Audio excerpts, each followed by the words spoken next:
How's everyone doing? Good to see all you. Hope you're having a wonderful day thus far. Um, my brain is still soup, believe it or not. Um, I don't actually remember precisely where we left off with the microwave, so we'll figure that out. But I hope y'all are doing well. How you doing? Gideon's tab, loading screen, rogue cow, hollow. Anyone else who's lurking? Oh, there's Superman. Got lost between the messages.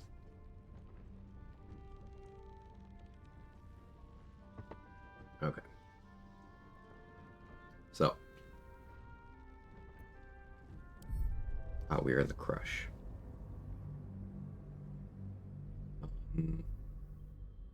Right, I went and fought Wargaz a lot earlier than I should have. Because I felt like it.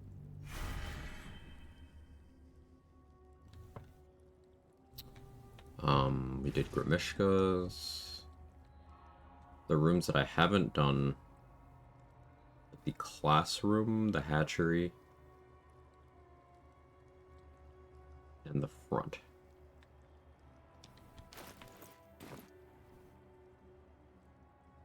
Could do kobolds if I'm careful.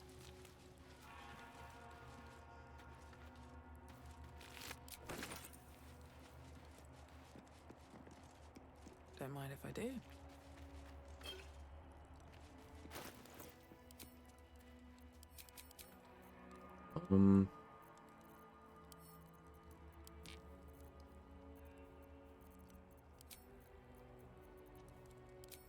I shouldn't do eagles right now. I have, no resources.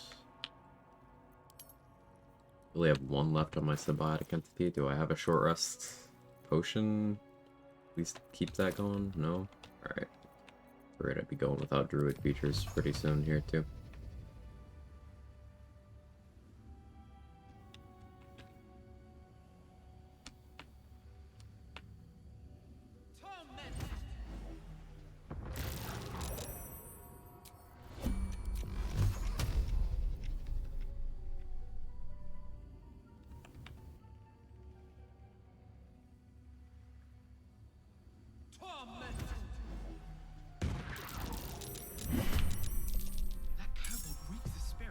Daryl didn't get destroyed.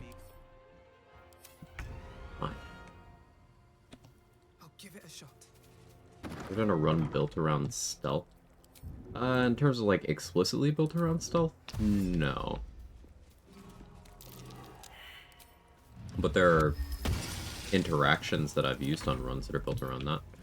Like, a couple times on pure class rogue runs, I've built into the reliable talent stealth angle for greater invisibility. I built into stealth, I guess, a little bit on my no-hit Shadow Monk run for a couple segments. But a run built around it? No.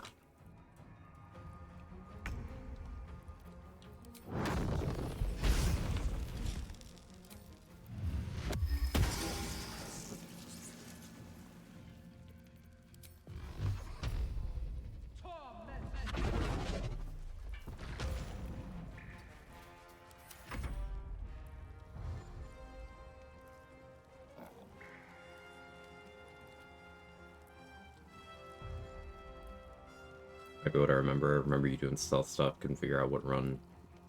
That would have been looking at the YouTube playlist.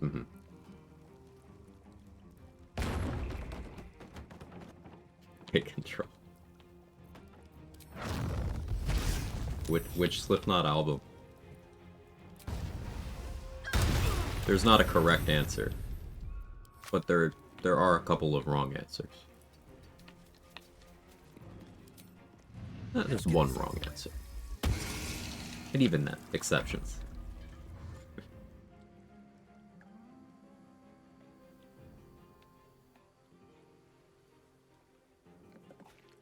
Old as shit, so the OG. Yep, fair enough.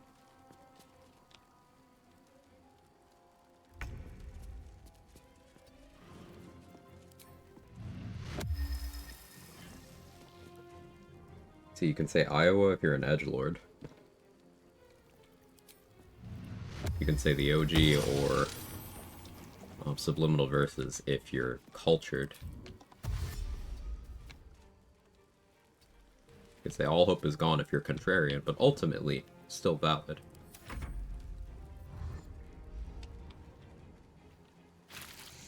Red chapter's okay.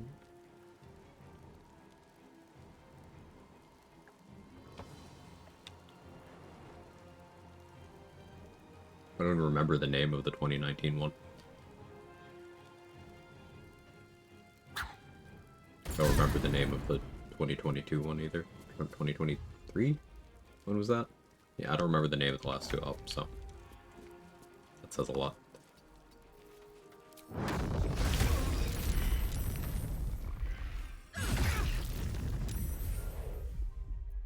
It's not self-titled or Ohio. No, not the braid rot.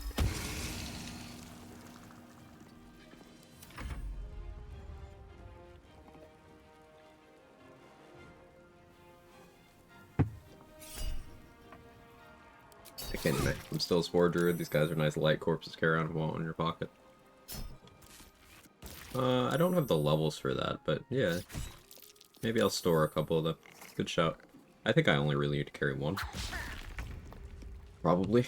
But good shout. I'll grab one.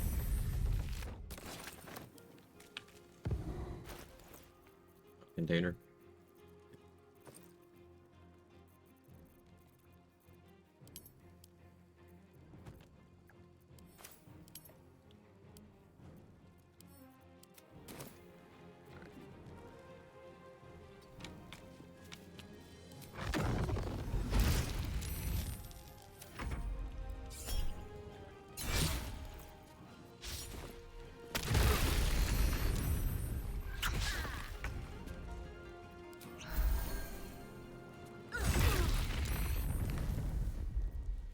I was still concentrating on heat metal. Weird.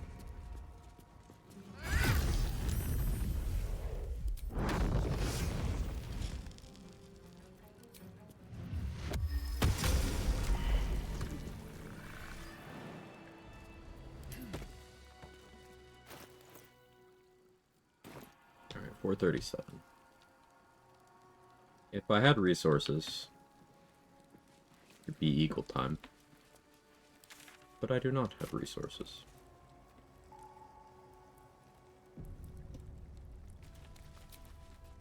If you go to camp, talk to Lae'zel, prevent the forced rest.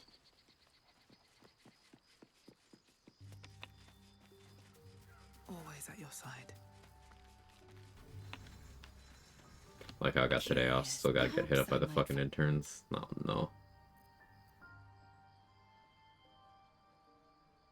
Wait, there's dialogue? Vlak, a type queen, the gift, the undying queen is ruthless because she has to be.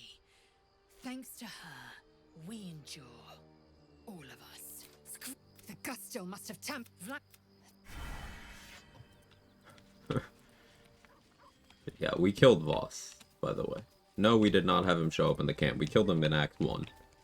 Now, that was because I kind of got impatient and just threw another bomb when I should have gone down there and knocked him out. But it's mostly fine.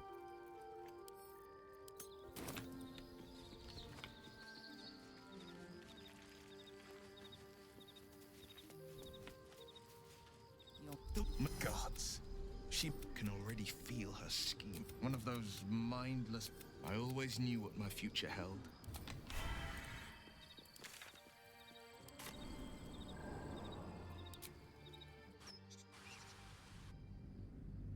Do you make mushroom zombies out of rats and chickens before patch 8? Guess I've tried recently. Pretty sure you could.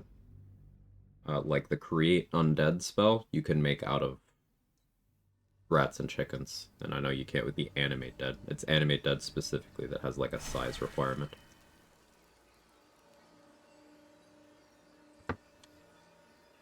Moving ahead.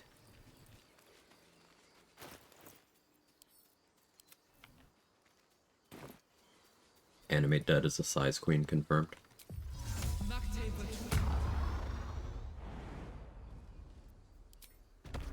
Quag with no spell slots? No, that's a bad idea actually. doing much of anything in this map right now. Without spell slots, it's kind of a bad idea.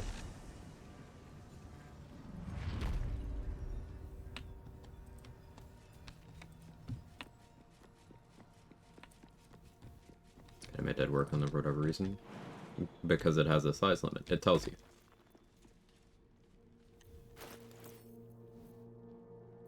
I don't think I have a scroll with it right now, but it tells you.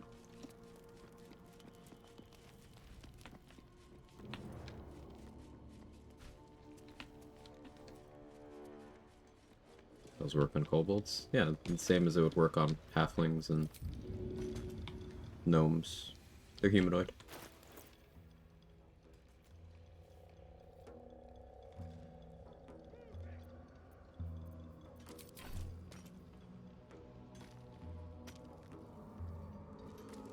I mean, 19 strength feels so weird.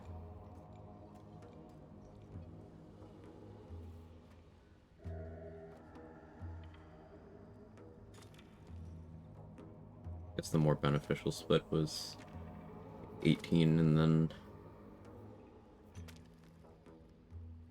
I'll fix that. I went to throw and it's like, wait, hang on. That ain't right.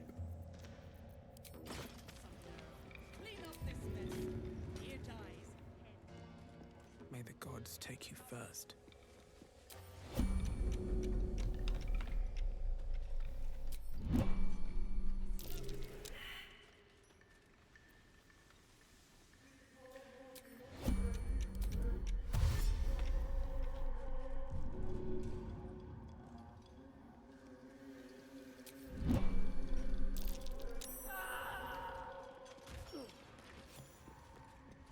Back on your feet or I'll bite your toes off one by one.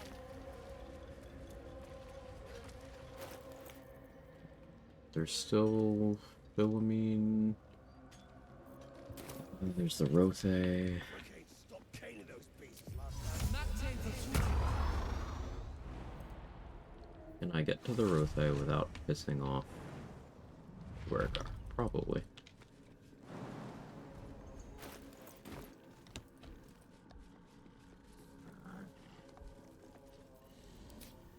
Darkness Scroll? Darkness Scroll would go crazy right here. Of course, I don't have any.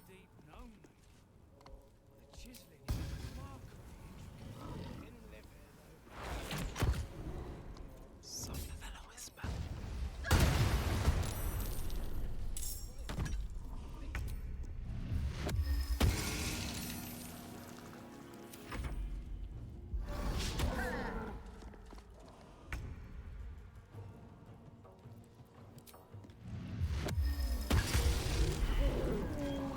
Another step forward.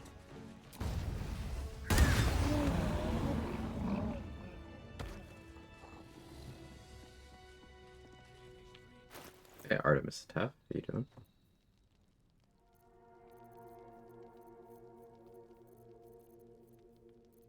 This mod allows you to play like a kobold. Yeah, a bunch of custom race mods. I know there's Goblin one, there's a Kobold one, there's a Hobgoblin one, Kuotoa.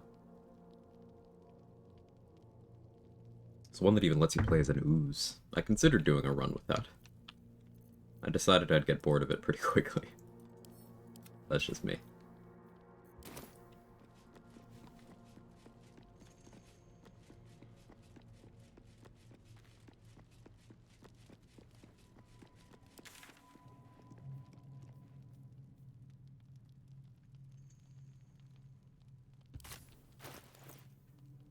I do for 240 quick XP, because I think I'm gonna respec again. Yes, I know, Quag respecking daring today, aren't we? But I want to hit the level first.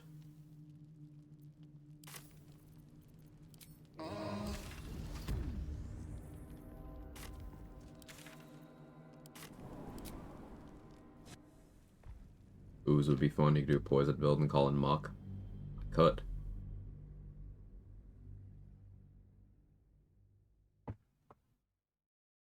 Hey, Ajax, how are you?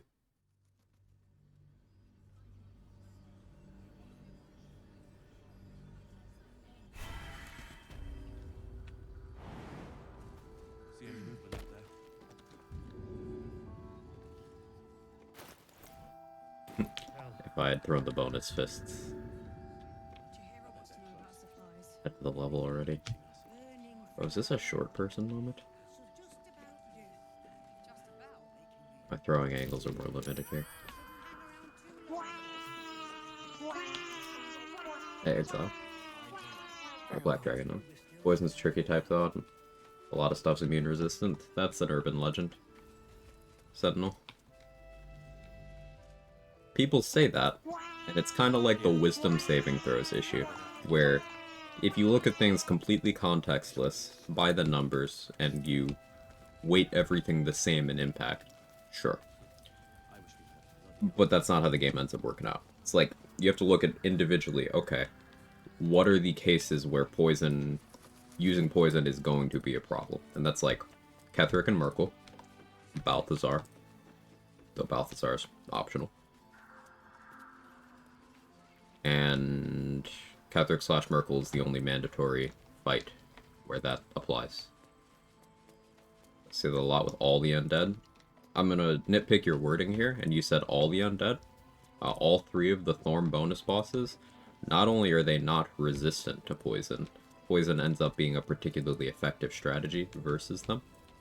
All of the undead Sharans in the Gauntlet of Shar, poison works on them. You could even see Balthazar use poison on them, because that's his strategy. He uses Cloud Kill and Ray of Sickness, and it works. It is specific undead.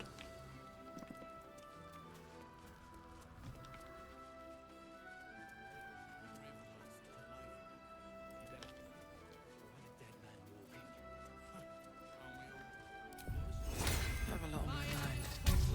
And, well, in it.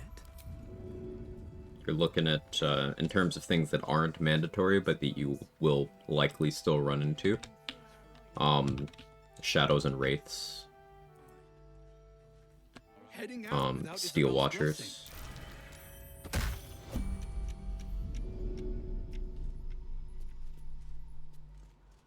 But remember, you can get through the game without fighting a single Steel Watcher. You can even still do all quests without fighting a single Steel Watcher. Shadows have less than 30 HP, so having any alternate damage source is perfectly fine there. And all Wraiths are optional as well.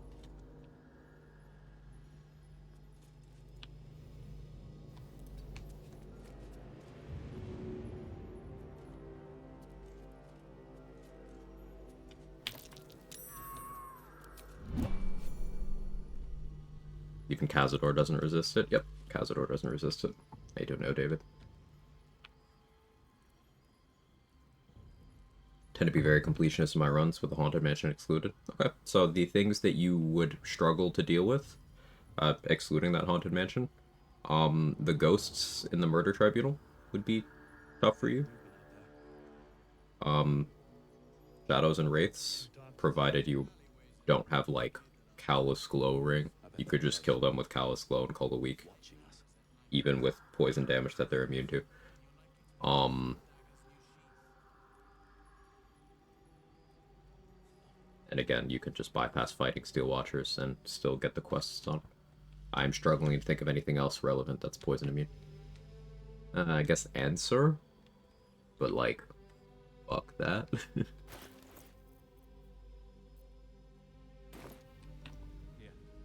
Poison's far more effective than people believe it to be.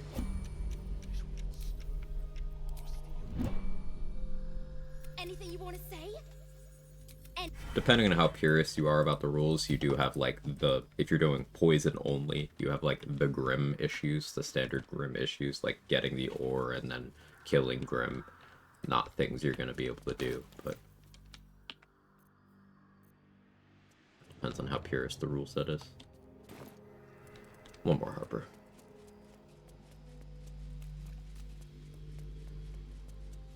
You can also use Caustic Ban on Wraiths, that's acid damage. And it's for weapon attacks. And throws. Jahira wants to know about supplies. Will we make it home? Burning through our oil, but it should just about do. Just about. Just about. We shouldn't hang around too long, though. But it can take a beating.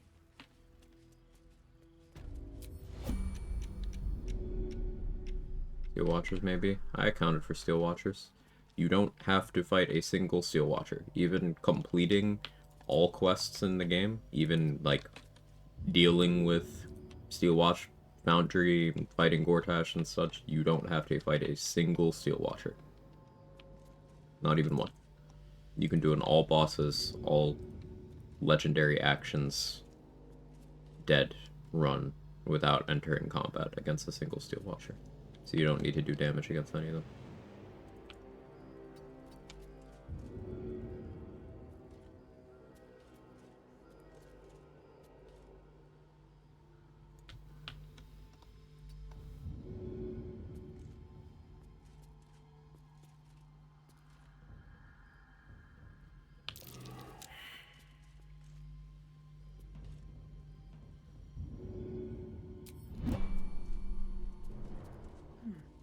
Seems like the best way. Unfight the factories that put you against Steel Watchers inside, not outside.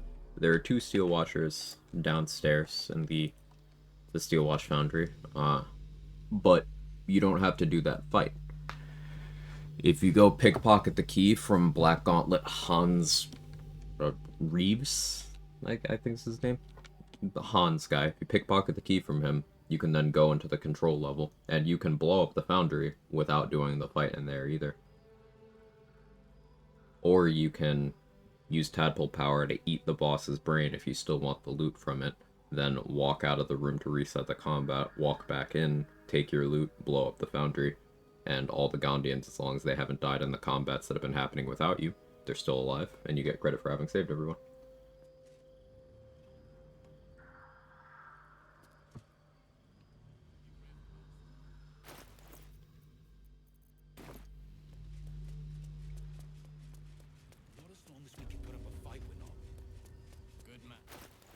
I know I wasn't just thinking of alternate ways to add. I was just thinking of alternate ways to add additional damage to whatever secondary damage type things they might use. Well, if it's a poison-only run, a Caustic Band doesn't help, because Caustic Band is on weapon things. There are no weapons that deal purely poison damage. And if it's not a poison-only run, it's not an issue.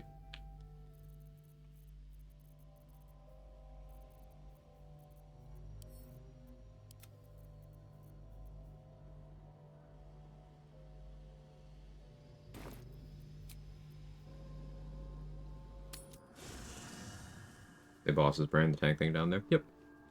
Steel Watchers, including that boss, have terrible intelligence. So, the Act 3 Tadpole Power, Absorb Intellect, like, by itself, it's enough to just kill any Steel Watcher, including the boss, after 3 turns. They fail 1 saving throw, they're dead in 3 turns, no matter what they do.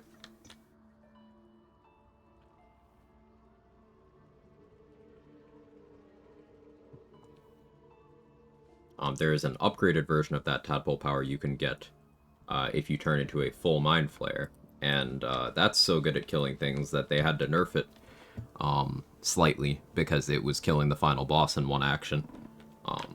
But it still works as long as you couple it with a stack of Ability Drain.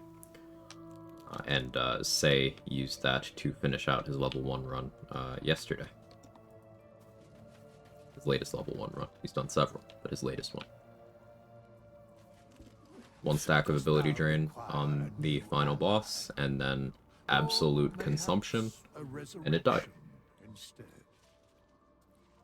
They still blow up or just fall down? They just fall down. They just... It's not even that they fall down, Sentinel, they just immediately turn into a pile. Like, there's no animation, they're just suddenly rubble. It's great. Hey, Moo. Thanks for the 40 months. I was getting worried. Not dead, I'm glad. Nail shop's great though, like my coworkers. Genuinely glad to hear that.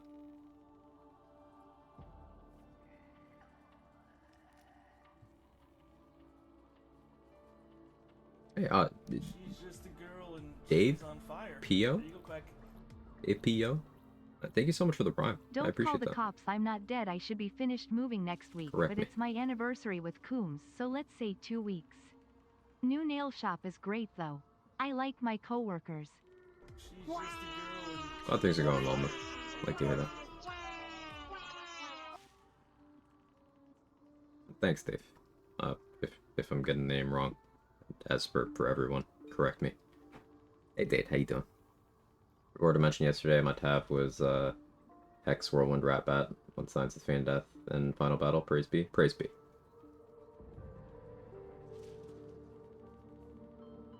And Machete. Makes Steel Watch drunk too. Mm-hmm. The Ginny summon can do that, and Drunk Monk can also do that. As thou did. During your streams, much appreciated.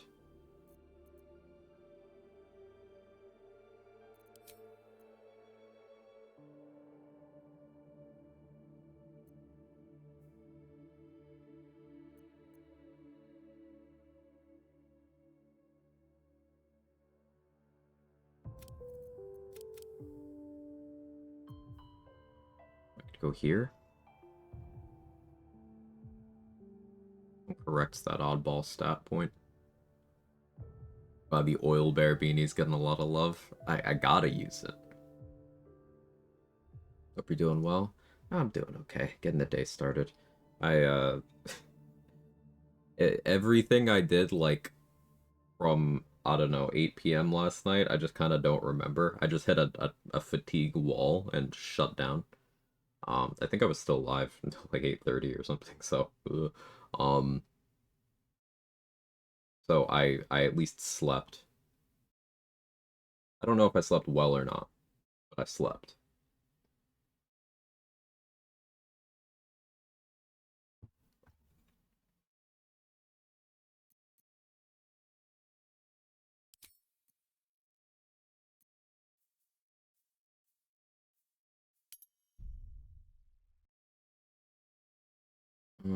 Yeah, I think we still go with Agatha's here for a bit.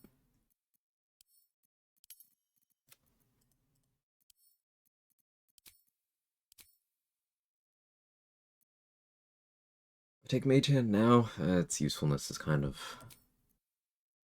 done.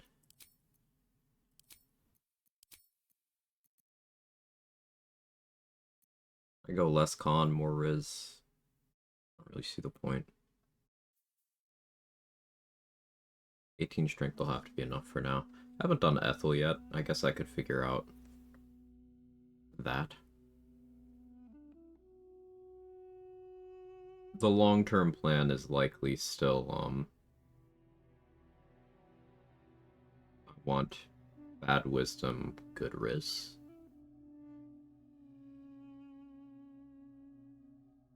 Probably gonna end up looking something like 4-2-6. 4 Druid. 6 Sorcerer. Maybe I could do 4-3. 3-3-6, rather. That leaves me only with 1 feat. That would be getting dual wielder. Not alert, probably. But then I could have Druid, Thief, and Draconic Bloodline. That makes some amount of sense. Yeah, that's probably the long-term goal. 6-3-3. But in the meantime, we do this.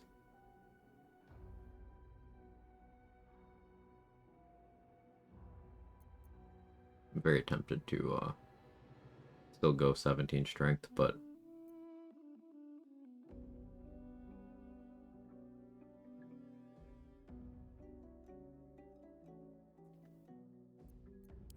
I mean, I could be stupid and do that.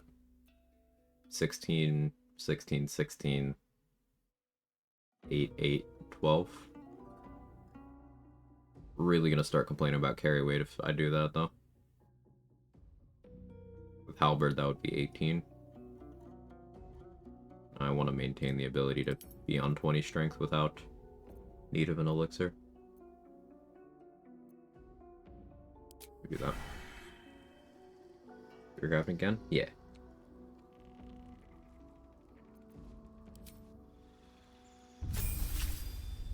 Character's kind of cute. She looks good. She looks good.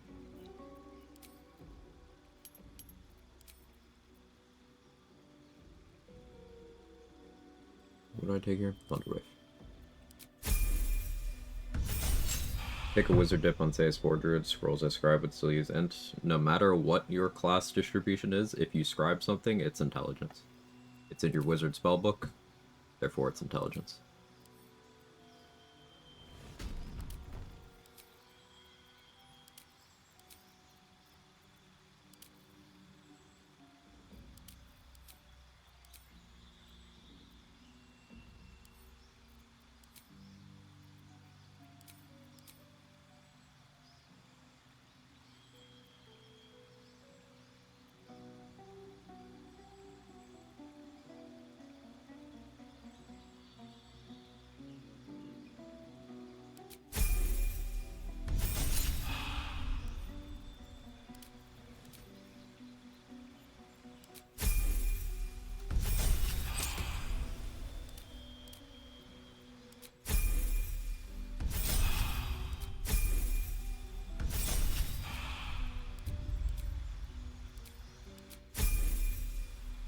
You just watch Say being the brain's fun way to do it? Yeah.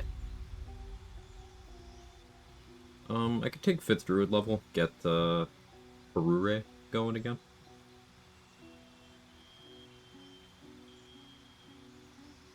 It's an option.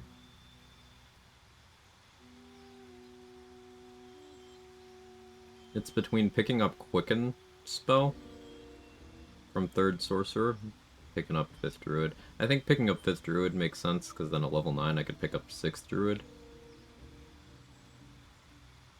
Do zombie stuff for funsies, or that would give me the ability to pivot into 3 druid, 6 sorcerer, and get the draconic bloodline stuff going. Morning, Chester.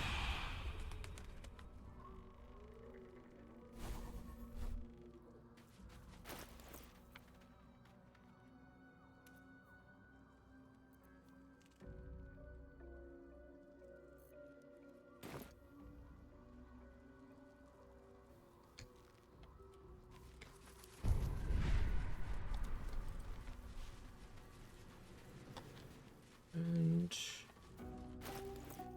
I should go to Lantarv and get short rest potions before we long rest. Let's go do that. Can't forget, I still gotta go around.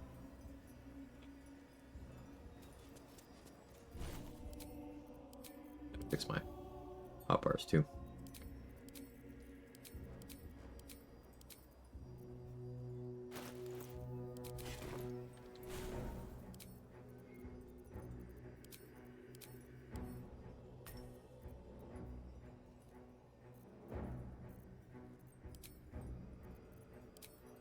I think we go with this. Keeping Moonbeam is prepped is probably better than Enhanced Sleep. And I guess there's a world in which I could set up having Flame Blades here. That's probably the play too. But I'm doing this.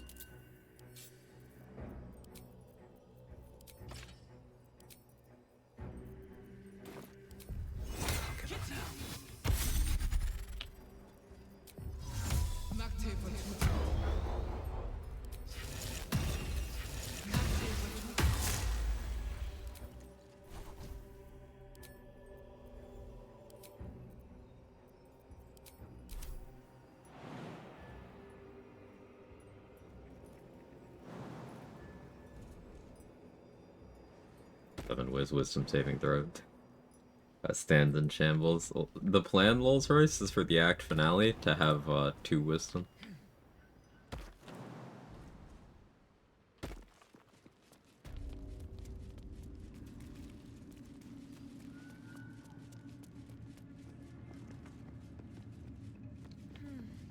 Tremors.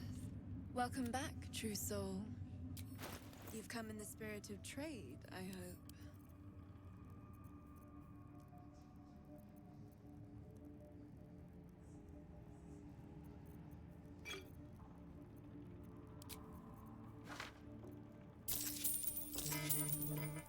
I apologize. It's my start streaming alarm.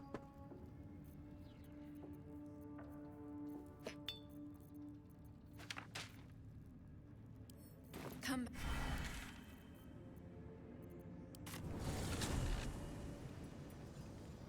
Do the wisdom saving throw complaints. What about the int saving throws? 'Cause that's what the Mind Flare, Mind Blast, and Brain require, no? What else? Int saving throws also don't matter. But, like, let's play this out. Can you name a third one?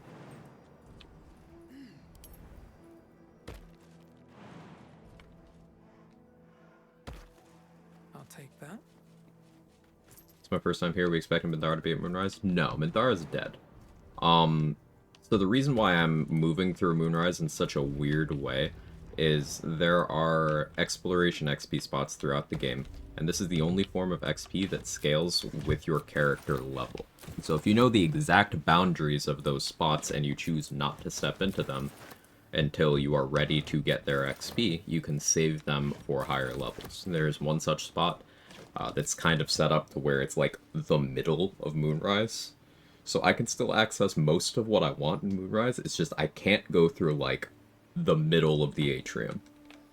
So if I want to go to Araj, I have to go through the kitchen. If I want to go to Roa and Lantarv, I have to go through the prison. And I can't go into, like, the middle of the tower, like the throne room, that part, until I'm ready. Let's have a look.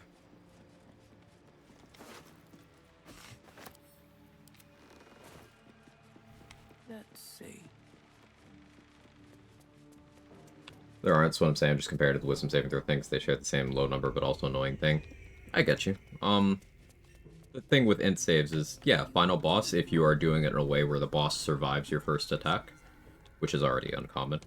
But then mind flayers, which are completely optional to fight, the only one that's mandatory is the one in the Merkle fight, and that's why it's priority 1 on turn 1 of that fight.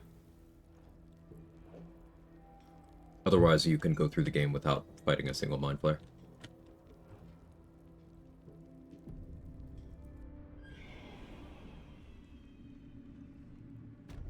Rare things that require the saving throws are super annoying, so avoiding rolling those saving throws would be ideal. Yeah, I mean, outside of that one mandatory mind flare, everyone after that is after you have access to the Helm of Baldurin for stun immunity. So, Mind Blast isn't an issue at that point anyway. So then that just leaves the Brain, where you have plenty of counterplay.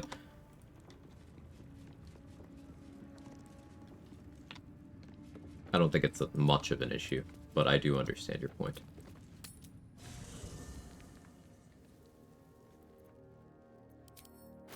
One of the Merkle fights annoying less for the Mind Blast, more because they usually have Damian in there and she gets mind controlled. That is why my recommendation for that fight is to get a surprise round, even if you are not planning on talking Ketheric down, get the surprise round specifically so you have an extra turn to blow up the Mind Flare. You are not pressured into kill it in 1 turn, and you have instead 2 turns to deal with it.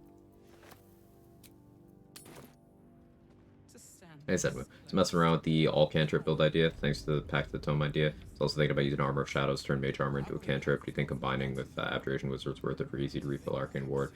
I know the easy ways to get Arcane Ward without Armor of Shadows, thanks. So, Abjuration School has this kind of, like, undocumented feature, where most gear that gives you some sort of ability will reset your ward to your daily starting point if you equip that item while you don't have any ward. And this applies to some conditions as well.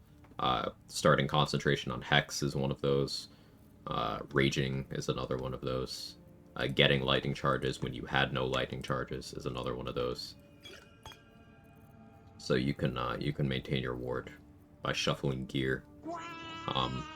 Another one is basking in Leviatar's love. Hey, Machine. Hope you're well.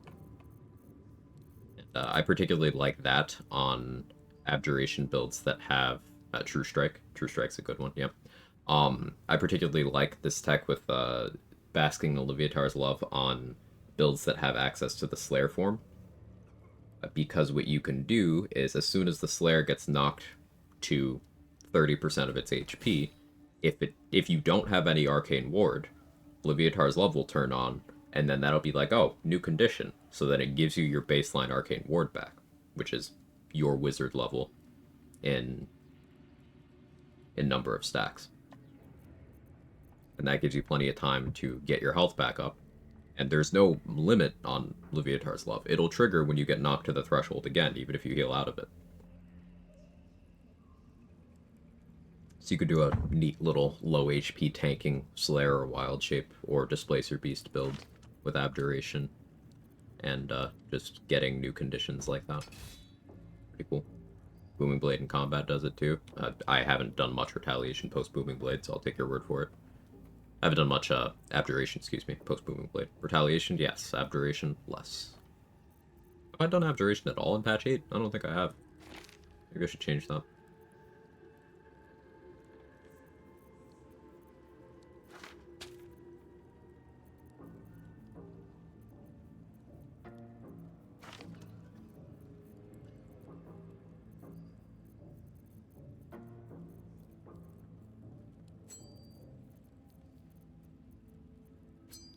Where's that right now?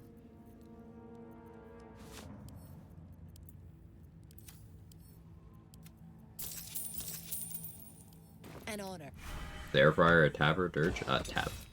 I very rarely play Dirge. Usually when I am playing Dirge, I am structuring the run around, like, the Slayer form. That's something I do pretty often. I think I'm kind of well known for how much I relentlessly glaze the Slayer, because it's actually really fucking good. Both for damage dealing and for utility.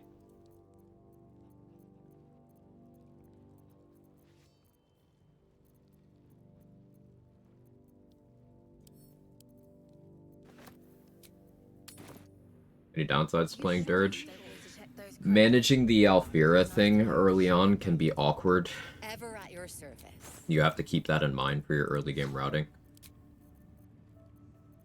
Because if Alfira does not make it to Act 2, that's less XP and less rewards overall.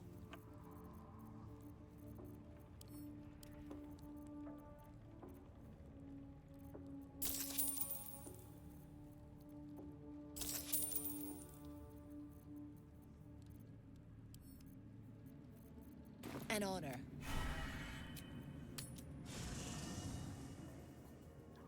Knocked Alfira out 3 times before finally passing that scene.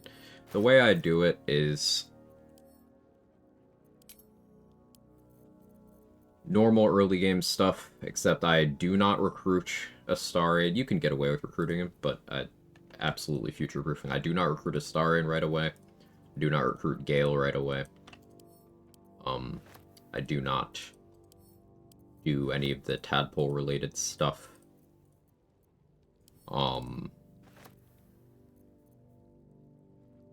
And I'll do the first Grove fight to open up Grove access. Then I'll go to the Blighted Village, get the waypoint. Then I'll go back to the Grove, knock out Alfira, long rest. Crossing the bridge to the Blighted Village is the trigger for the Alfira event being added. So if you do that, and you make sure nothing else that could be in the queue is there, it'll be the highest priority one.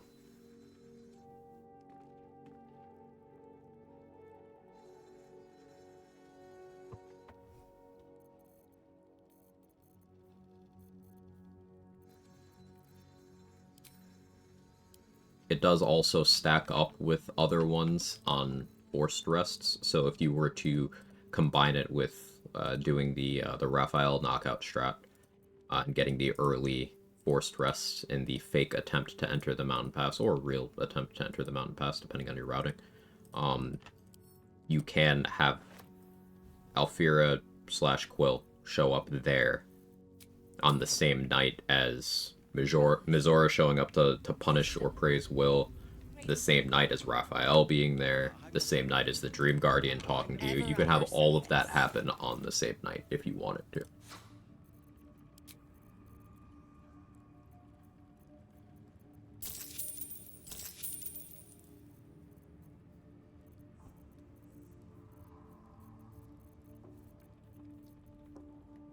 An order.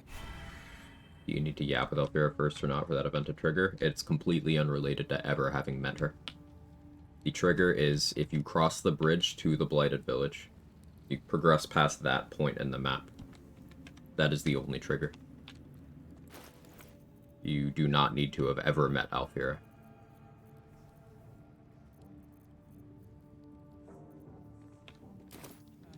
I did my last playthrough as a Dirge. All the endings I could reach were all of them really heartbreaking.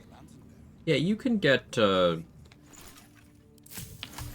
good endings on Dirge, Ever at your service. but a lot of them are quite grim, quite bleak.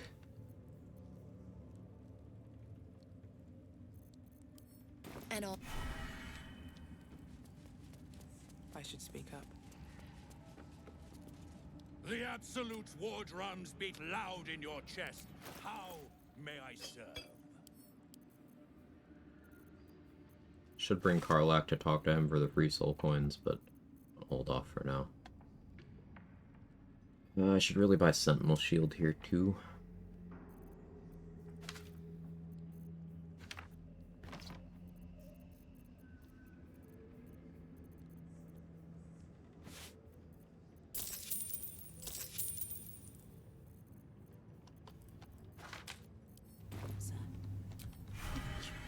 And I want to steal that shield.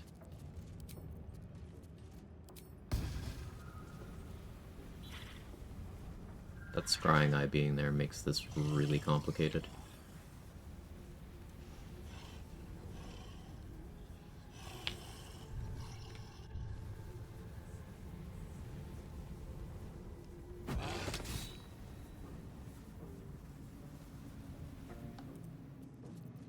Brothers.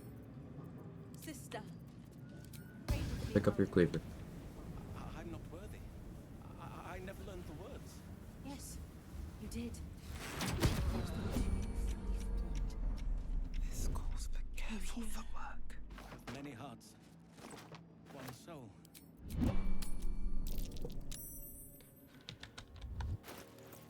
On my way. Alright. Didn't come out with much money, but we got a couple short rest potions. We got the Iron Banded Shield for when we want to be in AC tanking mode. We've got the Sentinel Shield for when we need to hit initiative brackets. That alert doesn't get us to. Alert plus 12 awareness. We got the Drake Throat Glaive. Kind of speaks for itself. We got an Air Misser. Good pull.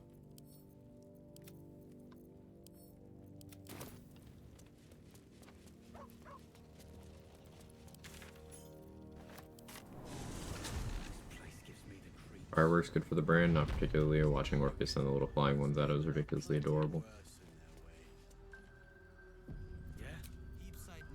No different than using fireworks on anything.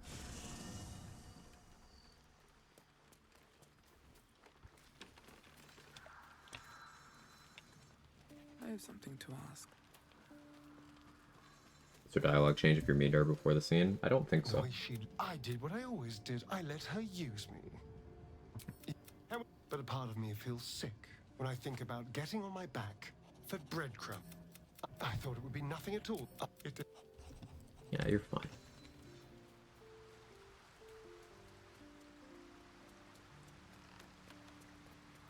Alson gets to keep his tent the entire game.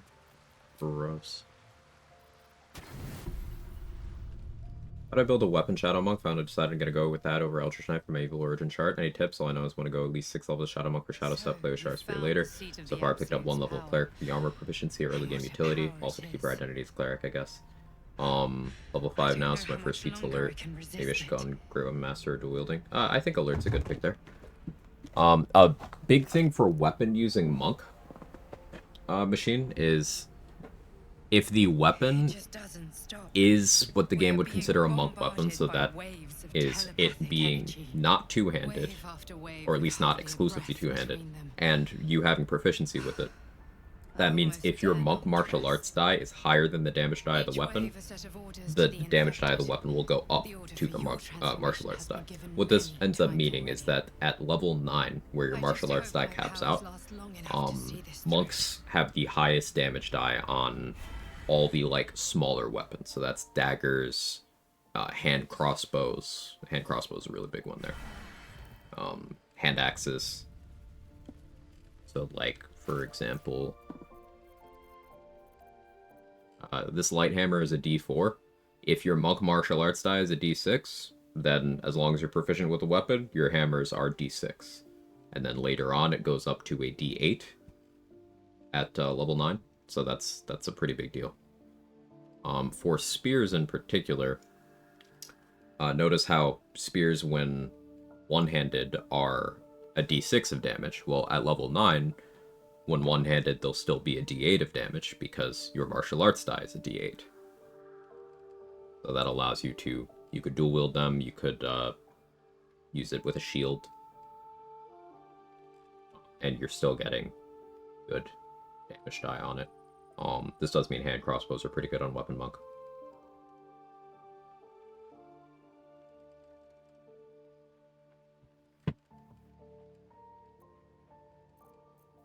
I would encourage,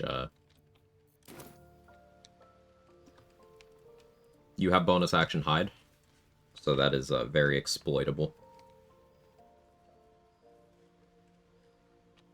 Especially when combined with Spear of Evening. You could do things like put a darkness cloud down, and then bonus action hide in and pass turn. Then, on the next turn, you could walk out of the darkness cloud, attack someone, and you're an extra attack class, you could do 2 attacks, and then go back into the cloud, bonus action hide again. And most things will be unable to respond to you. More for me. There's some things that do know how to deal with that AI. Marigans have Devil Sight, so that strat doesn't work on them.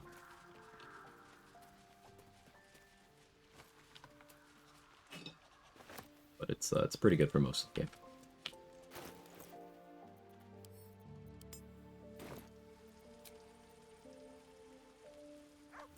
Let's talk to Arabella, and then let's do one more rest. Dog pants through a ball held firmly in his mouth. Blind Sight works through darkness too, right? Yeah. Intellect Devourers, Marigans, Chirai Tiscan also has Devil Sight. The girl must fear not, girl. If there There's my Shadow Blade.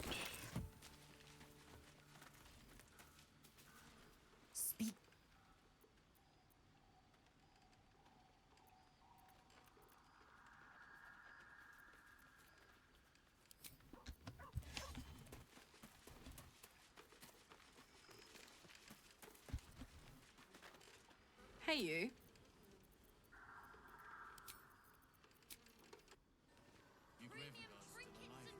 The lady on the bridge. Yep. Or I'm a dead man walking. Aren't we all? Not as long as we can put up a fight with them. If you're all right by Jahira, you're all right by me. I've been very lax on my resource acquisition. I was gonna rest without bagging up some stuff, but I'm pretty low on just about everything. So, forcing myself to do my due diligence.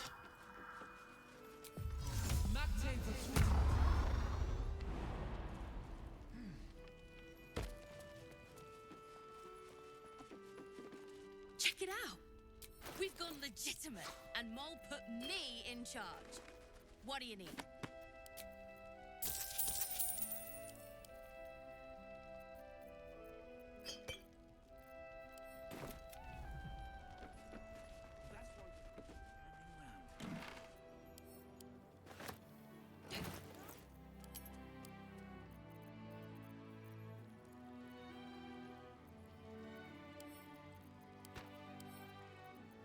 Those.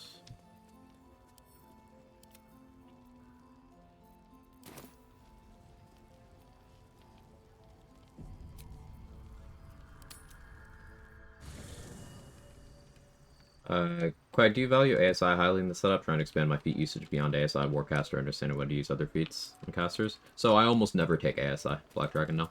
Almost never. Because the way I view it, ASI is what you take when you don't know what to take, and you don't really care about the impact. Because remember, let's say I was to ASI my charisma up from 12 to 14. That's +1 to my modifier. I used a feat to get 1 spell save DC, 1 to attack rolls, and the impact of that is incredibly small versus other things I could have taken with that feat. For example, Dual Wielder is really good because it diversifies what you can have equipped. If you are trying to get additional spell save DC, well, there's weapons for that. I just sent Melf's first staff over to Shadowheart. This is +1 spell save DC and +1 spell attack rolls. So functionally, unless you have something directly scaling your damage off of your casting stat, something like Agonizing Blast, something like Empowered Evocation, something like Potent Robe, this is equivalent to just getting +2 in your spellcasting stat. And this is just a staff you can equip. So if you have a dual wielder, you can have this plus another weapon, whether that's another spell save DC thing, whether that's another damage thing, that's up to you.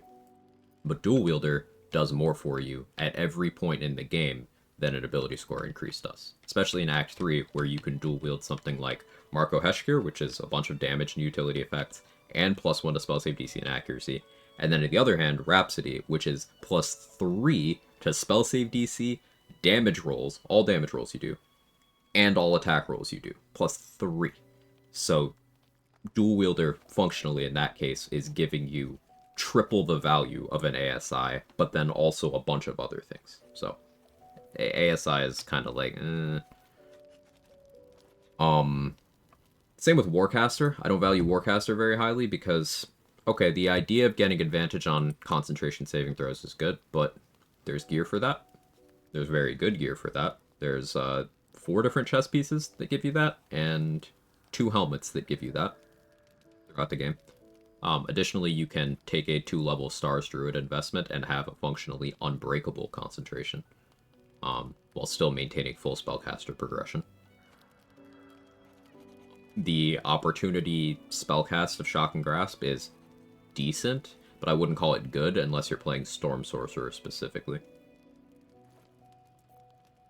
So it matters like what you need. Alert is almost always a huge impact, because with Alert here, I'm at +9 initiative with Bow of Awareness, but let's unequip that for discussion's sake. Here at +8, I outspeed all Githyanki in the game. That's like without initiative gear equipped, without using an elixir. That's very valuable. At +10, you outspeed almost everything in Act 3 with the exception of Dollar, Gortash, Cazador. I can't think of anything that I missed there. So, hitting initiative thresholds without gear investment frees up those gear slots for things that you want to use on your build. Meaning Alert is going to be much more impactful. Because if you can go with Alert and then use all of the slots you would have used on initiative gear on things that increase your damage, increase your spell save DC, increase your accuracy, then you got net stronger. Depending on what your caster setup is, maybe you want gear proficiency so you can equip some of this really good gear like the Dark Justiciar Halfplate, like Adamantine gear for critical hit immunity, Helm of Baldurin for critical hit immunity, things like that.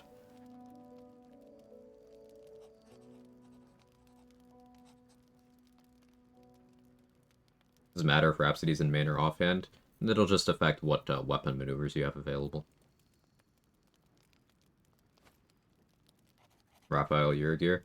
Yeah, Raphael. Raphael could outspeed there. Your gear, of course, too. Yes. Same as he can in Act 2. Your gear remains the same. Except he doesn't have his bomb throw thing in Act 3. Or caster Shock and Grasp reaction might be fun on Tempest Cleric too. No, I'm not talking might be fun, because that's a purely subjective thing, and might be fun is something you can say about someone choosing to throw smoke powder bombs at their feet with dex save disadvantage because they find it fun when their character gets nuked immediately by consumable you can get at level 1. That's not relevant to the discussion.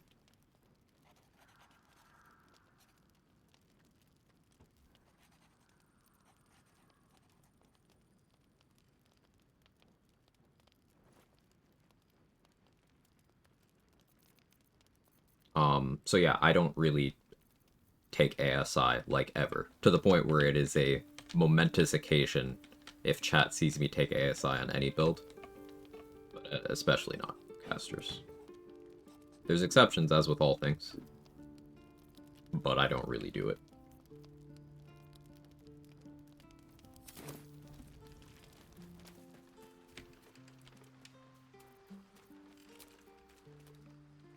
Who wants to talk to me?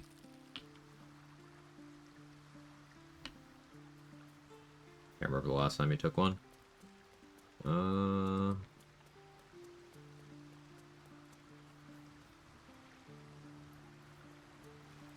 Me either. It was some point relatively recently. The exception for taking Bladesinger. If you want access to in a more suitable locale. Full spellcaster progression at middling levels in the game, so think like the 7, 8, 9 range, full spellcasting progression at those levels with access to extra attack, booming blade, and wizard specific spells, you could make an argument there. It's not a good one, but you could. Like, if you wanted to be level 7 with access to extra attack and resilient sphere, arbitrary example, that.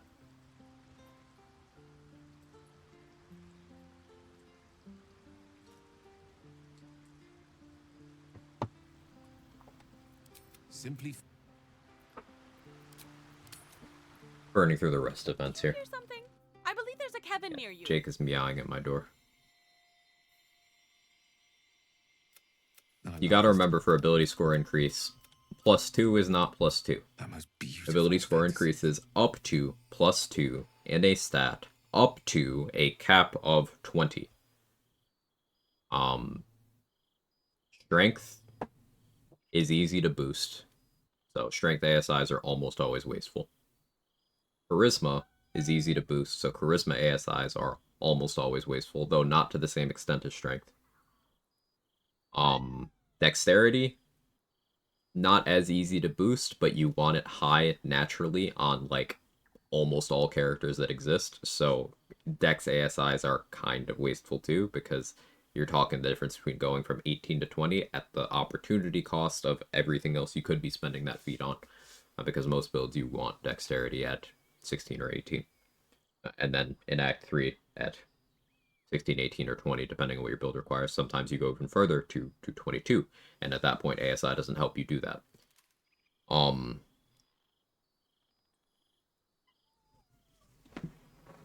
Cat. Indeed. I'm gonna cat wrangle while I talk.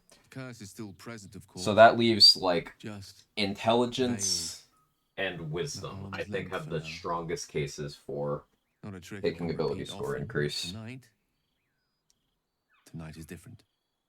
Particularly wisdom, because wisdom is the hardest stat to boost in the game. If you needed something that scales off your wisdom for some reason, then that makes sense, because wisdom only has one boosting item, and it is +1 up to a cap of 21, so not a meaningfully impactful item. Of what I must do, feel, But if you're gonna ASI, it's probably wisdom, or it's probably a waste. Now, there's exceptions to that too. Charisma ASI on a pure class Hexblade, not necessarily a bad idea, because of how many different things you get that scale off of that charisma. That's your spell save DC, your spell attack rolls, your packed weapon accuracy and damage, that's your ghosts damage, that's your agonizing blast damage if you take that. It's a lot.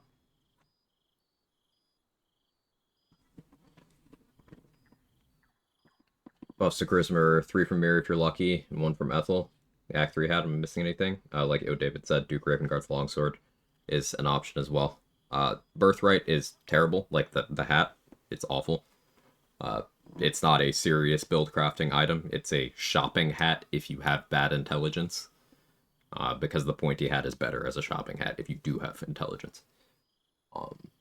But Raven Guard's longsword is not bad, it's just competing with a lot, because weapon slot is very competitive. But at least, unlike Birthright, it's not bad.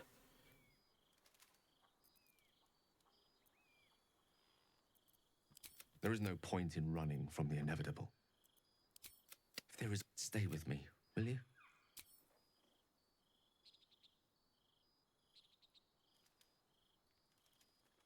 Moderately armored would be a lot more valuable. Moderately armored is a great feat.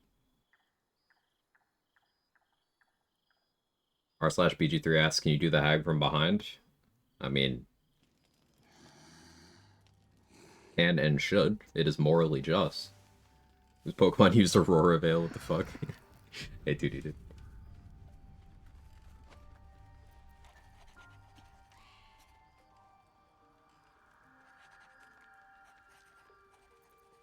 you hear something? I believe there's a Kevin near you. I gotta dye this cloak.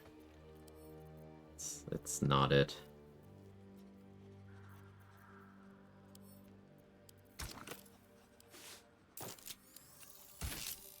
A nice blue.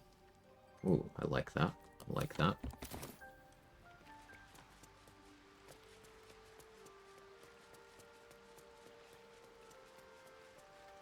I was hoping to speak to you, as a matter of fact. I wanted to thank you. I was sinking into a dark place. But you reminded me there is still light in the world, if I should care to look for it. You may well have prevented me from doing something very rash in the near future. I count myself lucky to call you a friend. Feelings mutual. I'm glad to hear it. And I intend to prove myself worthy of the sentiment. I like Gale. Look at my dark place, hell yeah.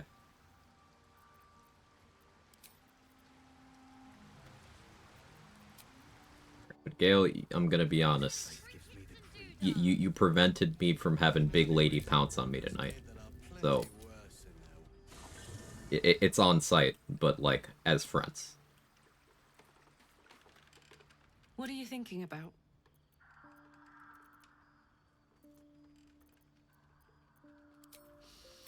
I can be close to you now, without fear.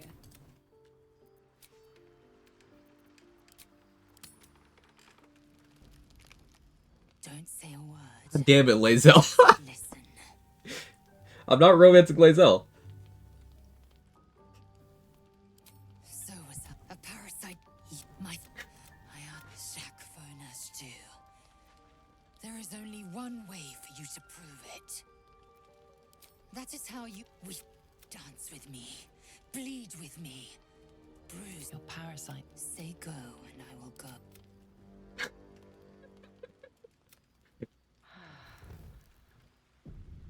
Like Robe of the Weave, Hood of the Weave, or Ruther for casters for the slots I take up. What are you doing? What are you doing with them? Like, context. Casters are not monoliths. Are you doing spell save DC related casting? Are you doing other kinds of casting?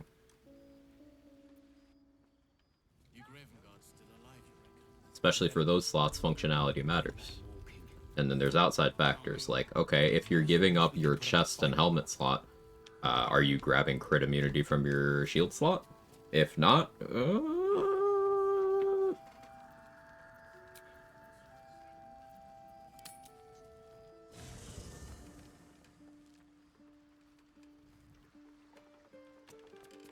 Hey, soldier. See.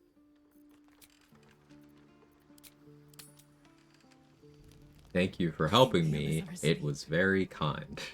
Hi.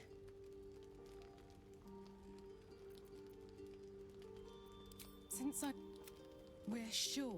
May I test that theory? Say it loud. I'd like to take you to bed now.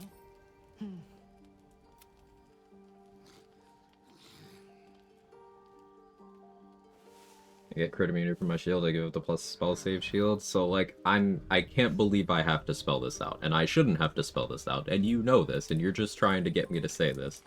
So again, you know, I don't like having my time wasted. You can land no spells if you get critically hit and deleted from the fucking video game. If you are playing in a way where that is not going to happen, then you don't need the crit immunity. If you are playing in a way where it's even a remote possibility, then giving up crit immunity for +1 spell save DC when you can get plus spell save DC elsewhere is actively fucking stupid, and you know that.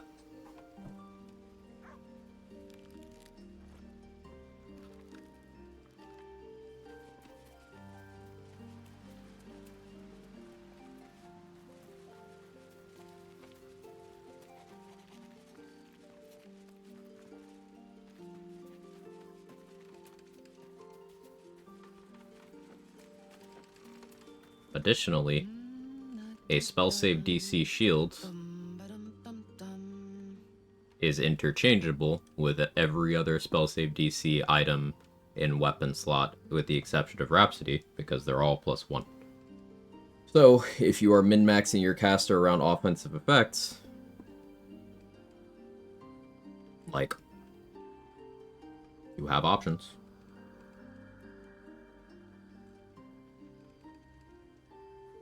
Any sort of damage potential from enemies missing you. Imagine it doesn't compete with retaliation damage. You can get some good damage out of it. It doesn't compete with the damage effects you can get from them hitting you, but you can get some pretty good damage from them missing you. It's better... Making them miss you is better for facilitating status effects.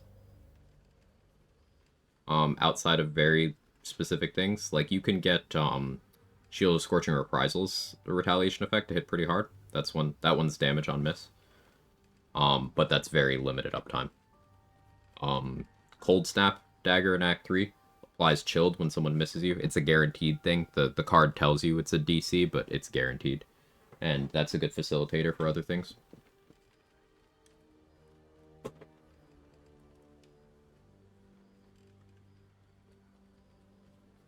Comment on a Bow Bladesinger build, you don't need crit immunity because you can just fly away. In theory, that's situationally true, yes. But, like, the thing is, that comment invalidates itself. I'm not saying that you're standing by this, David, but, like, let's examine that. Okay, if the take is, my Bladesinger doesn't need crit immunity because I'm making things not attack me anyway, then what are you getting out of Bladesinger? Because the unarmored, I'm going to give up everything so that I have these defensive buffs that are worse than defensive buffs I would have in armor. I'm going to give up all that for that. Like, what are you gaining? You are gaining healing, which you don't need if you're actually evading the targets. You're gaining armor class at the expense of damage reduction and critical hit immunity, which if they're not attacking you, you don't need the armor class. So what are you gaining from playing Bladesinger? And the answer is nothing. Nothing at all.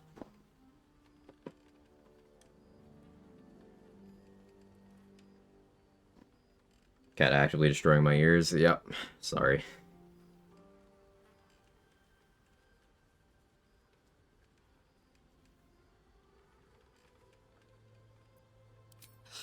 Oh, God, sorry. I was in my own world. Hi. Hello, good morning. Sorry I didn't wait around this morning. I was just buzzing. Didn't want to wake you.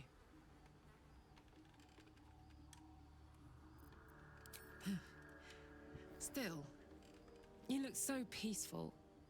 I wanted to go wherever you were. Hey, Roxy. So, I did a back to the subject of, like, crit immunity. It's something you can absolutely get by without. I'm not saying that you need it to complete the game. Like, I've done runs where I both have chosen to not get it until late, and I've done runs where my rules and restrictions did not allow me to get it at all. I did a no looting run. I was not allowed to get crit immunity in that run, so the way I played was a lot of hit and run with Flight and Moonbeam, and a lot of use of the Slayer form, which can't have crit immunity anyway. And I experienced a build crafting for the Slayer, so that wasn't an issue. By the time I got to that point, it was like, okay, I'm playing normally, effectively. But what I'm saying is, like, if you are using, okay, you don't need crit immunity as an argument for neglecting defensive features, then that does not become an effective justification for a class where its only features are defensive.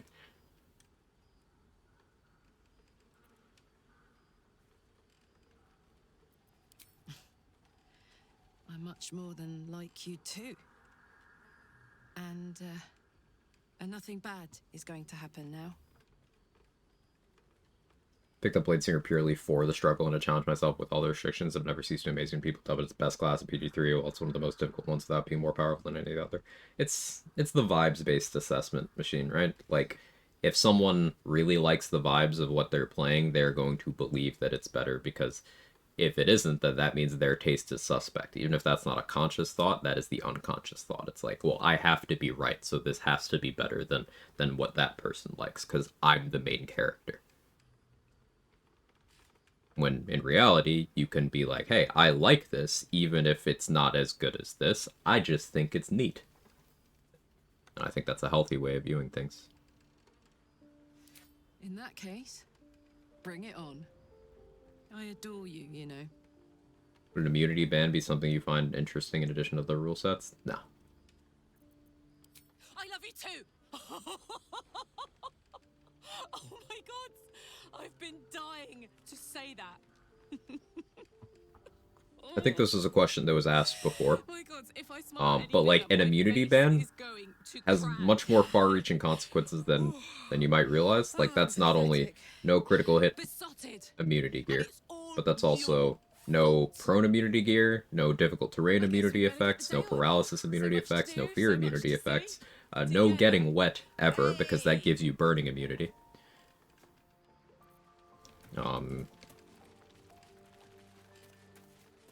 So like, that wouldn't be fun. Black romance so cringe. Can't say that I agree, but I'm sorry that seeing people happy upsets you.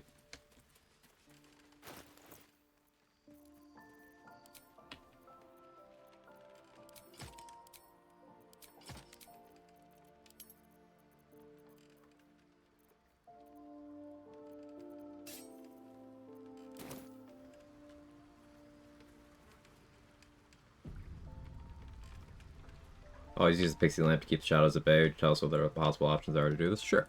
So I have the Pixie Blessing right now. If you free Dolly thrice from the lantern, and you ask her for help, she'll give you this bell, and you can just ring this, and it'll give your entire party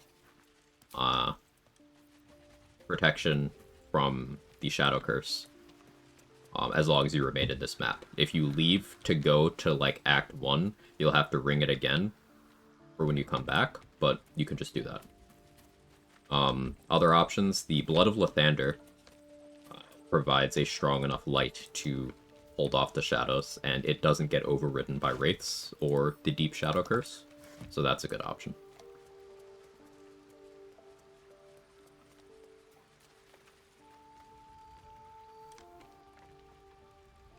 Piggybacking on you saying it being neat is fine, I love pretty much everything Warlock related, because I think they're neat. Sure, they have a few kind of broken builds. Also love them tabletop built-in story beats if your GM's worth their salt and uses them.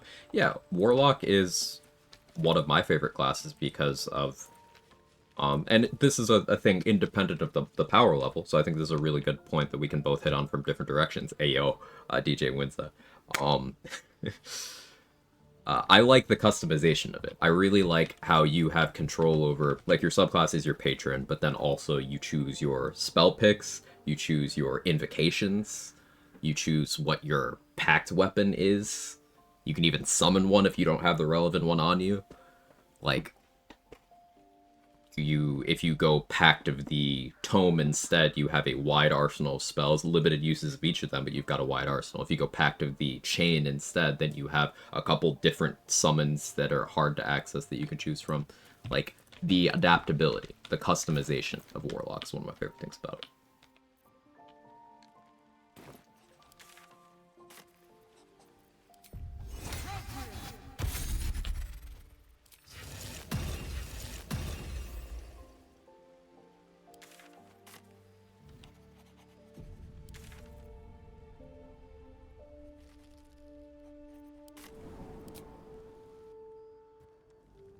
Is PG3 alright? I was thinking of playing it sometime. No, it's a shit game. And you know why it's shit? Everyone's too hot, so I just can't focus when I play. And really, I think we need mods to just decakeify everyone. Like, I've heard through the grapevine. Thanks for the raid we're gonna. I've heard through the grapevine that some of the best mods out there remove bulges and cakes, and that's the kind of thing we need. Otherwise, how did Call of Duty not get Game of the Year over this? Like, what is happening? The woke left wants us to be attracted to all of these pixels, and I won't stand for it. I mean, part of me will stand for it, but I won't stand for it. Thank you for the raid. How you doing? How was your stream?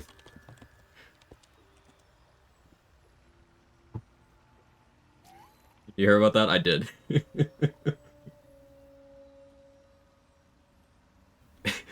do a horror story. Welcome in, everybody. If you don't know me, I'm Quag. I do BG3 challenge runs. We're doing a heat metal build, and that's why the run's called the microwave, because you should heat metal in the microwave. My lawyers have advised me to tell you that that is a joke.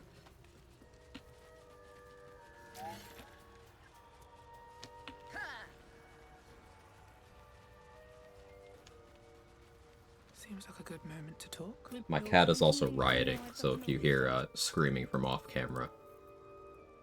You knocked over that water. I'm not going to refill it right away. This is to prove a point, sir. Yes, I'm talking to you. Yeah. I know that you're cute, and you know this is going to eventually work on me. But you gotta lock in. You gotta earn it.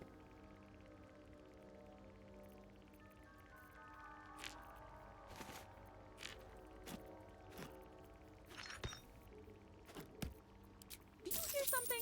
I believe there's a Kevin near you. There's a Jake right here. I could pet the Jake. How's the run? It's going well. We just got our Karlach romance, and I'm buffing up for the day. Probably gonna go do Grimforge stuff. Been a while since I've done near this late, but you can click heat metal until everybody's dead. Click the funny button.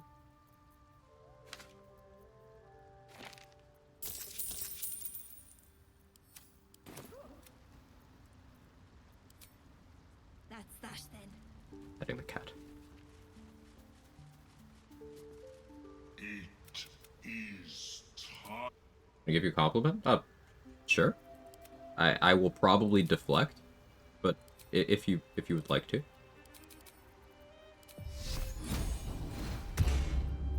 Still alive, so that's progress. What are you doing? Sorry, I'm very distracted by this guy. He likes to jump on my desk whenever he wants something. Crash into the microphone. Got a smaller than you'd expect. Guess he's more wide than tall, right?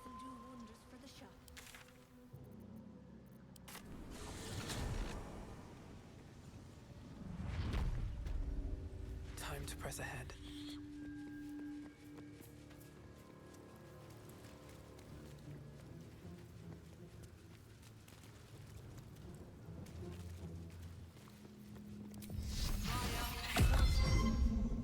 Alright, I don't feel like spending a spell slot on my buffs today, so I'm not going to.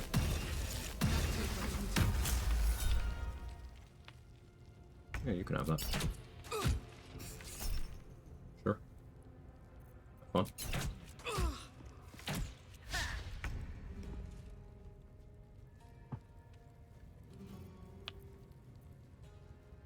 Let's see.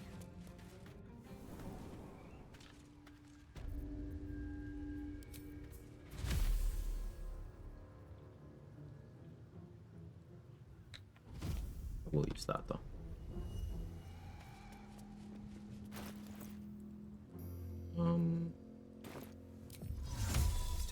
Good loss for one of my cat. The cat tax. I see him tensing.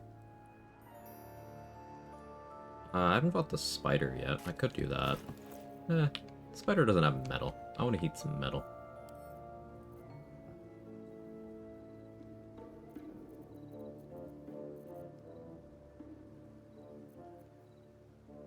I don't know what I want to use, so I'm gonna put on Bloodlust. Let's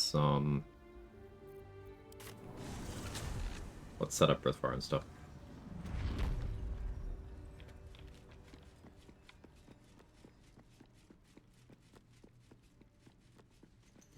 Check this guy's inventory first.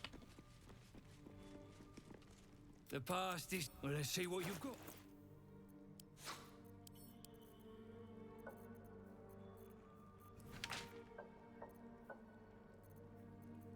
selling anything I want. I guess I'll take more vigilance. Feigned Death. I want to mess around with Feigned Death more. They've changed its behavior a number of times. Especially for Honor Mode, and Exile was doing some science with it, and it apparently completely breaks the final fight in the game. So I want to maybe dip a toe into that, and see where else we can abuse the game.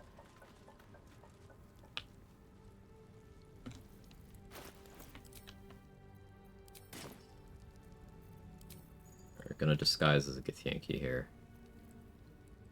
I know where things are on this list. Friends still ain't caught a whiff of her.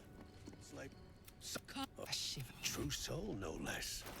What do you think, should we take Nir's debt off her? Oh yeah, I don't have money. Can't buy his shit. It's fine. Should split your head open and poke her. The stench don't last. Yankee option. In that case, want to what do you need done? Whatever the spoils. Good. Now. What boots do I have on?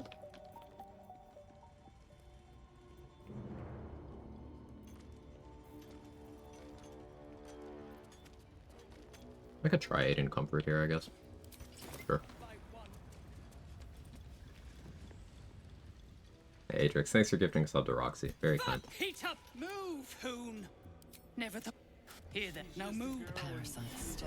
A true glad is stuck in there with poisoned geezers. Poison geezers. Racing band? Yeah, sure.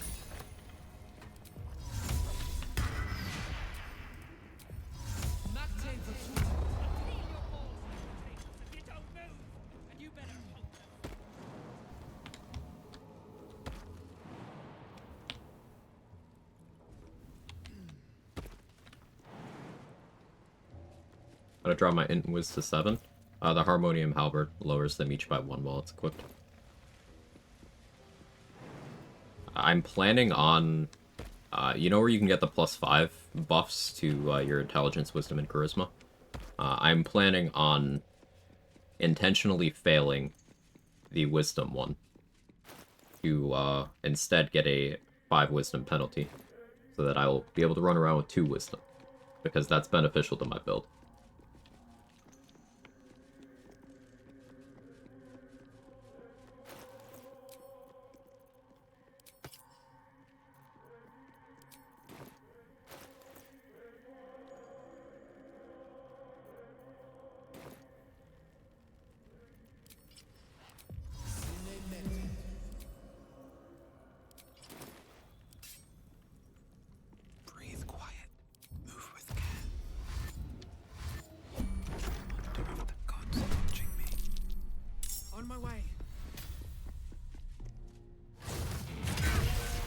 IRL build.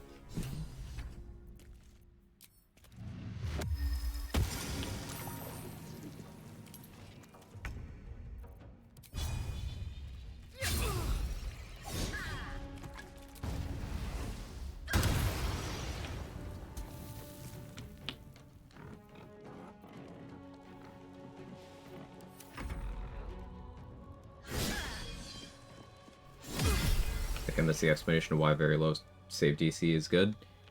Heat Metal on a failed save causes the enemy to drop their weapon. Heat Metal on a successful save does not cause them to drop their weapon. Reapply Heat Metal on a weapon that isn't equipped does nothing.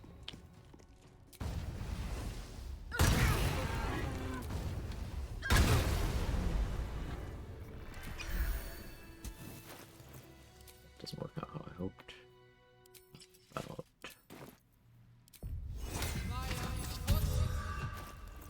Not that either. Good info.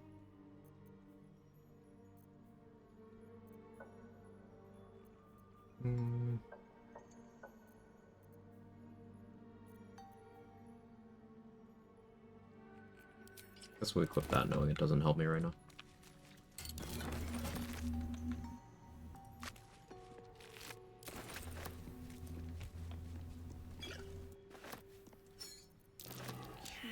Mask.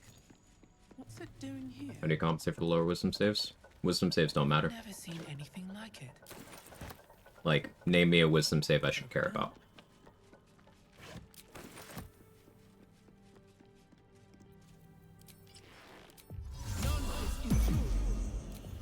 Old person, get immunity. I have immunity. What else?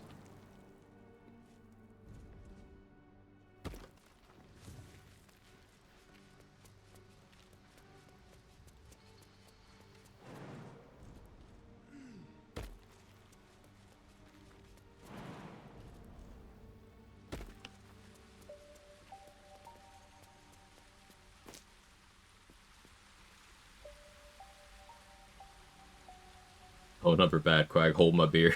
How do you get immunity? I'm not lost. So, ring of free action here. You ignore the effects of difficult terrain. It cannot be paralyzed or restrained. Immunity to paralysis means hold person doesn't work on you, because it's a paralysis effect. I could get it through this ring. I could get it through an elixir of guileful movement. If I want to 7 levels of cleric, druid, or bard, I could cast the spell on myself and get it that way. In Act 3, I could wear the boots of persistence and get it that way.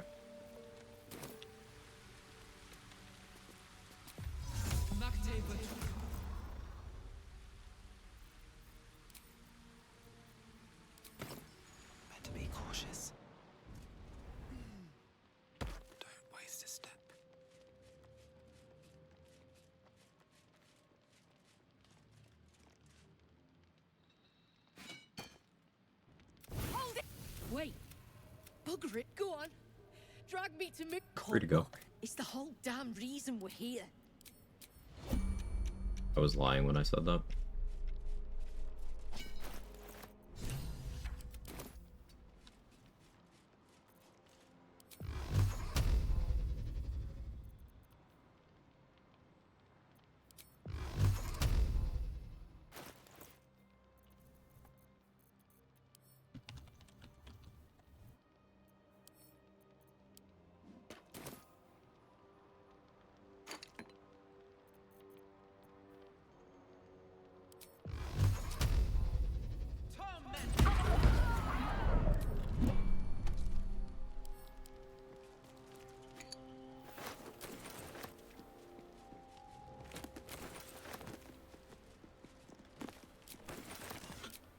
Moving in.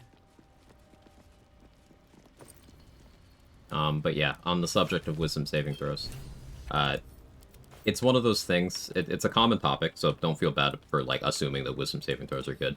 But, like, every wisdom saving throw that you would care about in this game is either you can get immunity very easily, or by the time that saving throw is on the table, you have enough bonuses to render it not a threat, either through making yourself roll well enough that it just isn't an issue, or by making it so the consequence of failing the effect is nothing. In the latter category, I'm mostly talking about Stunning Gaze from Ballists in Act 3. It is a DC 16 Wisdom saving throw. It's also a concentration effect, fun fact. It doesn't show them visually concentrating, but they are. You get stunned for a turn. Now, there's a few safeguards in place here. One, it is a concentration effect, so if one of your allies breaks that ballist's concentration, you get unstunned. Two, the AI is set up so that they will not do it to you twice in a row. They will choose a different target the next time they do it. Or at least they will for the upcoming turn. The turn after, they'll go back to targeting you, but they won't target the same person 2 turns in a row. And you can exploit that.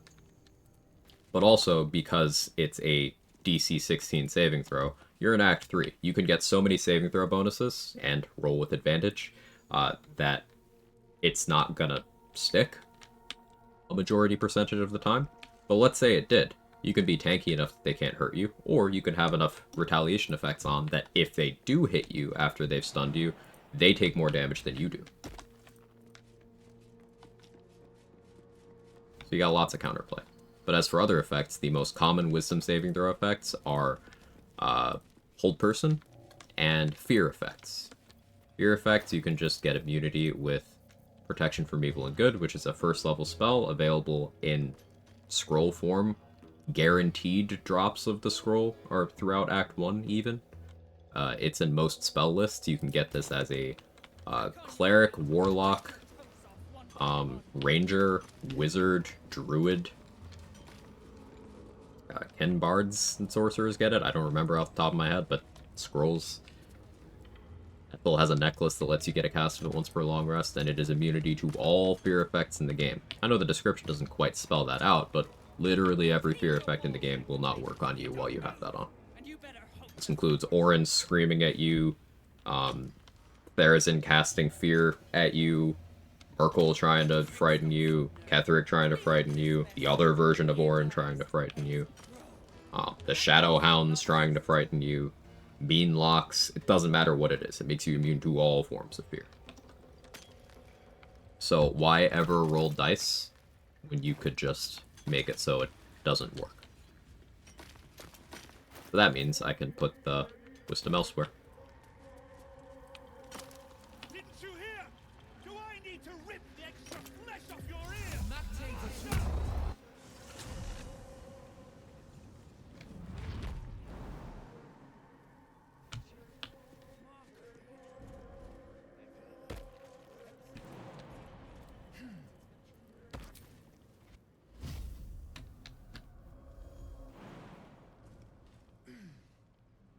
Shadowheart immune to wolf fear, fear immunity active, never noticed. Pretty sure. 98% sure. Should mind my step. Quit whimpering, or I'll take a slice off your haunches for my supper.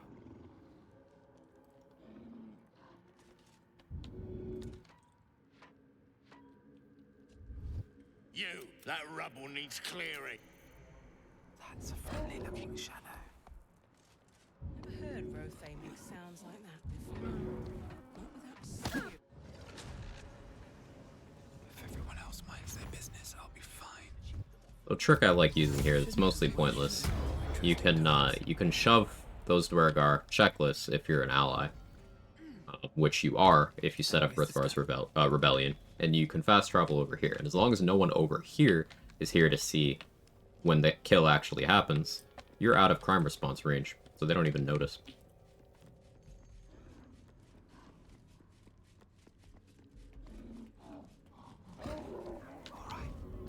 This guy's not in push range. At least not with only 20 strength. Maybe with more strength he would be. I could try with Cloud Giant, but I don't feel like it. Moving, or I'll swap my cane for an axe. Out of sight, out of mind.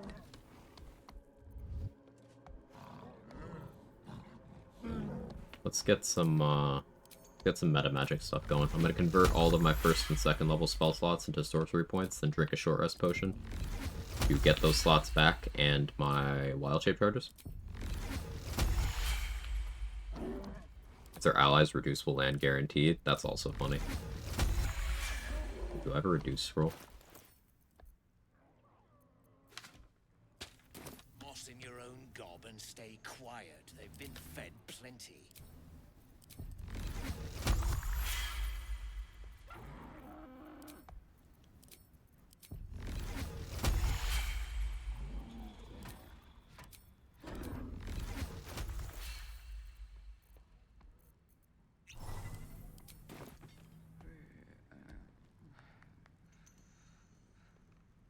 Quit whimpering, or I'll take a slice.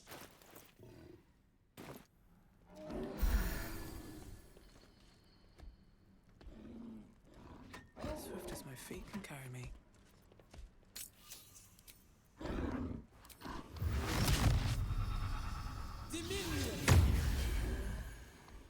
I don't Look need any attention all right now. that brawn and they're trembling like leaves. Trembling like what?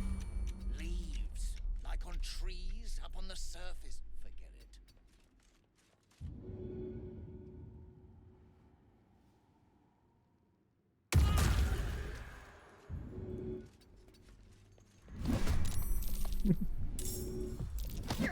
Athletics failed. Unbelievable. Swift as my feet can carry me. Like I was saying before, this game sucks. I don't know why anyone would ever play it. It's terrible. I hate it. And I feel I'm qualified to say this after 5,700 hours.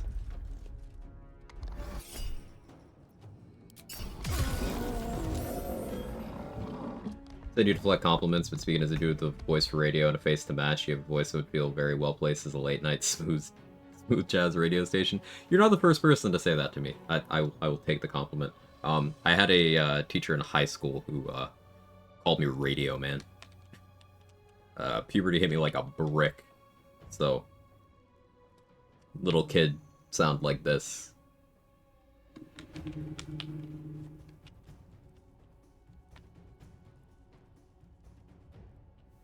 $10K on PG-3 bad, I say.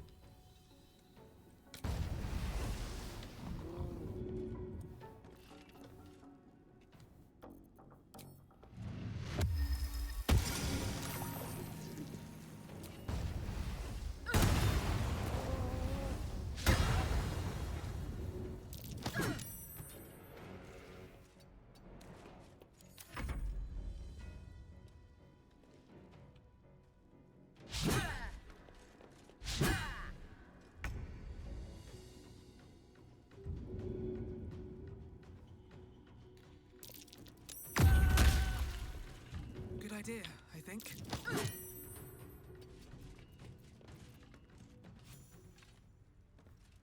There we go.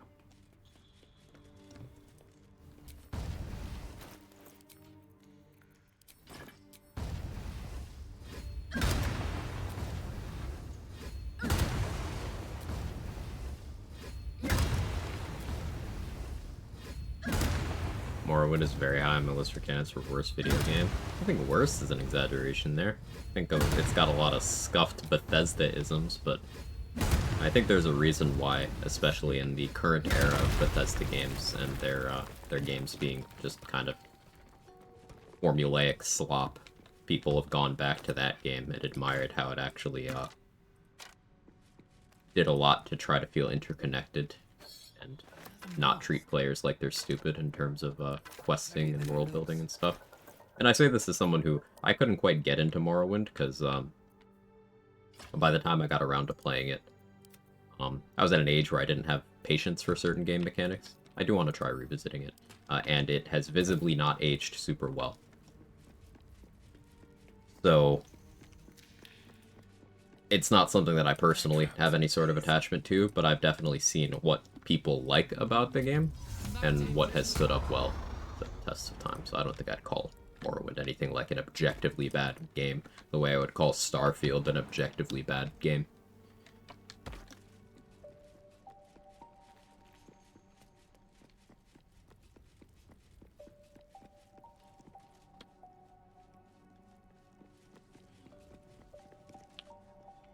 Elder Scrolls 3, Heroes of Might and Magic 3, GTA 3. Mm-hmm.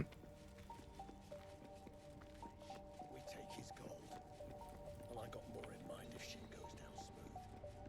Let down for you after Daggerfall, given time frame.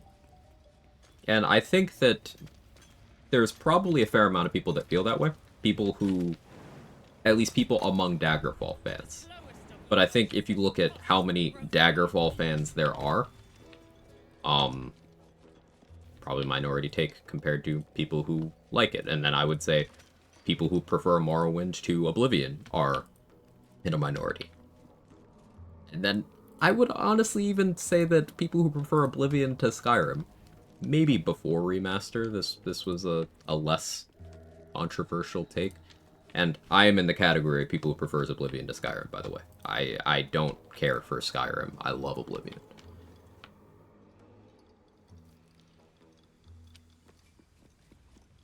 Weird thought, what if Bethesda used their engine on a Western game? So, you're saying, like, what if they made... Okay, so what if somebody... Maybe this doesn't necessarily have Bethesda. What if somebody made, like, a Fallout game, for example? And what if it was set in, like, the American West? And what if they had a lot of focus on faction-based storytelling? And you could put it, like, in a desert. Like maybe they could call it some sort of updated Vegas.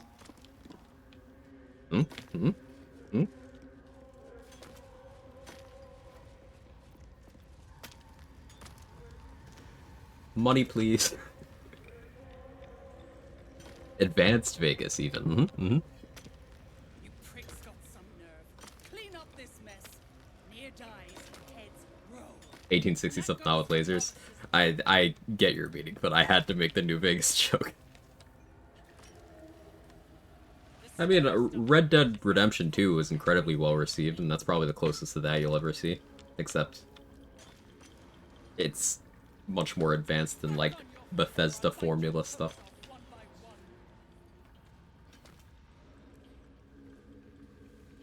Looking back, Daggerfall is dirt gray yellow, Morrowind is orange purple, Oblivion's colorful, Skyrim's gray. Yeah, like, the year was 2006, and everyone was blown away by how good Oblivion looked on the Xbox 360, and how vibrant the open world was, and how you could just walk in a direction, find quests, and the game looked pretty.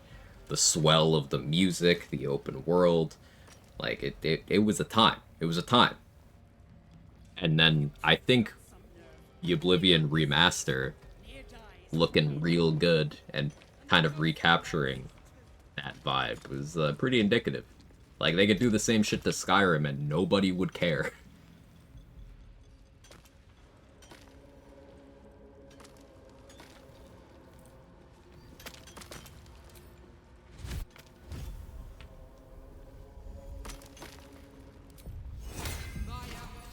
Dick, what are you doing? Don't want to draw any attention.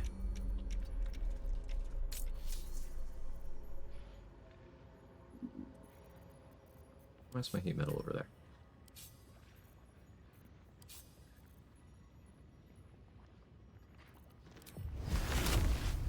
You don't have metal? You're out of sight.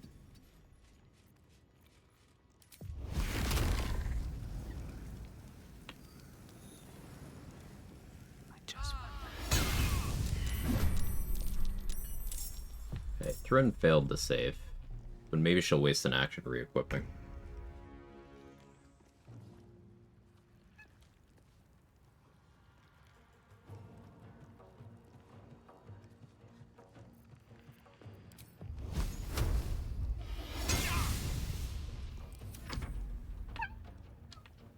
What did you roll, Thrun?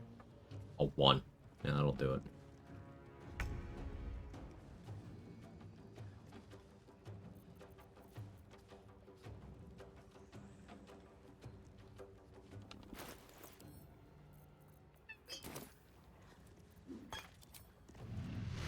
This.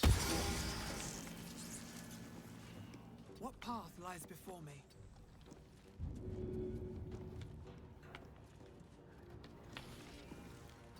Hit me.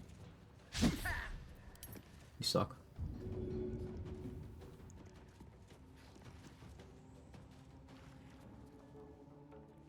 Really? Did you get closer? No. See the pixel. See it?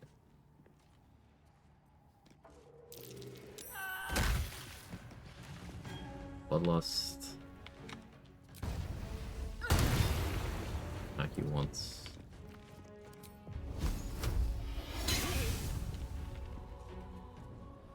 There. Buffer blade ward through. Or 23 stacks of poison. It's just a mod to show kill counter. That's all it is. Plan on playing Silksong? No, had no particular plans.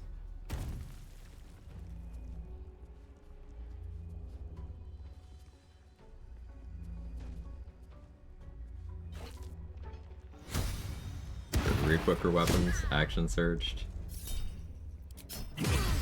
I'd to Armor of Agathis.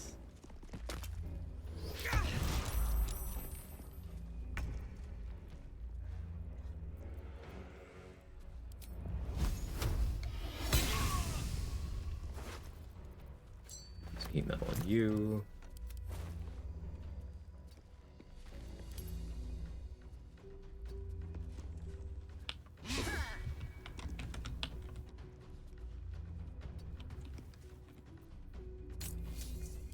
What if I needed more metal? hear me out on this one.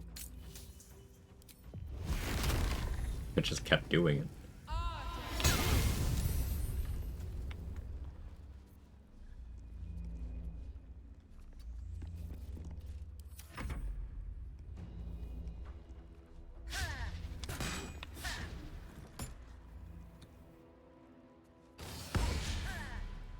You tried.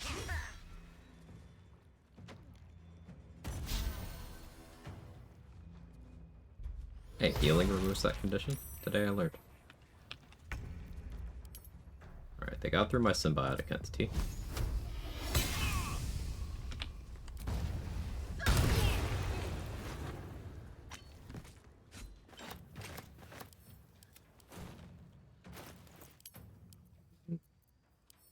Guess I don't need Jorkel's greatsword right now. I will want it, but I don't need it right now. I'm gonna be lethargic next turn. We got time before Brithvar gets over here. We've got 2 archers. 1 is invisible. Mind Master. I could get Symbiotic Entity going again. Get Agathis up again. Just out of range to hit both with that.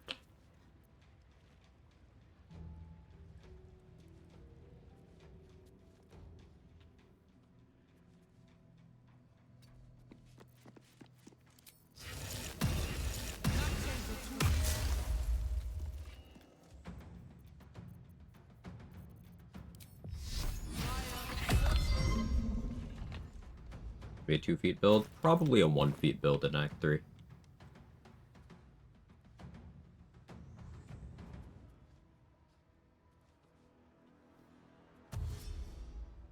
In Act 3, we most likely end up going 6 Sorcerer, 3 Druid, 3 Thief, probably.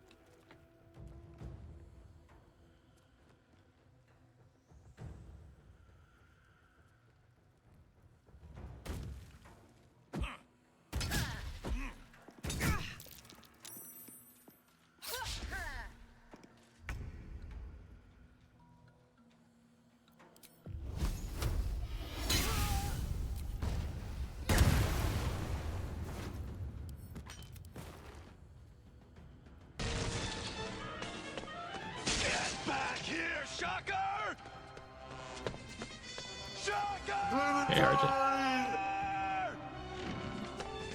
You can't escape me! I'll chase you to the edge of the earth! Shocker! You can't escape me! I'll chase you to the edge of the earth!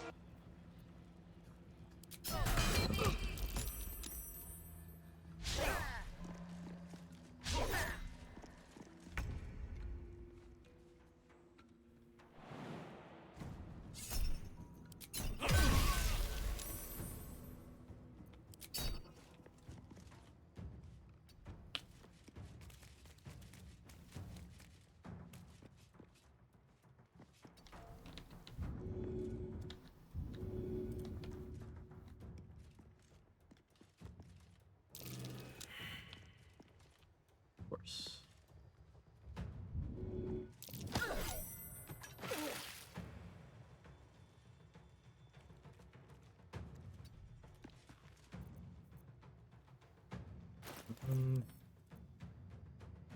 What more potions of speed? Nope.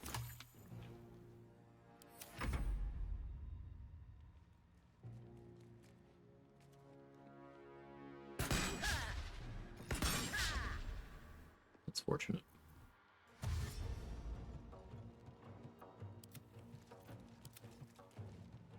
Brithvar missing me would be ideal. Gives me time to get Symbiotic Entity. Huh? He's going around because they body block the ladder. Love that for me.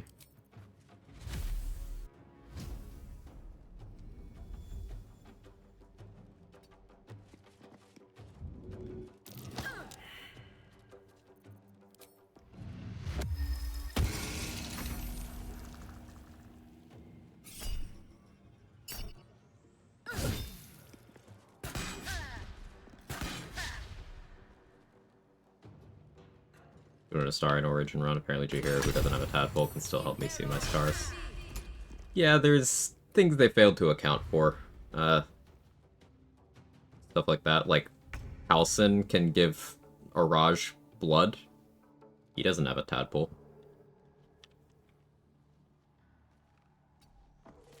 They just didn't account for everything.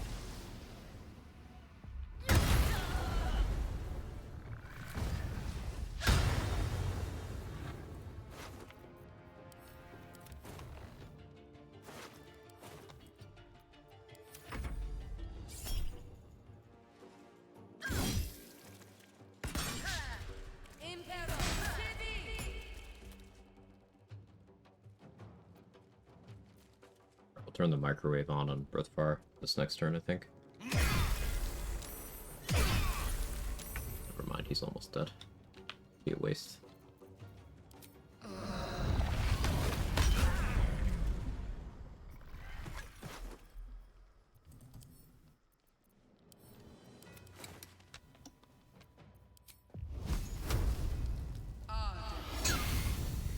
She's wearing metal armor.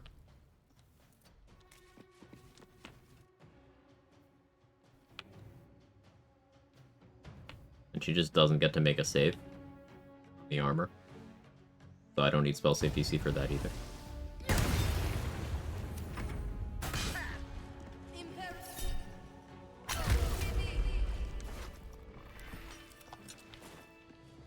Is heat metal the perfect Quag spell?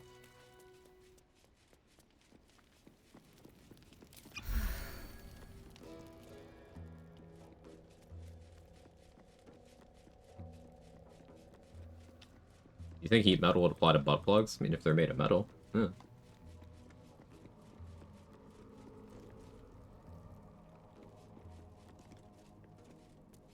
You need a tadpole for that?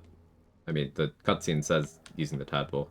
Does she say you need to be a true soul for the potion to work? No, but she says she wants illithid tainted blood. She wants true souls to give blood specifically. And Halsin isn't one. A quake of some sort, perhaps? Just a theory. Dumb. Half these walls are still standing. The past is... Well, let's see what you've got.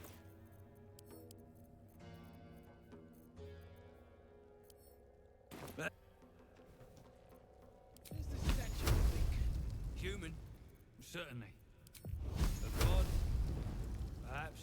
Just out of view. I would know. Don't you tell me.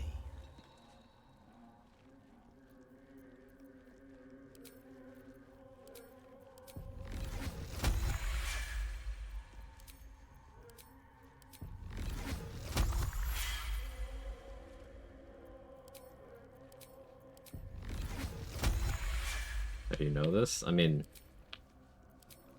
we're adults here. People got free time. A chisel in his room.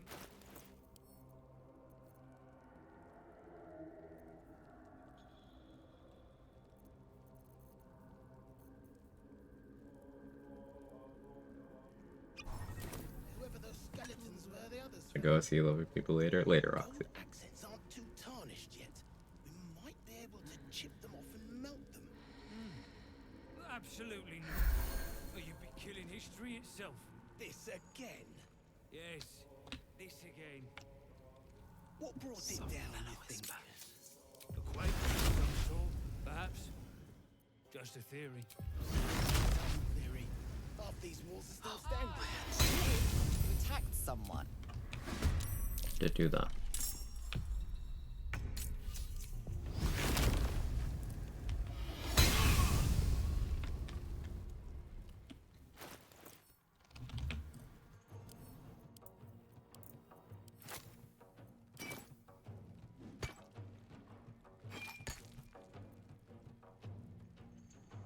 The uncanny dodge. That's where my reaction went. I was confused for a moment.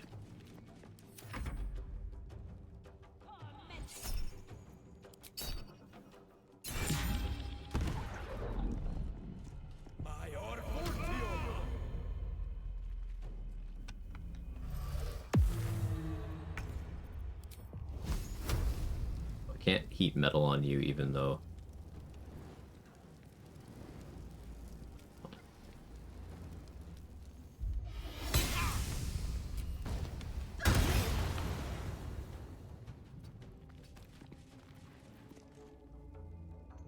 heat metal disadvantage goes away weirdly.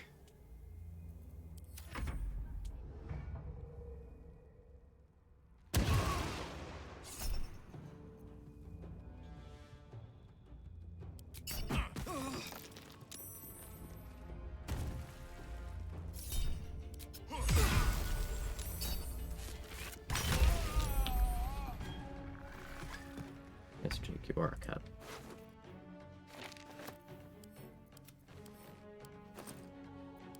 Ooh, polymorph scroll.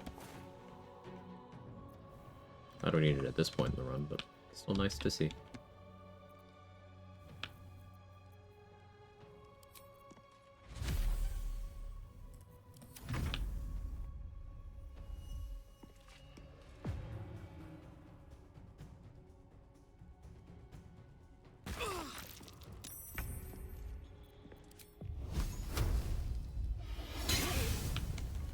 May the gods take you first. Uncanny dodge. Do you hear something? I believe there's a Kevin near you.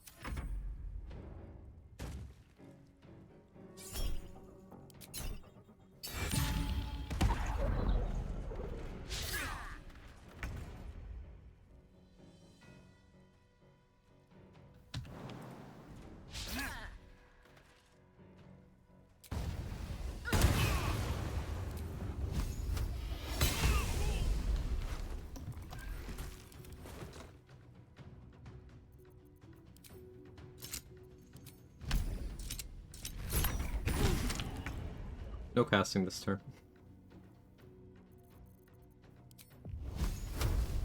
Was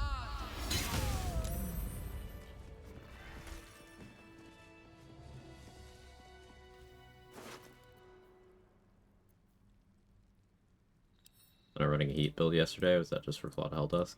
I was running some heat. I could still equip heat gloves right now. Here, let's do some heat. I'm gonna have to get up soon and get this cat some water, otherwise he's gonna eat my monitor.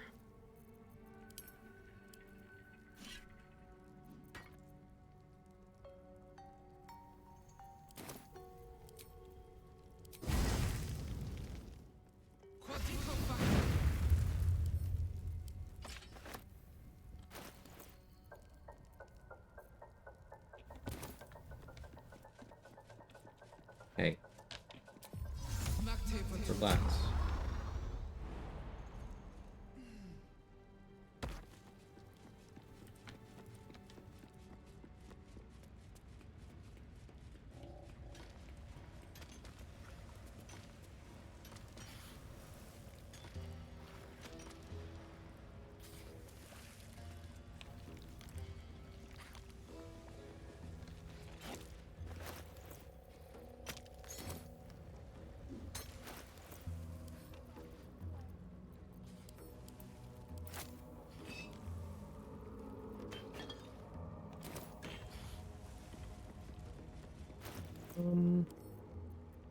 Worried about Nier hitting me with Dissonant Whispers.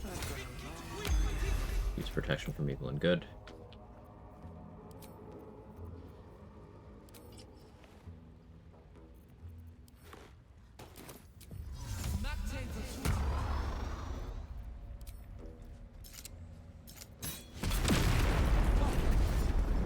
Can you hear me? Beldron!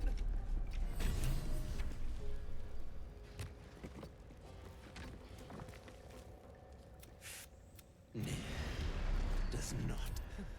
So you care.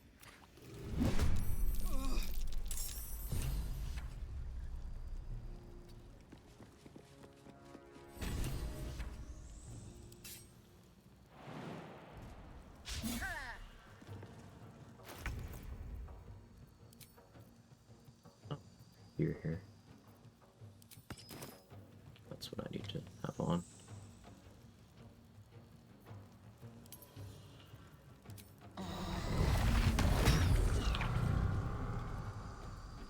Hit me.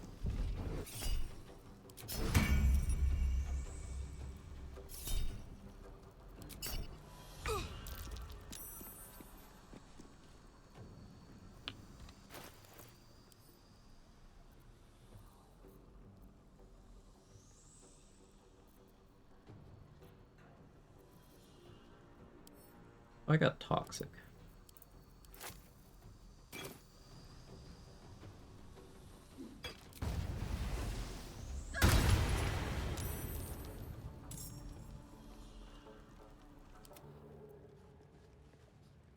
What now? I did forget those two down.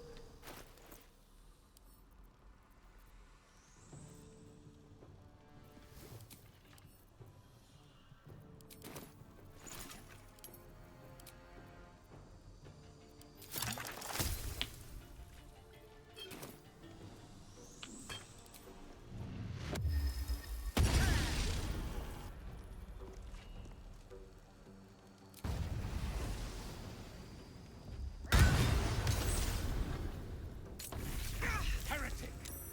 You should never have come here.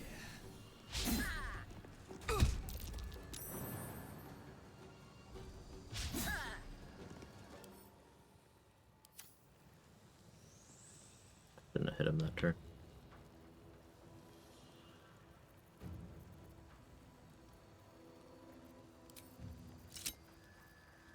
It just means I do this.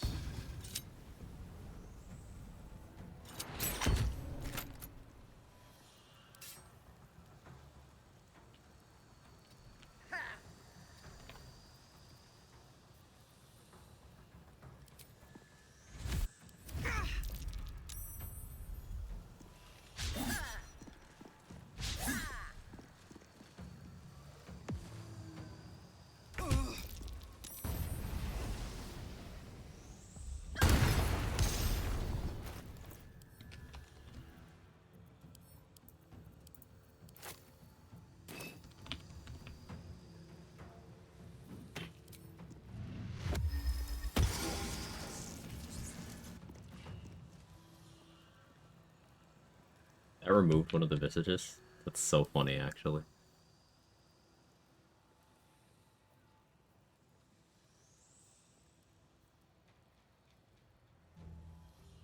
I'm just kind of trying different things out here.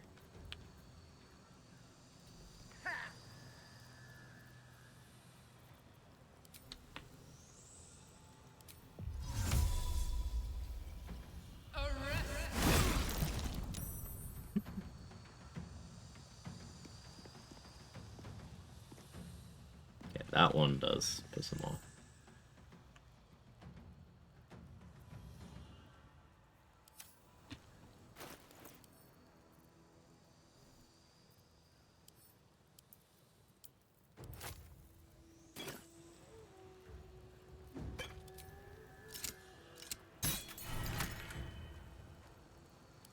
We've made near vulnerable to fire damage. We also got through all of his psionic visages. Me?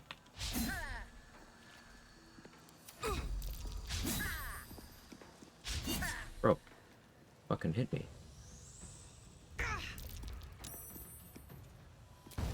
It's not. He was fireballing there.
Heat is awkward. I want more DR than I have for that. Like, heat with Helldusk or Adamantine Splint. Comfy. I guess DJ Halfplate has the same DR as Adamantine Splint. So this is kind of confirmation bias. Taking this 1 damage that I don't like.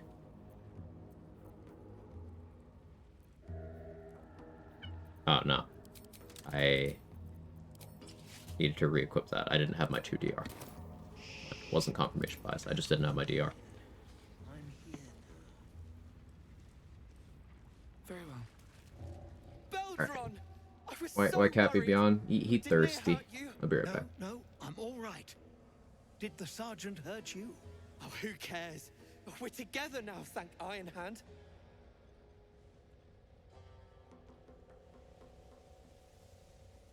We ought to thank someone a little closer by, I think. Gaedel Ironhand you may not be, but you damn well fight like him. I'm grateful, don't mistake me, but why help us? You're one of them, aren't you?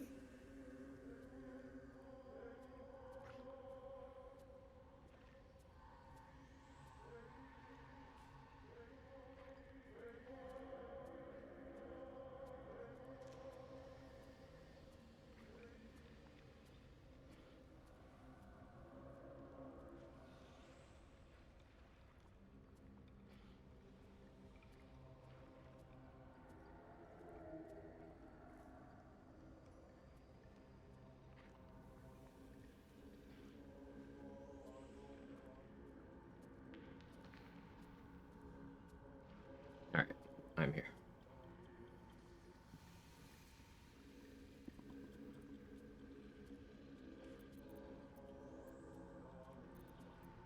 You did. What has he gotten himself mixed up in now? If you knew half as much as you... Well, I shouldn't be surprised, and so? Certainly not. Fine, and...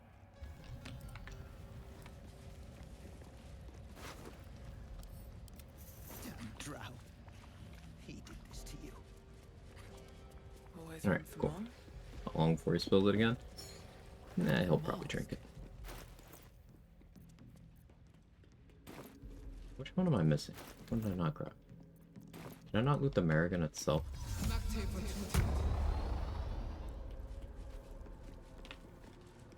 Sounds like something I'd do. So yeah, the microwave did pretty well there, despite me forgetting to turn on my damage reduction. So my armor was effectively just helping my concentration and giving me AC instead of giving me the DR that I primarily wanted it for.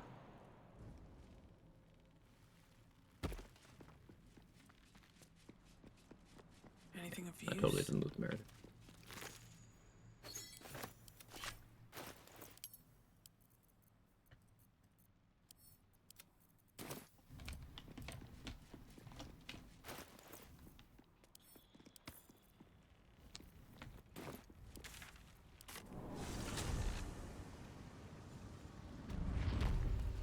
What could they accomplish?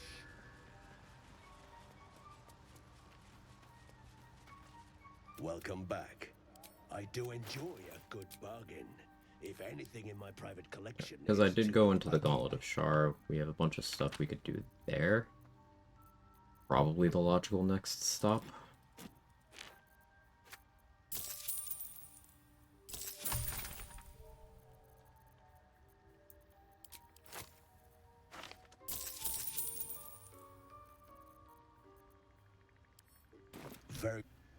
I'm very low on consumables that I would like to have, though.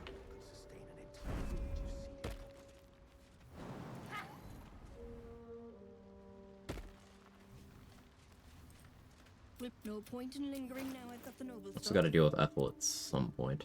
Doesn't have to be now, but at some point. I would kind of like to get another 4th level Agathis going. Maybe a long rest.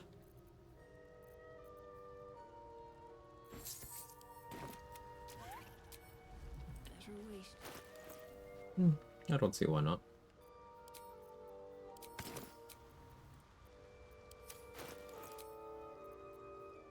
I have guidance already. I don't need that. You carry a Githyanki relic.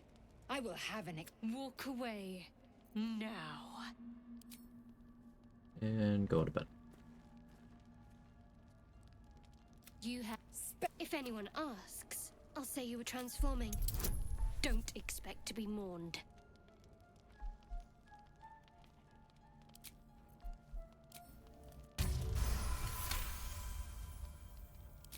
Debating whether Lae'zel survives this run. Considering last run's outcome for her, I would prefer she did. Or at least that. No, that was the co-op. That was the co-op. She got a good outcome in my last solo.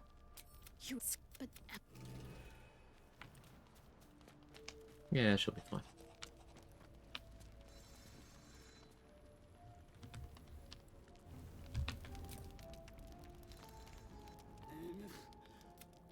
Sexual tension, yep.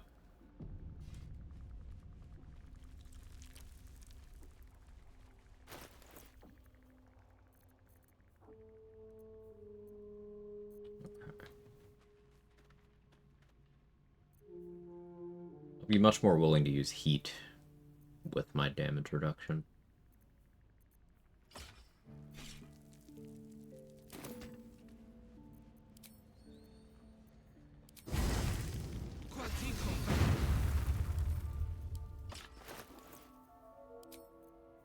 Since we're going to the gauntlet,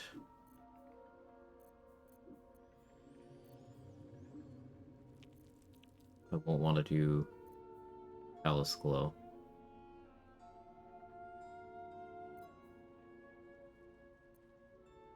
Spiteful Thunder, Reverb Boots would be an okay combo.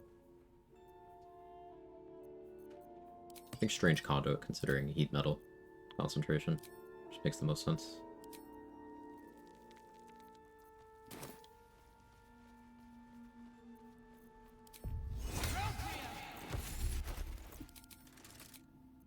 Okay, Shield of Faith.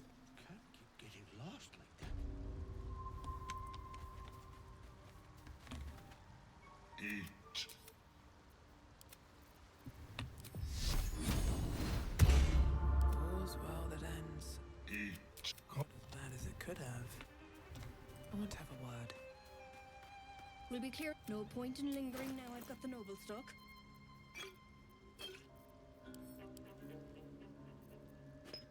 Get more Arse Oil. I have been using it.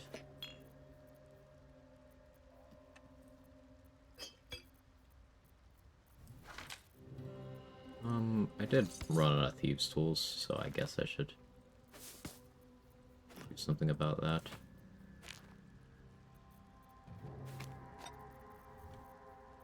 And I did run out of Oil of Combustion. I should do something about that too.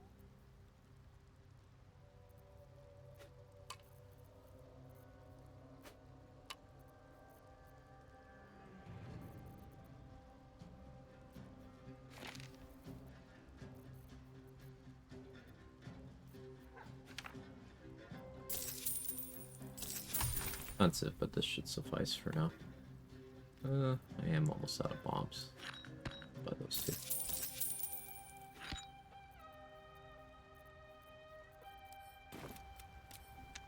Have I got everything then?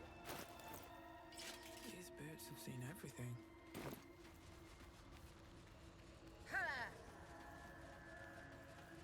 Go fight the spider.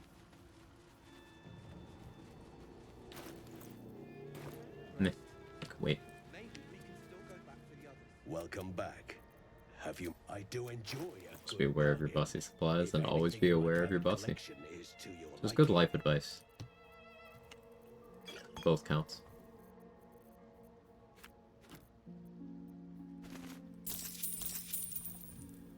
You've heard of Magic Awareness Aura. Get ready for Bussy Awareness Aura.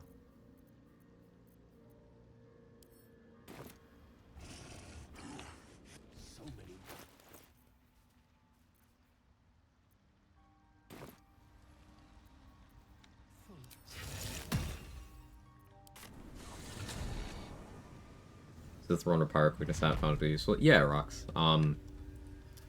Reapply Heat Metal does trigger Pyro Quickness. So that's gonna be some Act 3 tech. And you can get 2 turns of Pirate Quickness effect by doing extended spell Heat Metal.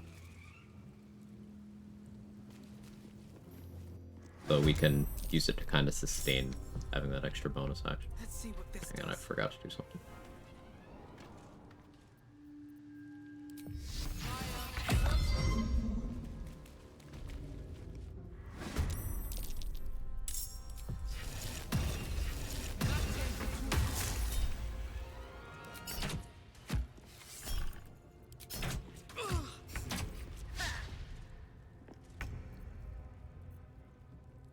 I don't need all of you alive here.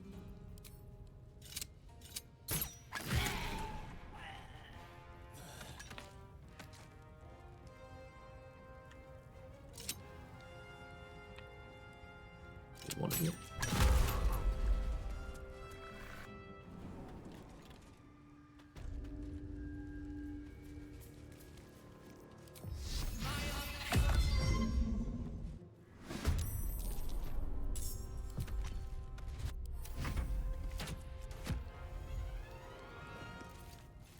Goodbye.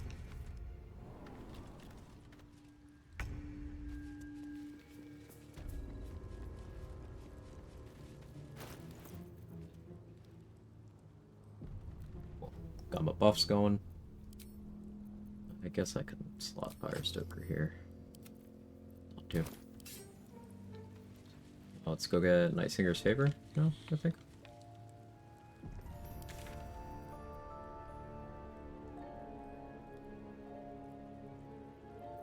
It's been a long day. It's been a long day, she says, as we're buffing up for the morning. Yeah.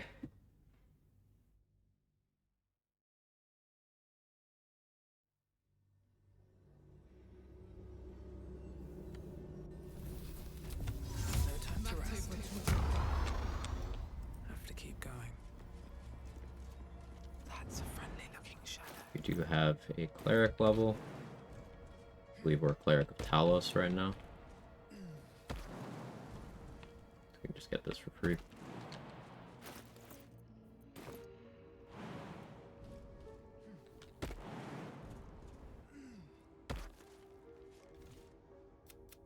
A play.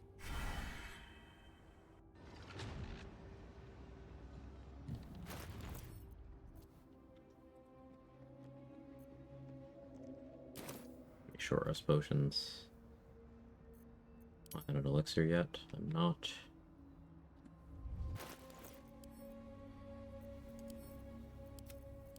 Cultivations. 4 first. That's it.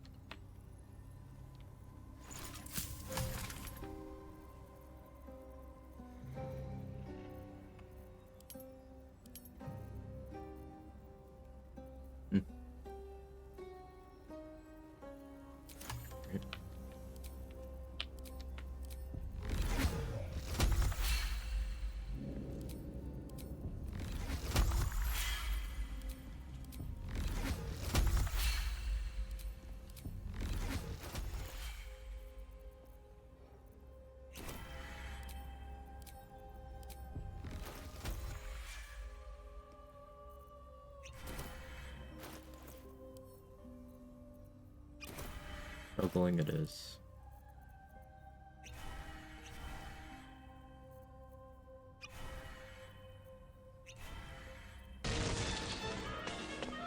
Get back here, Shocker! Shocker! You can't escape me! I'll chase you to the ends of the earth! Don't have any Warg Fangs.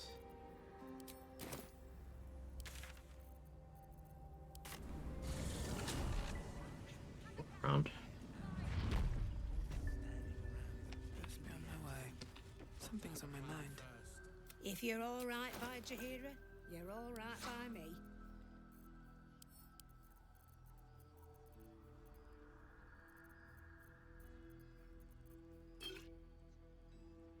Guess I'll buy that. Really like to be on Bloodlust right now, but doesn't look like that's happening. given my currently available resources.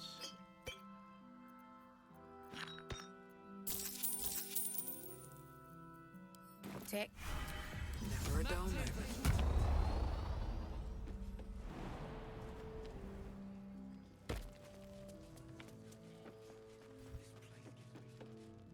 In the market for something special?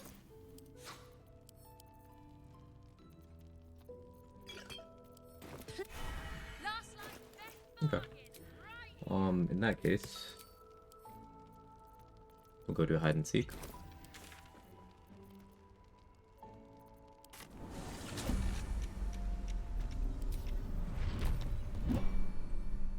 Anything you want to say? And Breathe quiet. Move with care.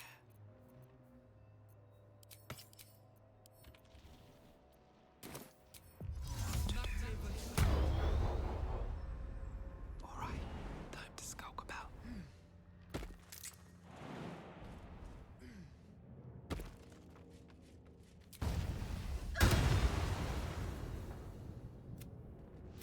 Will you play with me? I'm Oliver. Or find me and get.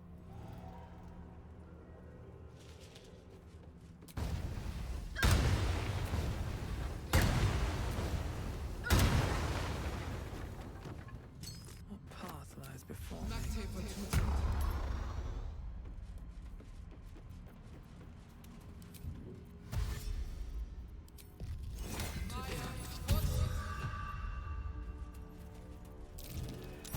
You weren't supposed to fuck. Good. Try to fuck. To be cautious. What path lies before me? Happen to know if there's any way to put merchant items in a bag on consoles so they don't get reset on merchant restock? I don't know much about the mechanical differences of, like, what console doesn't allow you to do versus PC. I'm sorry, I can't be more help there. I'm not sure.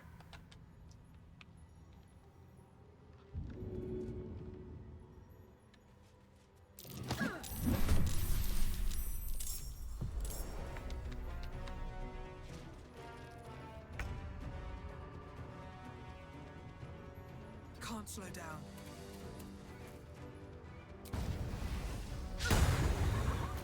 Good.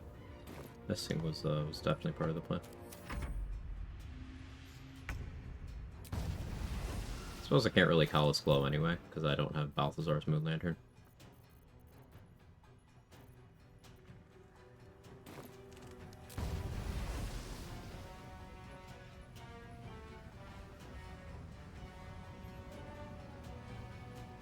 Guess I have to dolly more fly up there, maybe?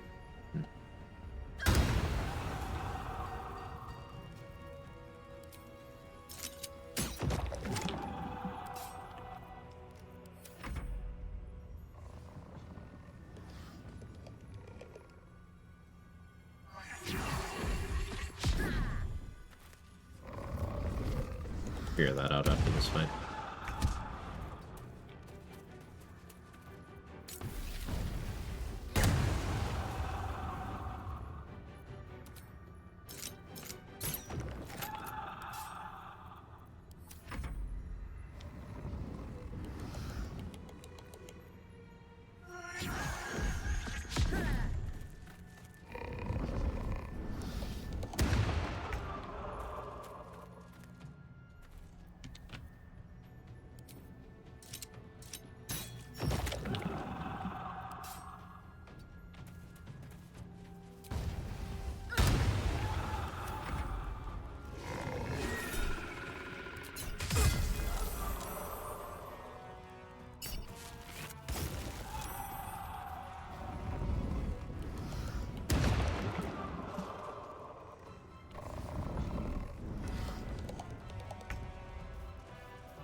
Right, its concentrated blast was totally a better play that entire time, but yeah. Just out of view. Getting a feel for the rhythm of the heat and whatnot. I'm afraid. From your bucket to mine. Let's see what you're hiding.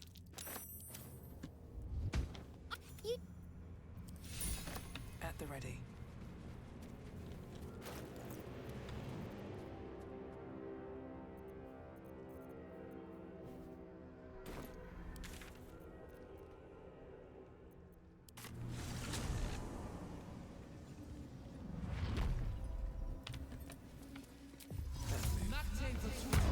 Alright, so from over here, wonder if there's an angle.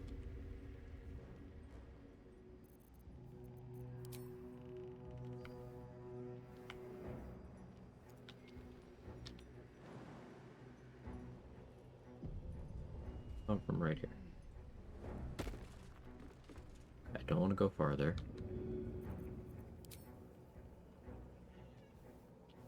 Too short. Too short.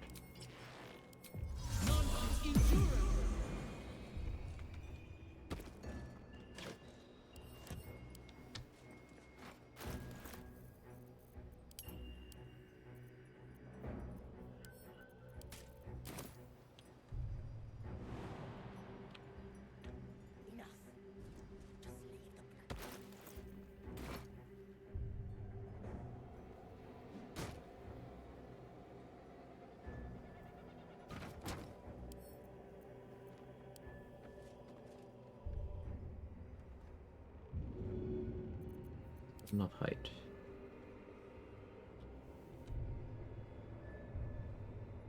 Maybe I'm fine here.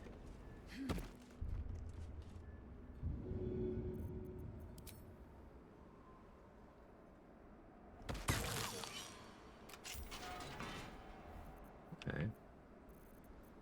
Looking.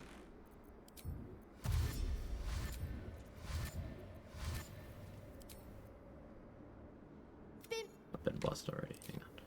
Alright, gotta wipe my pixie blessing now. That means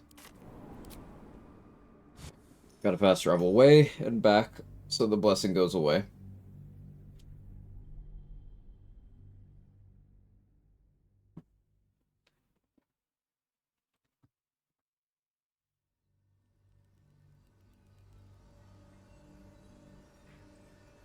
Looking through the script to see if your theory on why Bussy was a spell is correct. What I see, it's based on Burning Hands. Turns out it is a relative of Fireball, not Burning Hands. But I understand I'm new to this.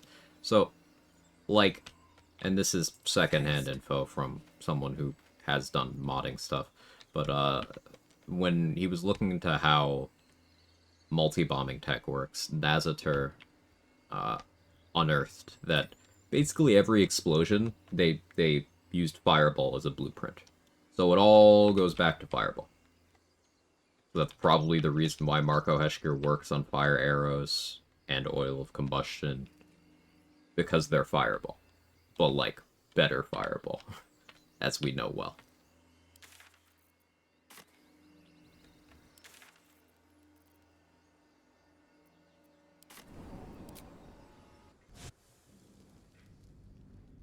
So it's pretty funny to me that Fireball is the worst variant of Fireball.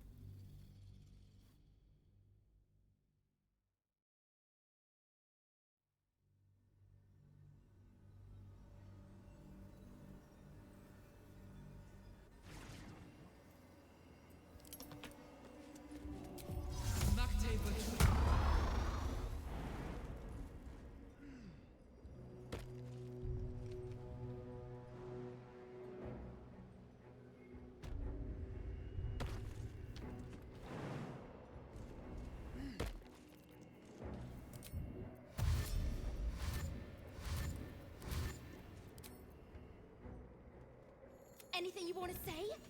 Don't.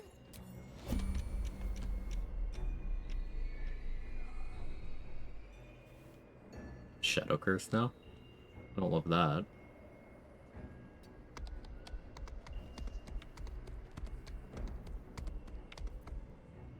I really don't love that.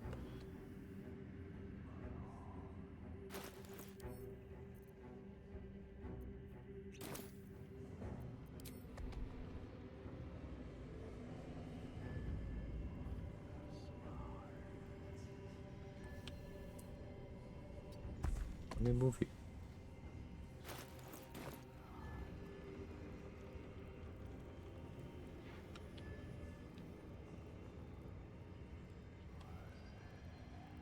No? Can't move objects. Unfortunate.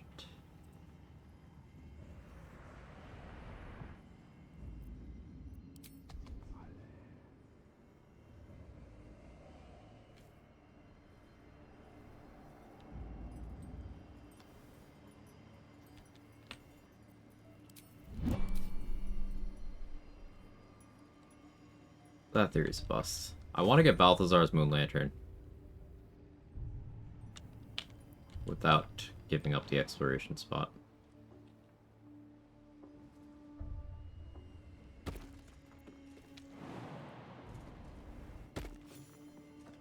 Motherfuck. Well, I accidentally grabbed the spot. Somehow.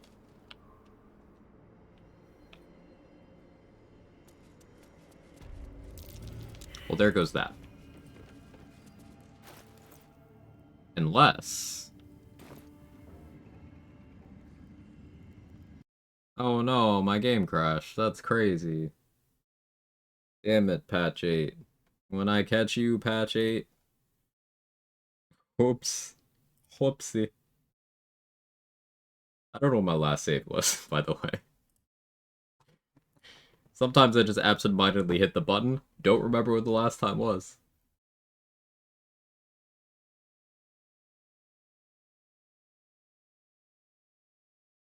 Cat.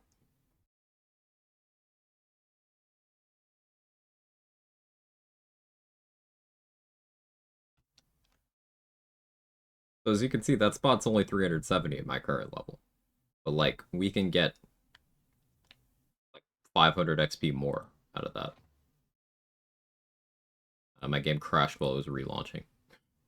And now it's mad at me.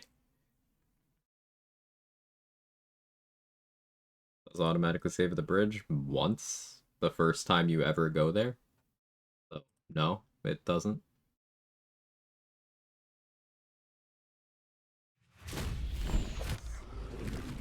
Well, you want to grab it, 10 or 11? Undecided. Probably 10. I'm not pushing the XP that hard.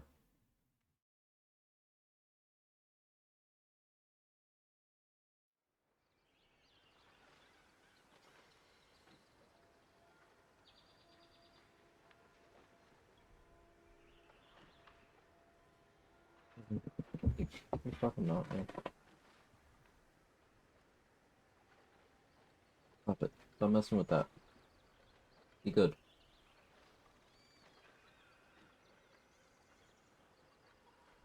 Wait, can you let me go?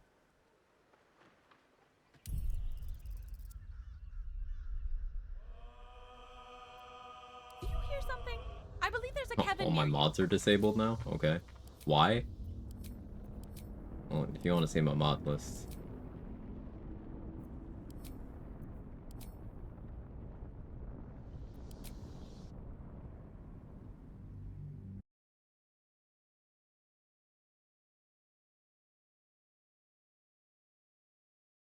Almost food time for you? Need to think about what you want to cook? That's a good question. I should think about food too. I'm gonna think about it. Doesn't mean I'm gonna eat it, but I'm thinking about it.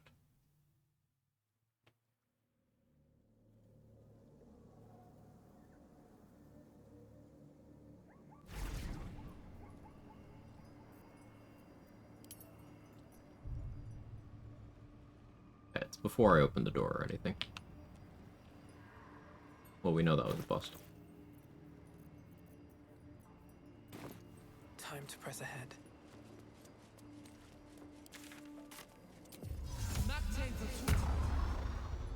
Out of sight, out of mind. Eating cookies, those State Fair ones you mentioned. Jealous. Wonder if the gods are watching me.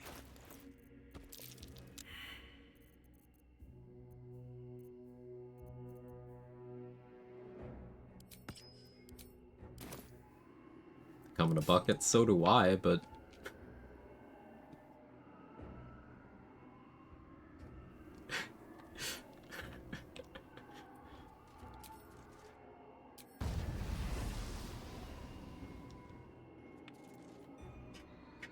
Quag, no, yeah, no, I regretted that one immediately, if that wasn't obvious.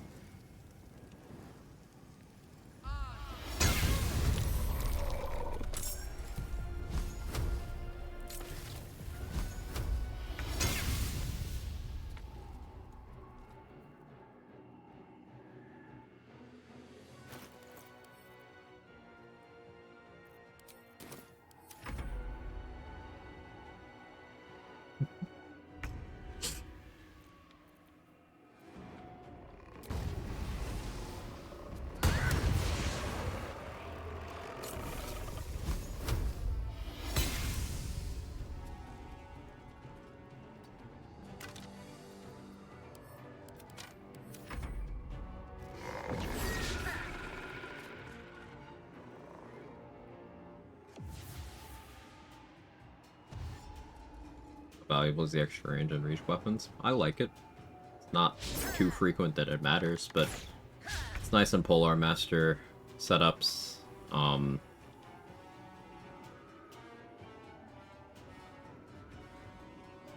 Nice for being able to attack from high ground and get high ground bonus on melee in certain situations.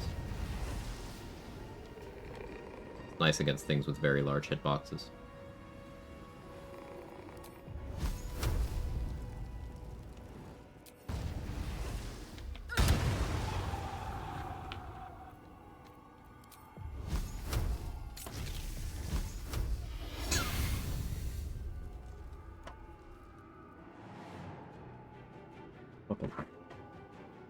Stop it.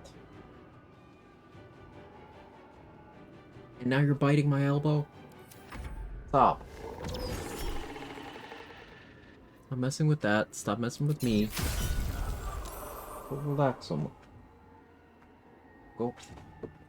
Go.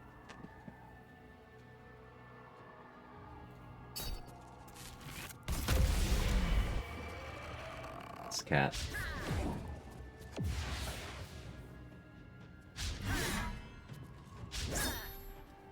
Don't look at me like that. You know what you did.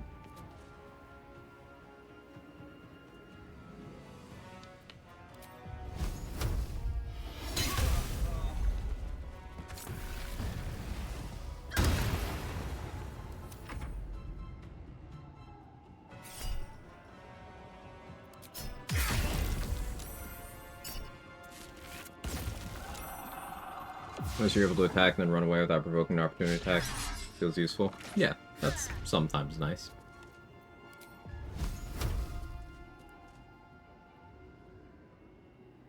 I guess an amusing thing you could do with Heat Metal is set up a situation where there's a bunch of unarmed enemies and there's one weapon. So, like, one person picks it up with their action and equips it to try to fight you with it. You reapply to kill them. And then the next person picks it up and equips it to fight you, and you reapply and kill them. That'd probably be a funny situation to set up.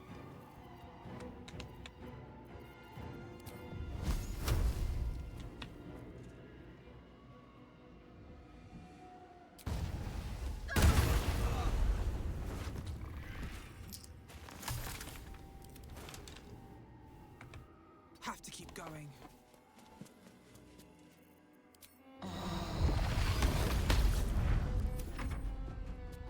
About combining extra range and weapons with a knockback Tempest Cleric build. I've done that. I mentioned Polar Master, right? That.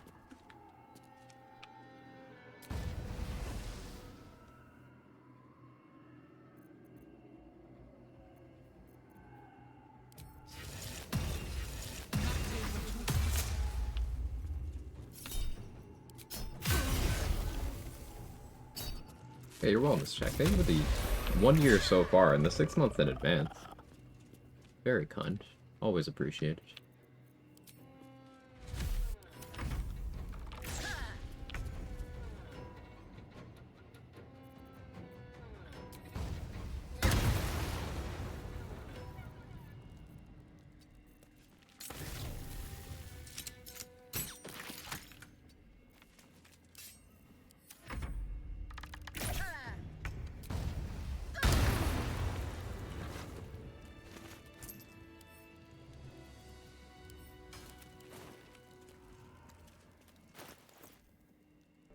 just a 9 girl candle level. and she's on fire. There you go, Quag.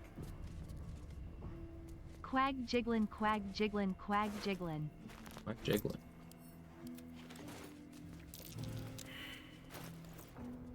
Still have Malice and Thesibald up. I haven't done any of the plant fights either.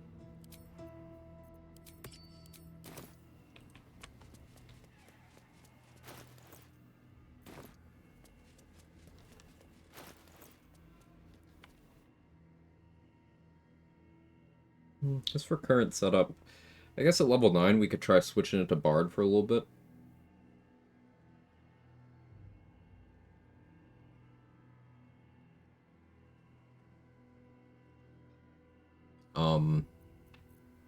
Because then I could have extra attack with either swords or valor.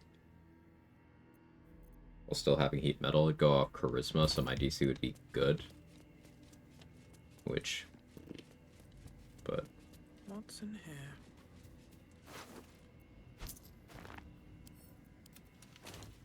More for me?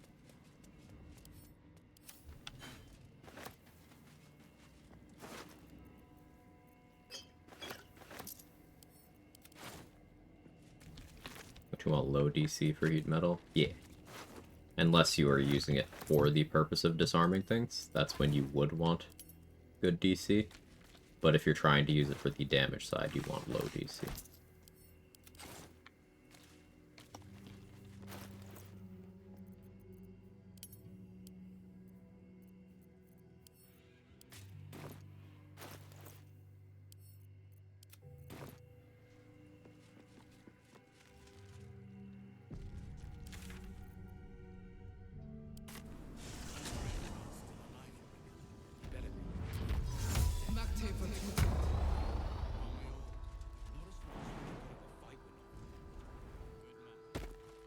Level 9, you can do the Druid Mediocrity Sorcerer split. Yeah, I was kind of leaning that direction too. Get Draconic Bloodline on the heat metal damage. But the thing is, we're looking at...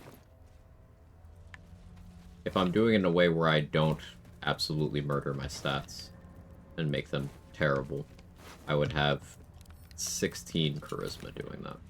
So it would be 3 damage on every heat metal. 3 damage. 6 levels for 3 damage is not really good.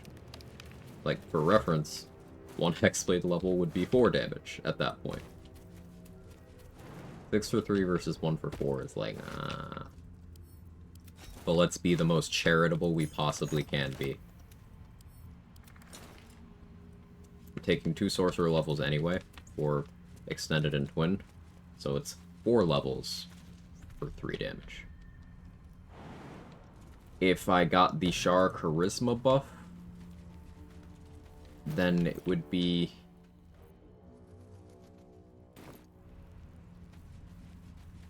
another 2 damage on top of that.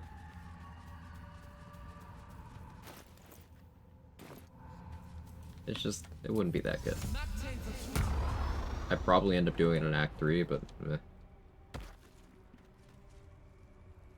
Rigor Draconic is ass. Like, I kind of want to do it for heat metal, but I'd be better off grabbing an extra attack class, wouldn't I? Arcane Charge would be around the same damage. More reason to go Thief.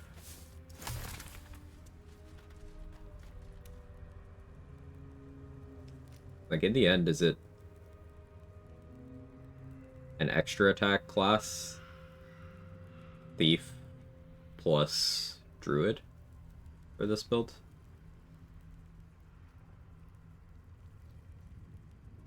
Like a 5-4-3. Ranger makes the most sense to me. Half caster, heavy armor, good saving throw proficiencies, extra attack. Makes the most sense to me. I could go EK for 1/3 caster. I'd pick up Action Surge.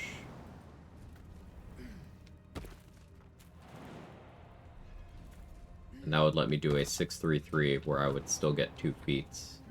Spider gets that extra feat at level 6.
Damn you. Where are you?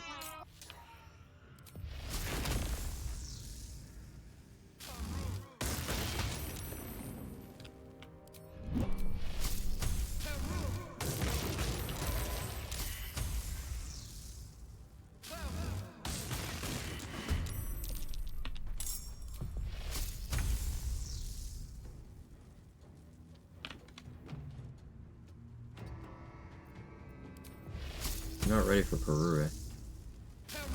Especially not for 18 more turns of Perure. Best be on my way. One of your streams, you mentioned Draconic Elemental Affinity damage is different from Power Devocation. Don't entirely understand how they're different. Doesn't Power Devocation add all riders too? In short, yes, that's exactly how they're different. So, like, if you were to do a Scorching Ray with Crater Flesh Gloves on, all gear the same. One is an Evocation Wizard level 10, the other one is Draconic Sorcerer level 10. Fire Bloodline. The Scorching Ray damage, and let's assume 20 int versus 20 charisma. The Scorching Ray damage would be the same, but the Crater Flesh Gloves damage would be higher on the Evocation Wizard. And the more additional damage riders that get bonuses like that you're doing, the wider that gap becomes. So, like, if you're doing Twisting Branches, those are common. That's one such case. Crater Flesh Gloves, that's another.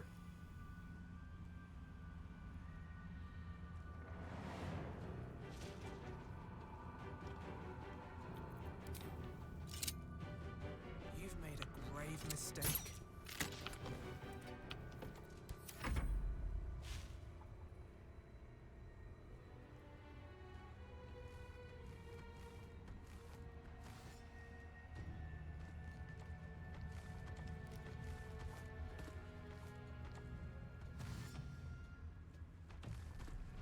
Then there's other favorable individual interactions that work out better because of how the game is set up. Like, you can empower Evocation on Smites, on Booming Blade, and it'll go on sub-instances there. So if you did a, let's say, a Searing Smite with an Evocation Wizard, while using the Rat Bat, you'd get your Intelligence mod on both instances of damage from the Rat Bat. The same would not happen with Draconic Affinity.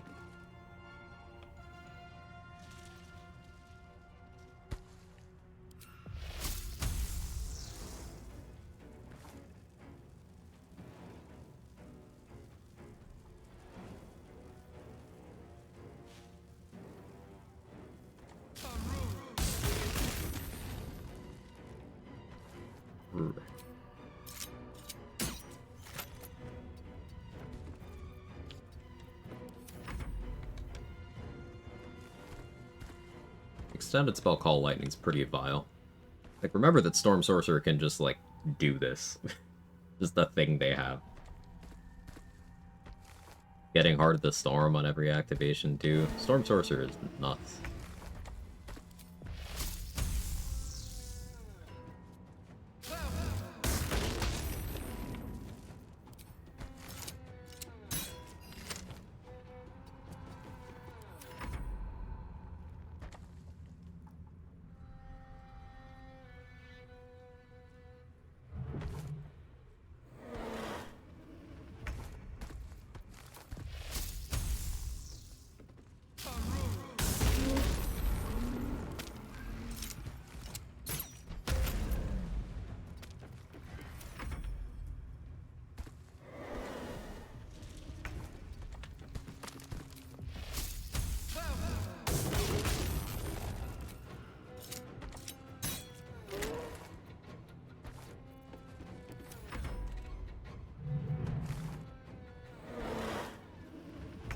I guess Ranger would let me pick up 2-weapon fighting style.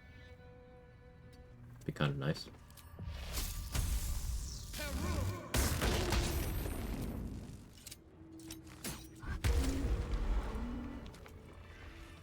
What do I want to do with my remaining 11 turns?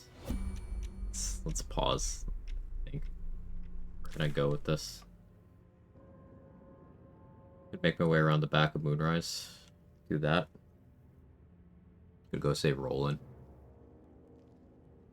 I'll have holy water for when I go save Roland, though.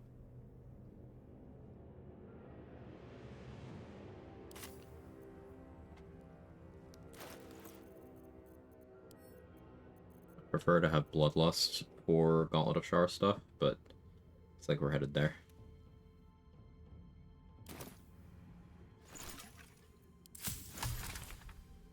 Hey, Rolly.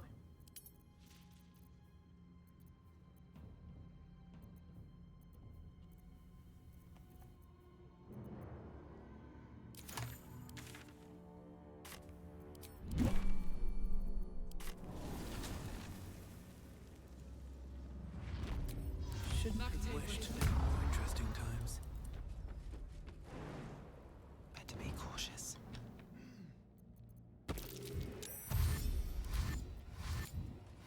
Breathe deep and move.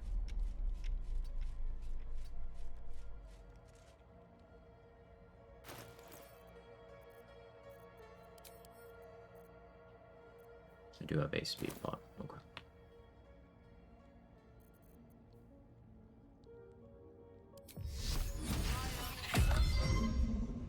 You're mine. You upset.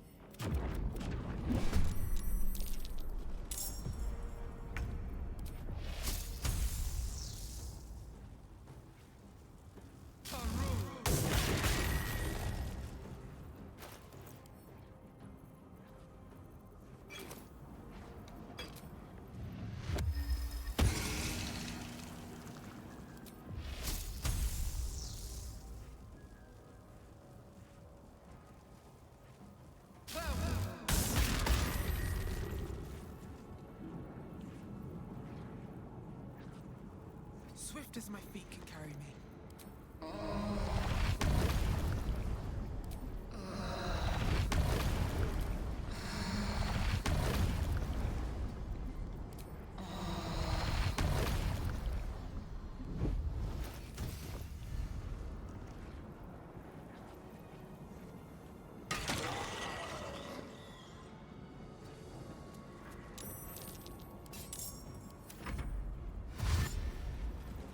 You have to complete Honor Mode Vanilla to get the dice. Mods disable achievements. Unless you have the script extender, which one of the functionalities is that it re-enables achievements.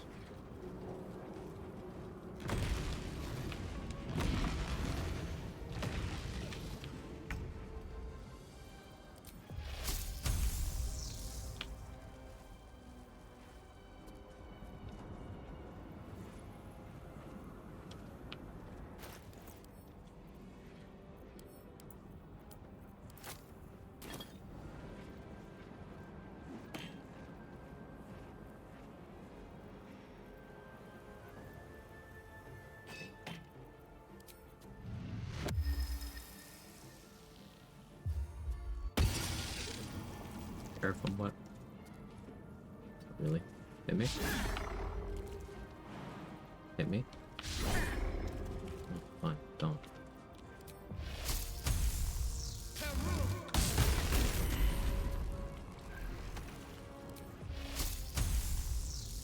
Suppose they weren't ready for Peru.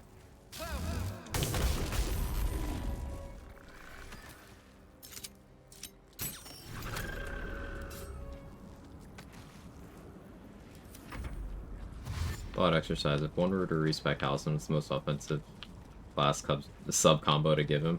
Like, offensive to him.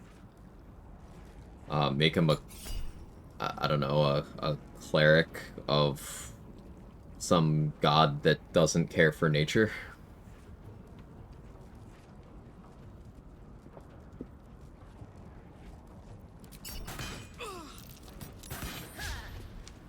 Oath of Vengeance Paladin? No, Oath of Devotion Paladin. Because then he'd have to give a fuck about people's lives.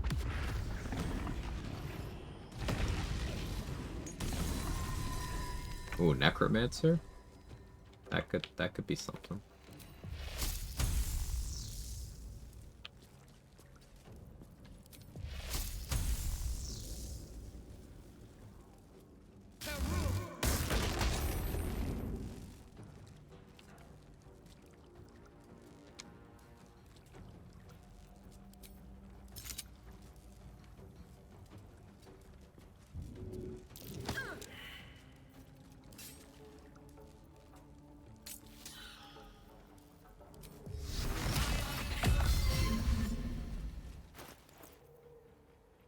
turns of Blade Ward that start ticking down at the start of my next turn, which is my lethargic one.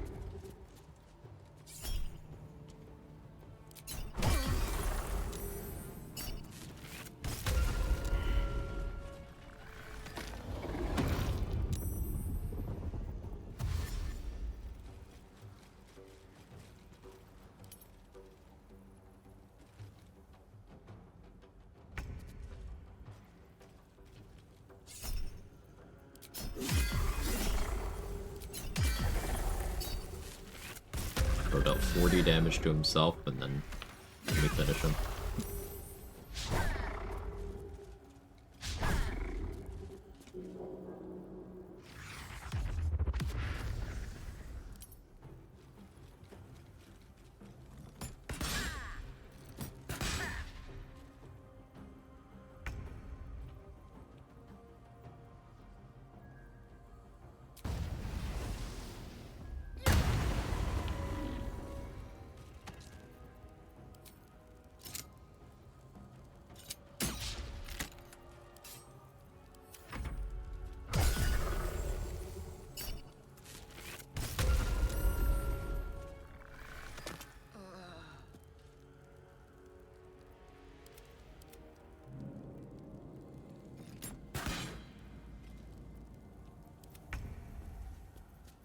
I got a little confused there.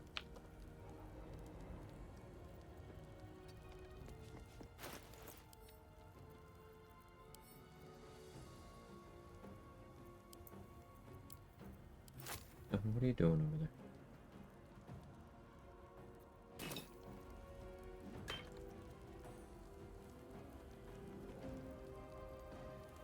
Appears to have one of my belts, and he's just like...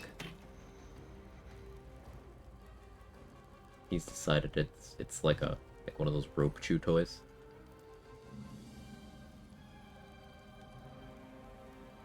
Okay.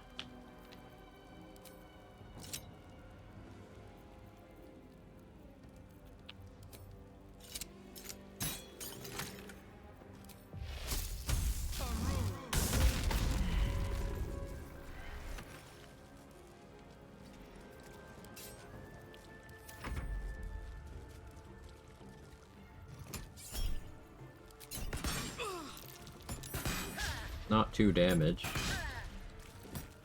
What am I gonna do?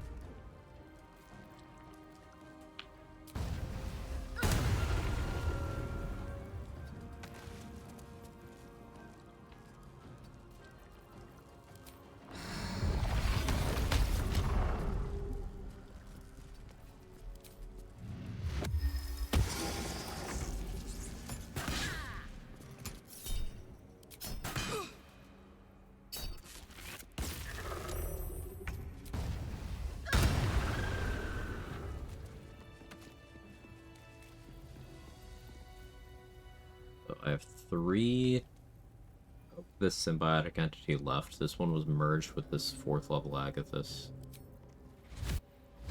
So I just do that. It's been a long Back day. to 20. I need to rest soon. Something good here, I hope.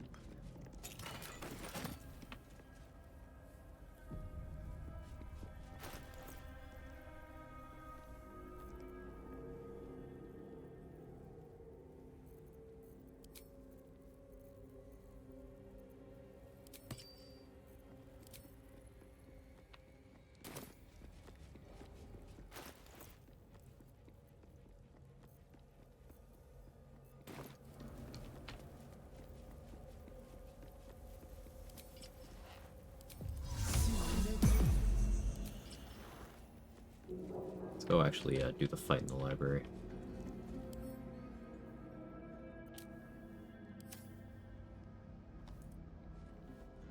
If everyone else minds their business, I'll be fine. What path lies before me?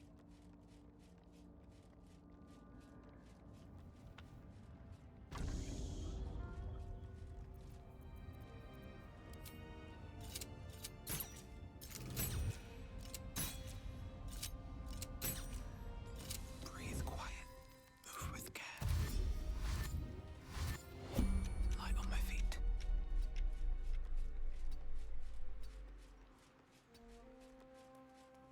Starting a solo Eldritch Knight run, it seems in your unused Tide String Archer build. Anyway, Tavern Brawler throw build to compare that level of damage. Is Archer just a better choice? So, like, I've played Eldritch Knight a bunch of times now, a bunch of different ways. Throwing at peak is not going to compare to archery at peak. But both of them do far more damage than anything in the game, like, requires. Like, you can get single throw boss one-shots with setup, just how you can get single arrow boss one-shots with setup. One of the advantages that a throw build has over an archer build is substantially more accuracy, to the point where you never really need to worry about your accuracy on a throw build once you have that Tavern Brawler set up.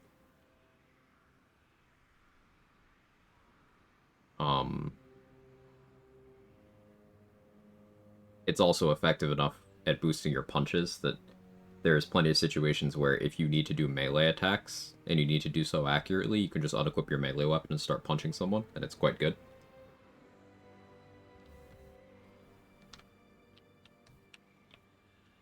But it's fully viable and very, very strong.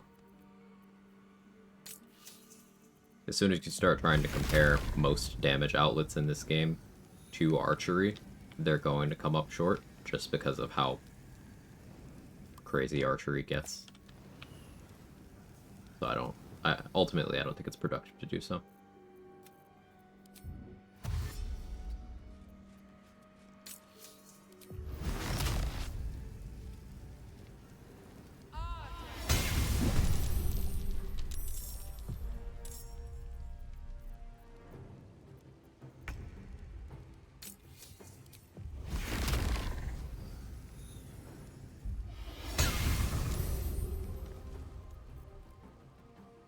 Can't slow down. Shouldn't have made me your enemy.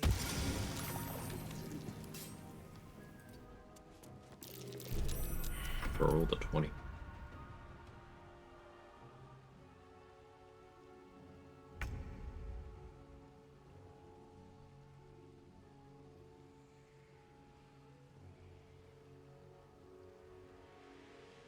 Problem I have every time I play, it's coincidentally like Skyrim. Oh fuck, how did I end up a sneak attack archer again? Why does this keep happening to me? All roads lead to stealth archer.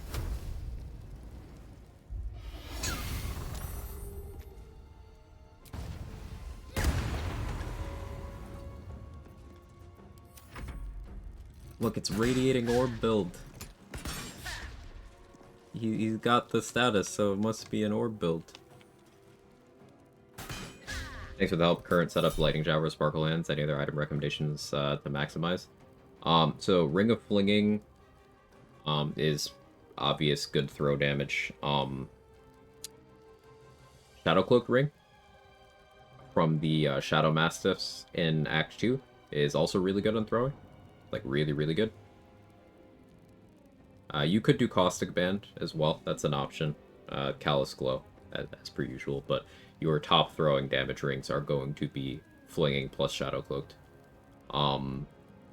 Depending on target, Flawed Helldusk or Kushigo could be better than Sparkle Hands, depending on the target. But Sparkle Hands does have some real cool interactions with Lighting Jabbers. Like, even if you miss a throw, let's say you crit miss, the lightning DRS from the jabber is still going to hit, which means your throw dealt damage, which means you still build the lightning charges, and that's cool.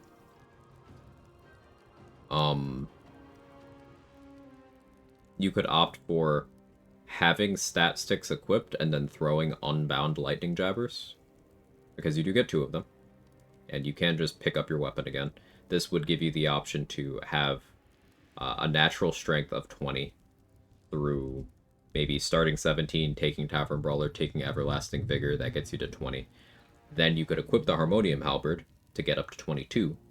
And this allows you things like 22 strength plus Colossus or Bloodlust for better damage or action economy than Cloud Giant necessarily would be.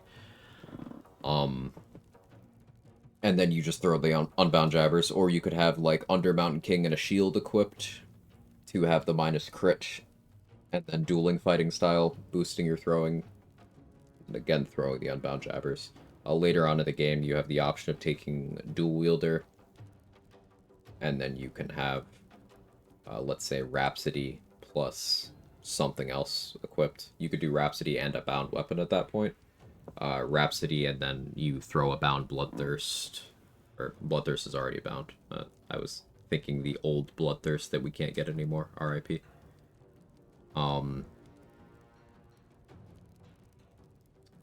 Later in Act 3 as well, I guess you could technically get this online early in Act 3. The comeback hand axe is a +1 hand axe that returns, but it doesn't equip, so it allows you to...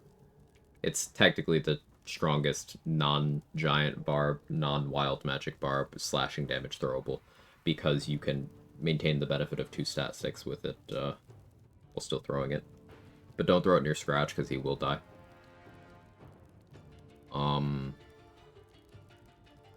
What else is throw stuff? I did mention dueling fighting style works if you have sword and board, right? If you're feeling like your throw damage rolls are inconsistent, you could opt for Savage Attacker, but I tend to go other directions. Jabbers crush enemies? They can. They can even crush you.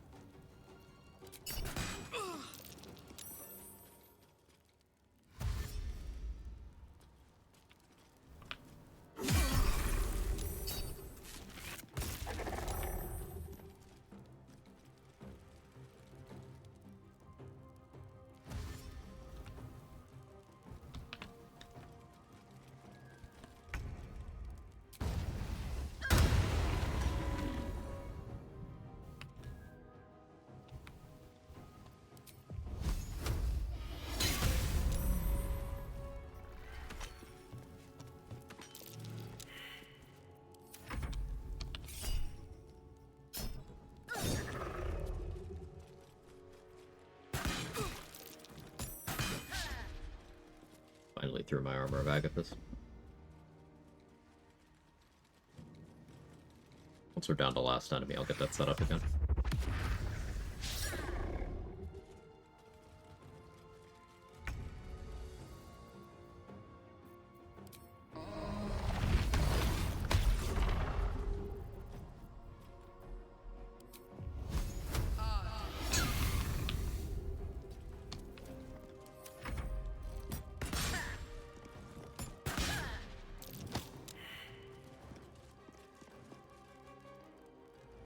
Specifically designed for throwing builds, damage, and it applies twice to the throw.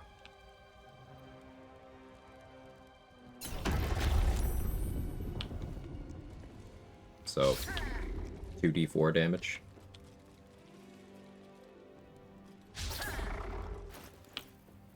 I don't have it yet.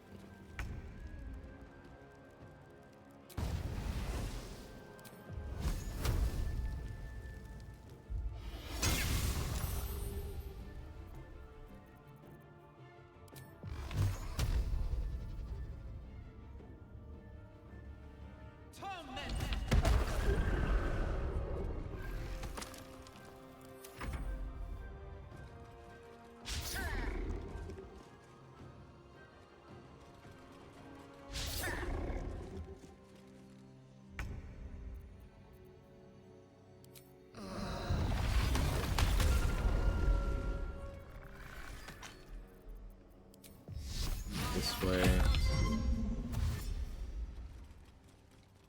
It's interesting that these guys don't want to go through darkness, even though they're immune to all of the downsides.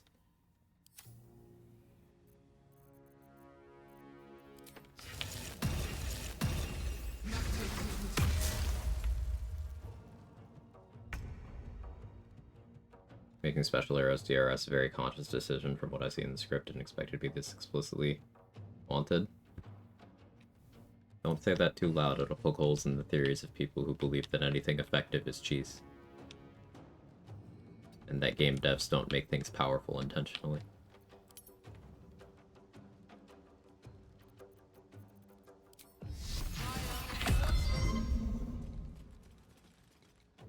That's the cheapest way to obscure something for that ring.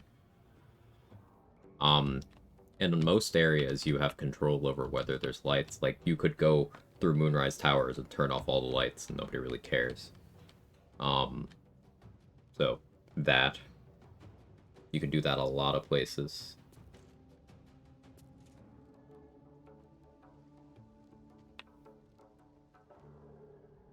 Day drinking fun again.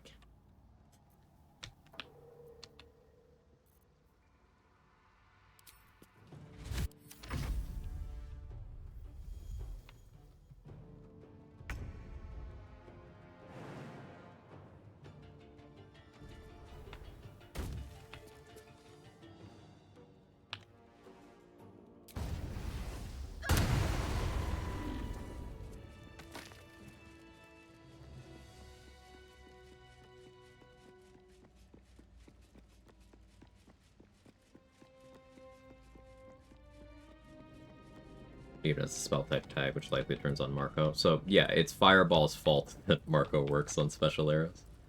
And Bussy.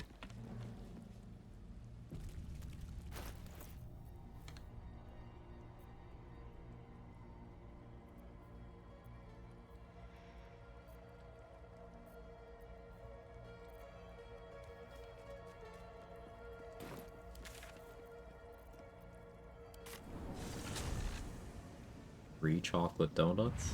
Nice. I got your chocolate donut right here. Alright, time to skulk about. That sign above. This must be a brewery or distillery. Ew. Time to press ahead.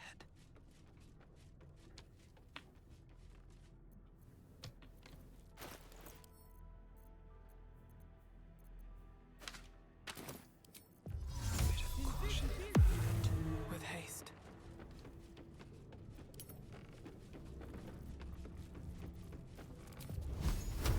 Fizzball does have a thing that I can heat. He's got 16 con and proficiency.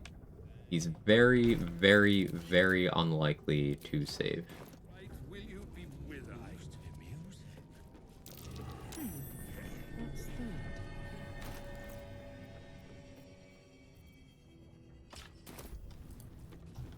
I don't need any attention right now.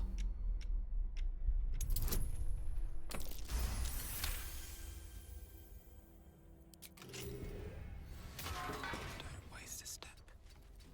Yeah, on my way to get Will's chocolate donut. Hell yeah, gamer.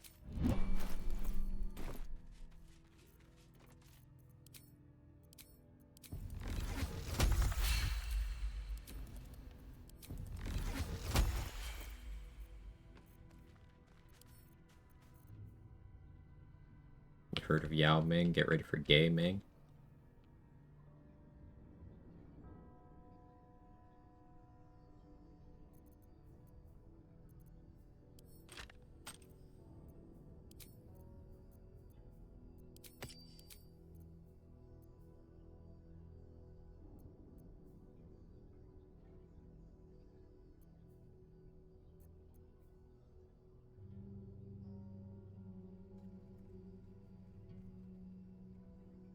Jake, can you get out of my trash, man?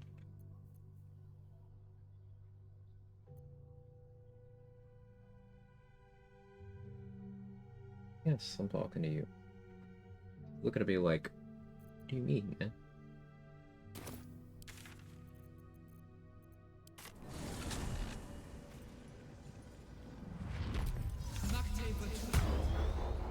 On my way.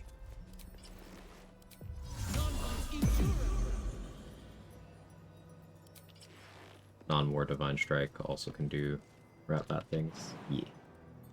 Yeah. There's a world in which we go more Nature Cleric in this run.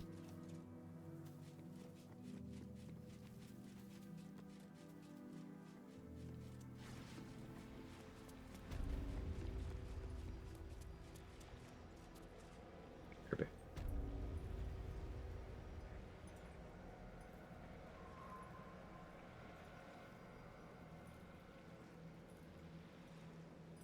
Okay, I'm here.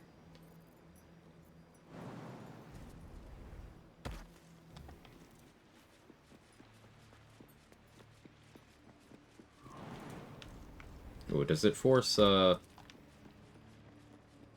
double saving throw there, trade? On the hammer? You're mistaken, surely. I am not. Yes, that's funny.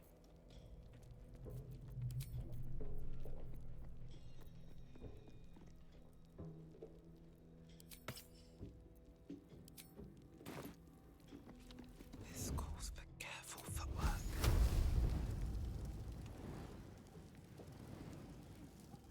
Metal.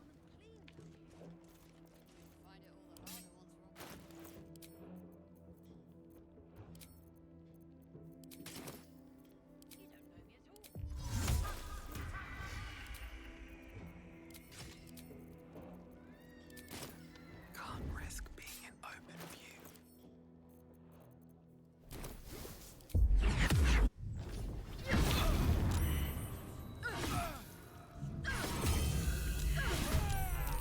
Softer than a whisper.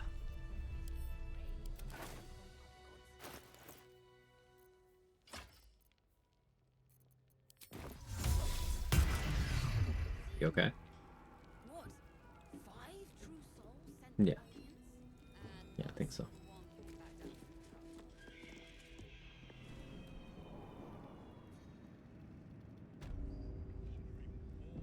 These boots have seen everything. Have if not for the lantern bearer. I should speak up. Ever at your service.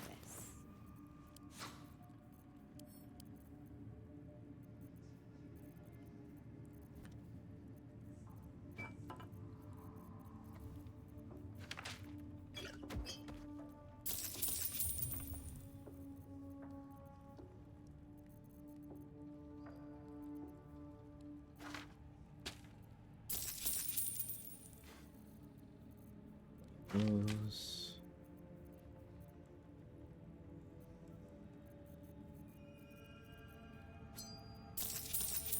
Am I gonna do Poisoner's Ring stuff with this bulb? I'm not planning to go Bussy instead.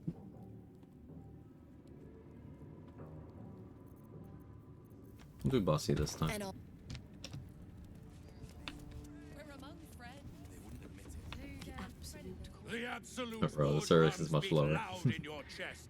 How Another funny may thing, I if enemy use protection fighting style, you can miss a paralyzed target. That is funny. Use the wiki contradicts itself again. Gloves of Belligerent Skies article says thunder damage from Valor Loop Shriek does not activate Thunder's conversion. Valor Loop article says the 1d4 thunder does not trigger effects requiring thunder damage on items such as Had a Storm Signs power. Gloves of Belligerent Skies. This effect changed in honor difficulty function as expected. So how does it work?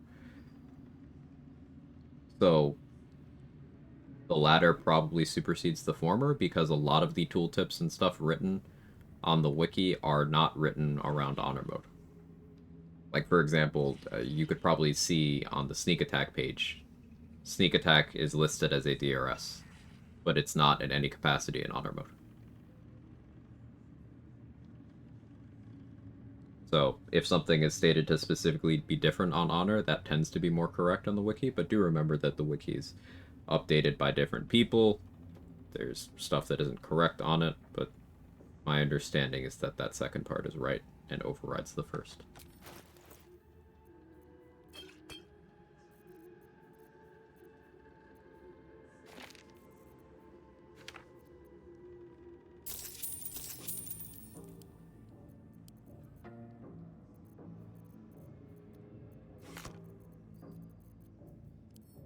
slaughter?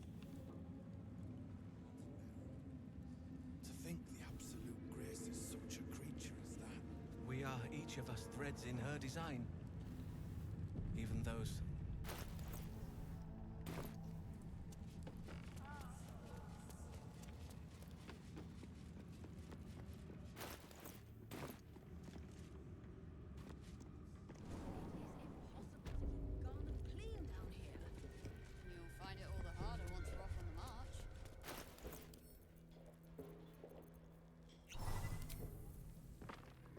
I should have summoned Shuffle first, but it's fine.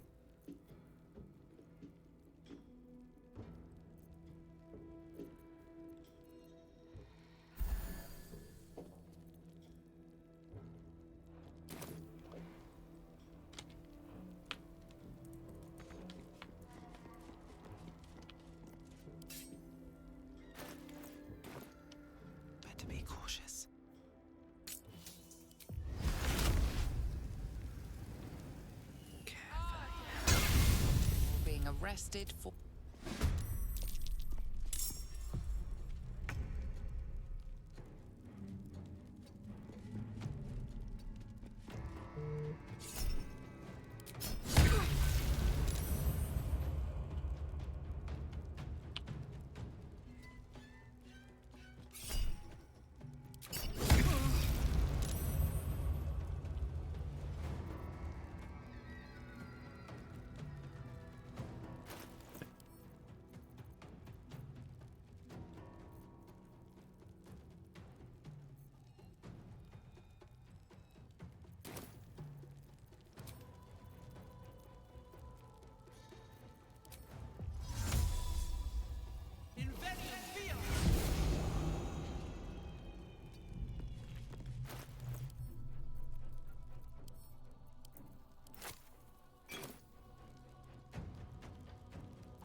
Shut my phone to the Discord message sound.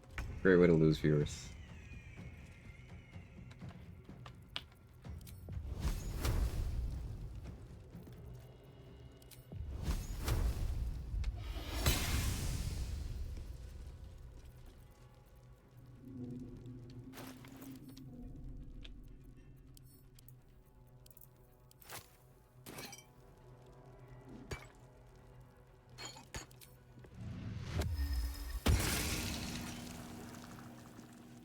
But our protection's so good. People actually get mad about fake Discord pings? Yes, and I don't blame them.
I should have Flesh Melter Cloak on here.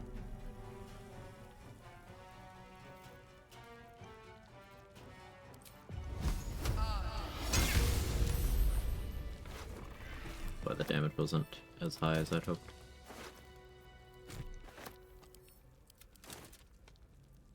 Reply heat metals on a bonus action. Thief dick. Thief dick. Oh no. Got any of that thief dick, chat? Ooh. Thief dip could be crazy to fly twice. Yep. That's why Thief's been under consideration. It's been a long day. What's the best Freudian slip? And put it in a tier list so I can understand it.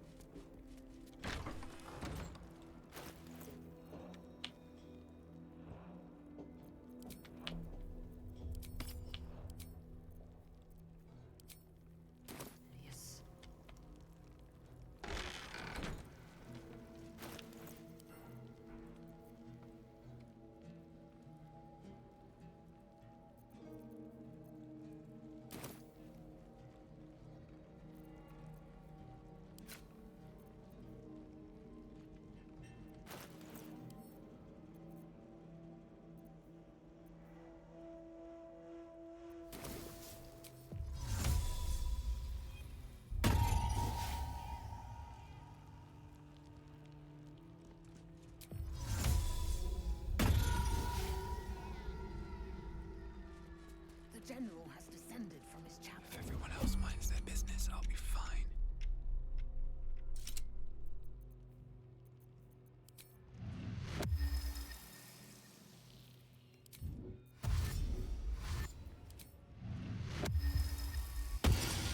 You witnessed assault.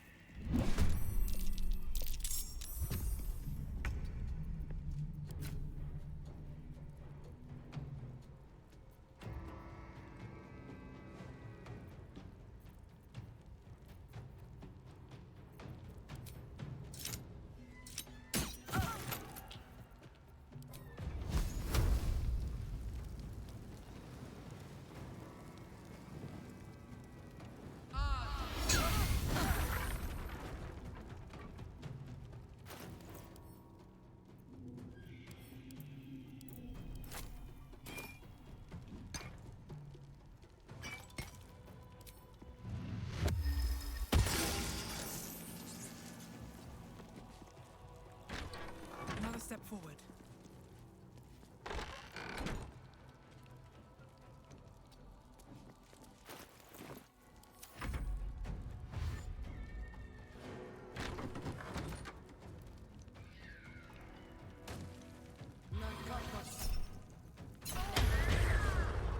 Okay, what are you gonna do?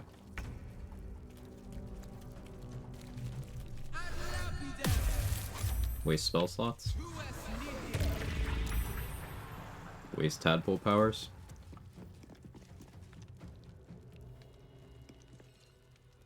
Do you do Eldritch Blast or Cloud of Daggers? No, you just also do Confusion? Okay. Yeah, you're just spamming Confusion. They're probably spamming it because they see how bad my mental stats are.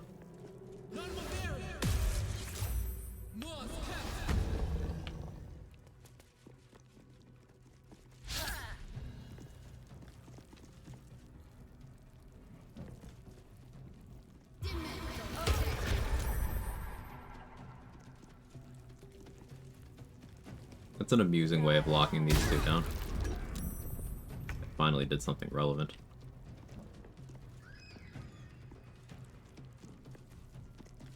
You know, like...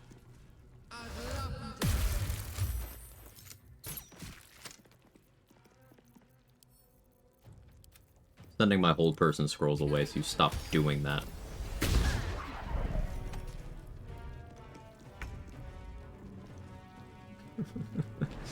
Obnoxious. Let's get this over with.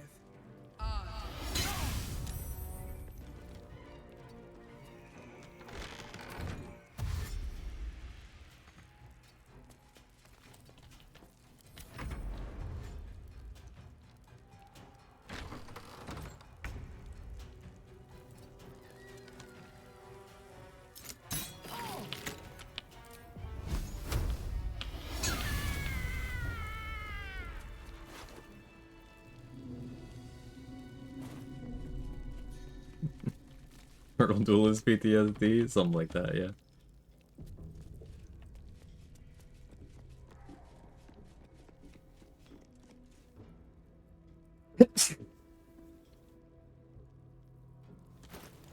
Excuse me. Sorry about that.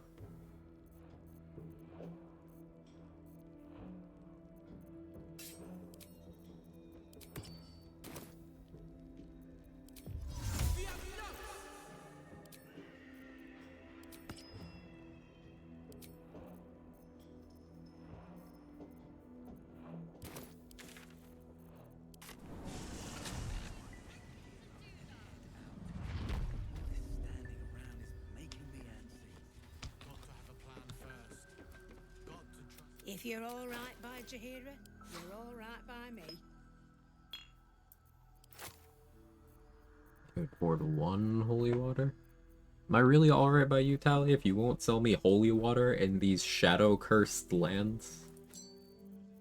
I feel like you might not actually be alright with me. Or I might not be alright by you. This is by erasure.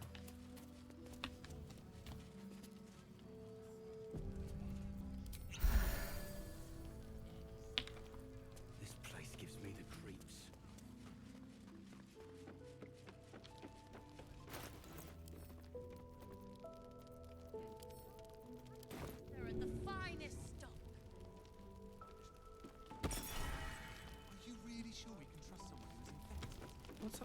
option. You're all right. Why would you go to Thank Dick's to goodness. get yelled at by the waitress? I was worried they got you too. Not just for that. I would enjoy that, though. Not just for that. No, jokes aside, I'm so, non-confrontational when I go out anywhere. People are crazy. The real answer is no. They took his eyes first. He said he stayed in the grove because of... How do you do it? How do you keep your mate? If they're not dead, just... I feel like if you have cleric level, you should be able to convert water jugs to holy water. I feel like you should be able to fill empty bottles with water as well. Just in general. Like if there's a water source, that's something the game should allow you to just do. If you're here to save the day again, you're a little late this time. If you hadn't... You...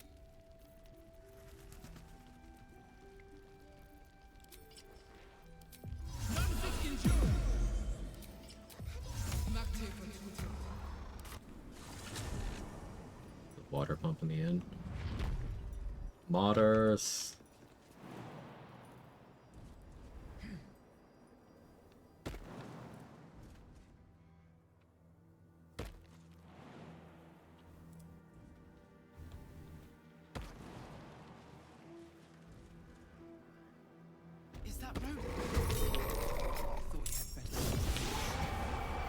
Alright, that's cool. That's saucy. I gotta start doing that.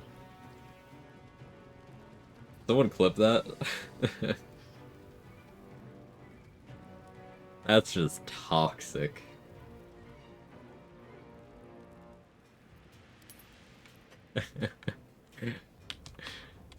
New favorite way of saving Roland just dropped.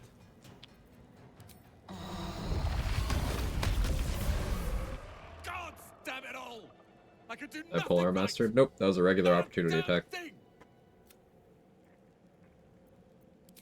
Instead, I found myself... I'm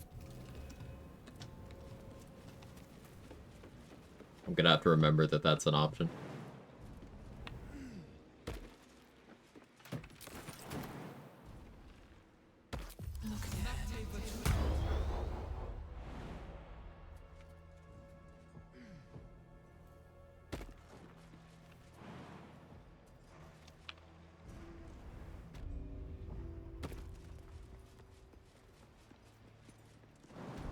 Was an almost max roll on Concentrated Blast.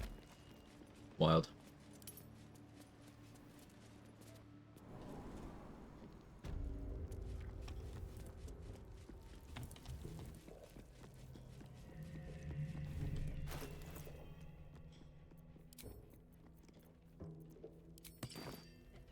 Thank you, Adrix. Keeping that for reference. It'd be something that'd be good to be able to do consistently, you know?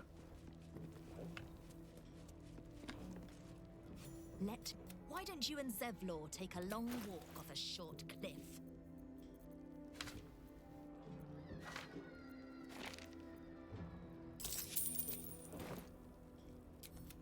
If you're not at the... Whatever.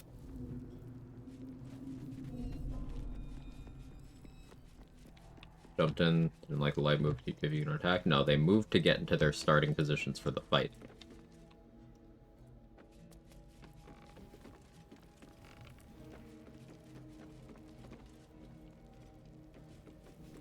Just like how, you know how sometimes when you start a combat by attacking an NPC who's in a chair or a bed, and then during the combat they stand up, even if it's not their turn, you can opportunity attack that. You do the same thing with Get Cole getting off of his rock, because functionally that's a chair, too. So same principles apply. It's just that. That's a friendly looking shadow. You were witnessed a...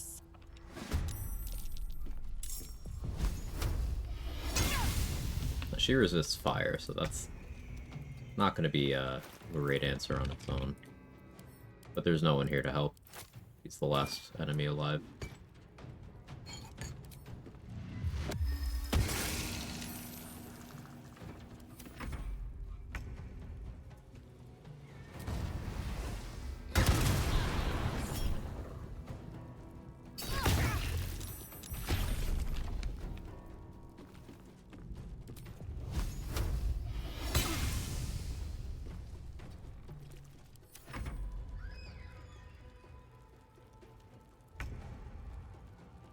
He didn't move.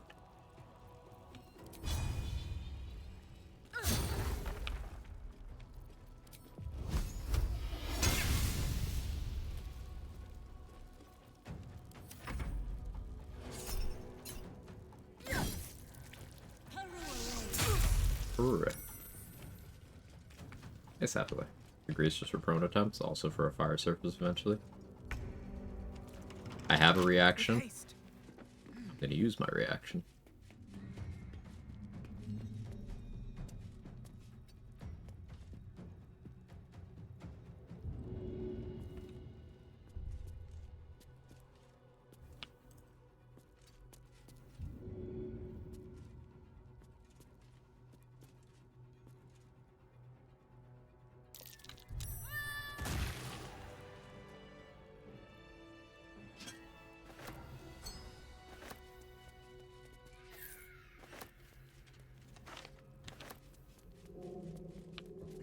My favorite spell incantation.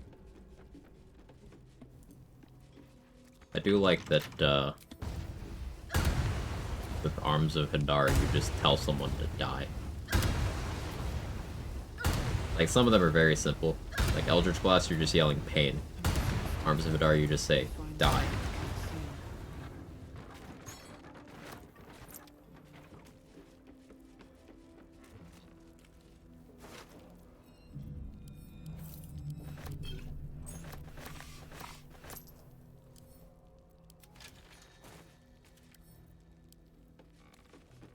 Threw out a candle, Would push have given me that XP? Yes, but I was going for a throw, and then if that didn't work, I would have opted for the heat metal reapply, and then gone for an opportunity attack. Giving myself options. The throw would do more damage and achieve the same result, so I opted for the throw first. Open up.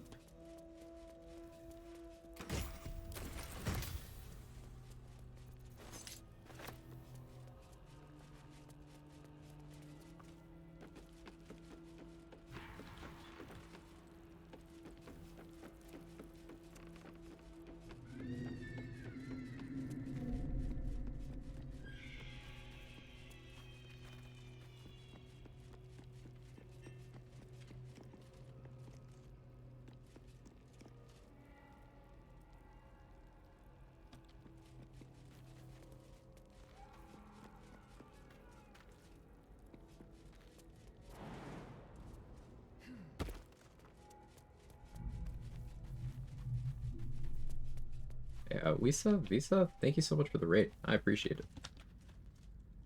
How was your stream? What'd you get up to? Welcome in, Raiders.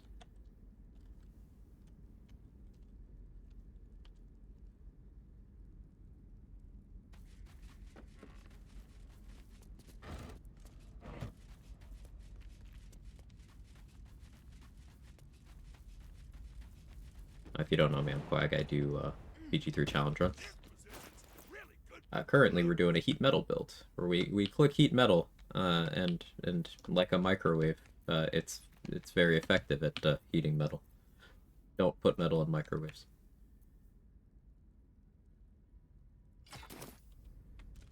Do I have a Colossus elixir? Do I have the mats to make one?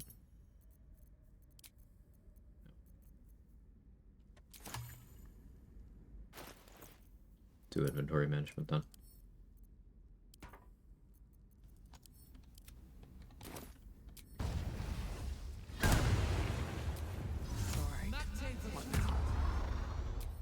More popcorn in this microwave.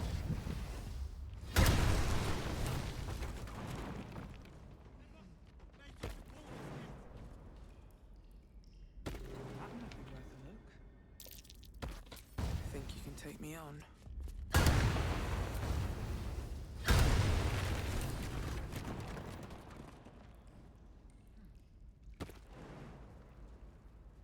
This is it.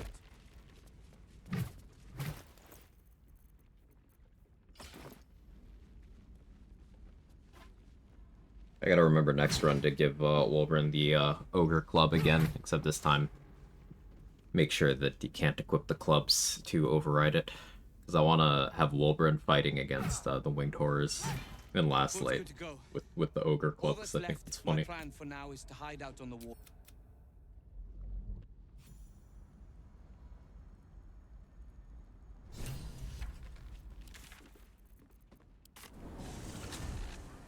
Considering this is air fryer, it'd be air pop popcorn. Hey CT, how you doing?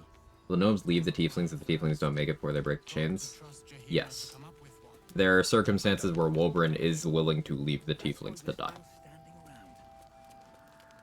As of patch 8, he'll prioritize.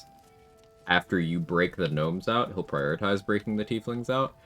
But that's out of combat. In combat, I don't believe he does that. And if he finishes in combat and the tieflings aren't nearby, he will just leave.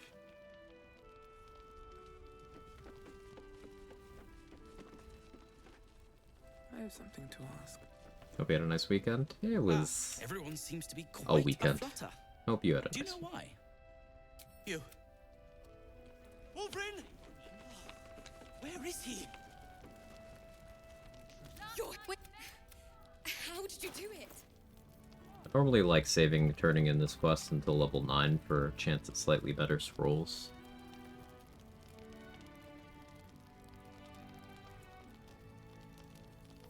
Meh.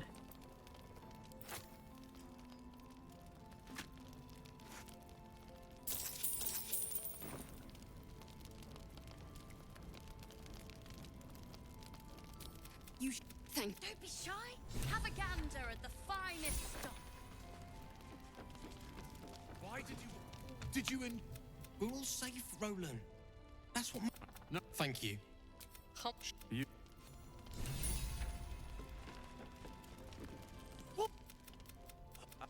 I said go. Sure. Well, now. Well. Yes? I'm sure you would. These... Guess I could use more bombs too.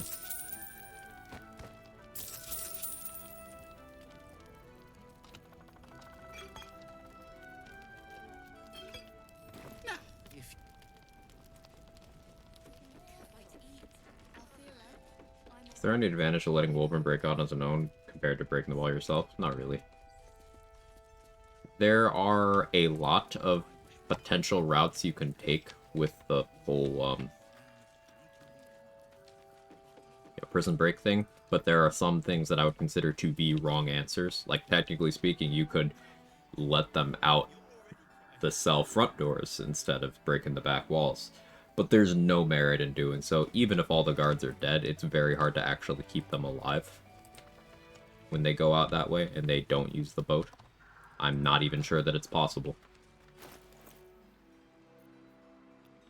It's like, there are some wrong answers. Come here, darling. Me too. This isn't the first time you've helped. So, shall we go for a walk? Anywhere, my love. Quest is so much XP. Yeah.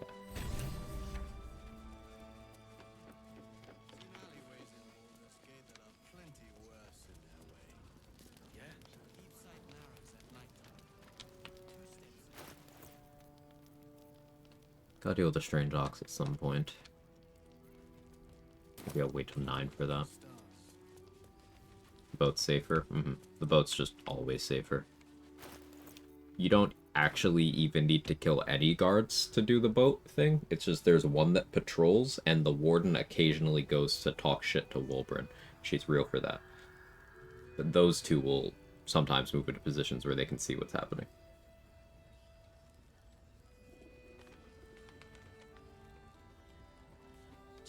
To know about supplies when we make it home. Can't on the roof. They do eventually put the boat up here on the roof. Ah, here it is. See?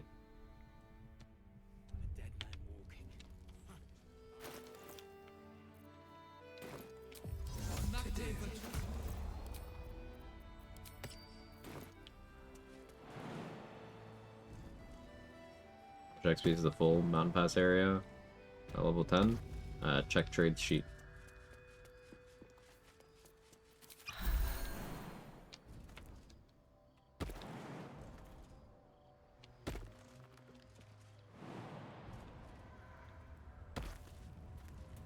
Always kill the guards and the warden anyway, because I want to, not because I have to. Same. It's just nice to know what you do and don't have to kill. Even for the purpose of theoretical challenge runs, you know? Like maybe you end up doing a pacifist run eventually.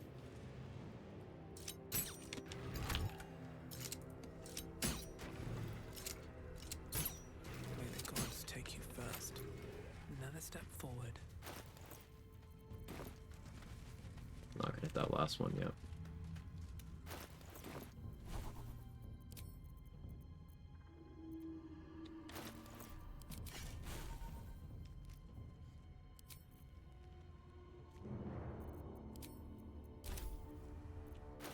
Swapping out heat metal for daylight here temporarily. Don't want to draw any attention. Because I don't have Balthazar's lantern. And I don't yet have Blood of Lathander.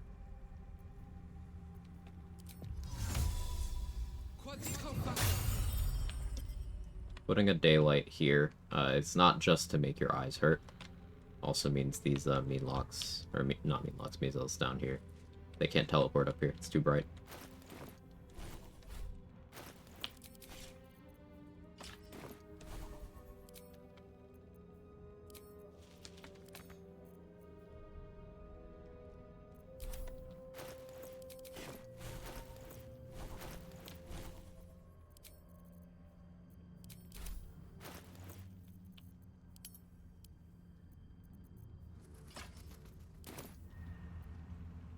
Just have a few.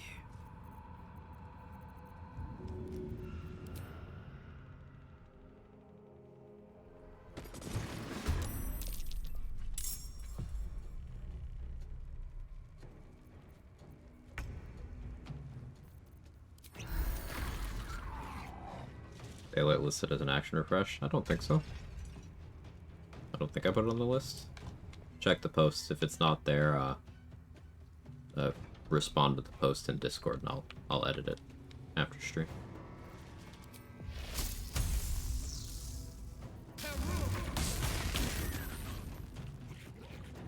Right.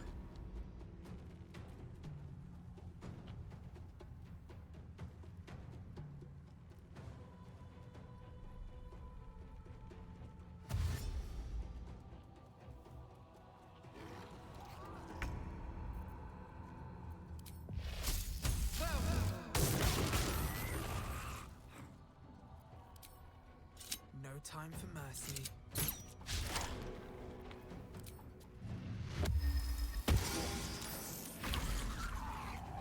That call lighting my microwave build. Have you seen the sparks whenever you put something in the microwave? Not that I've ever done that.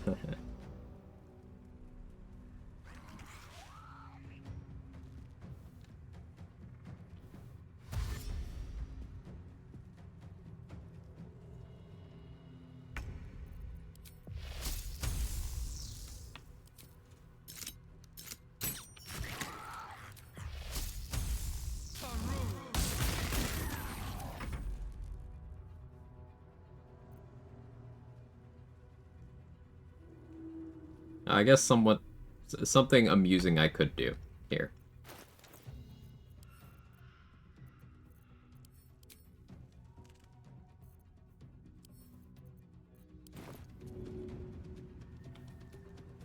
All right then.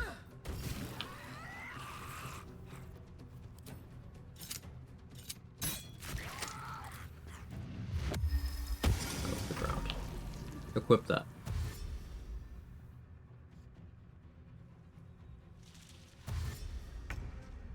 That's wiggling. They don't want to equip it.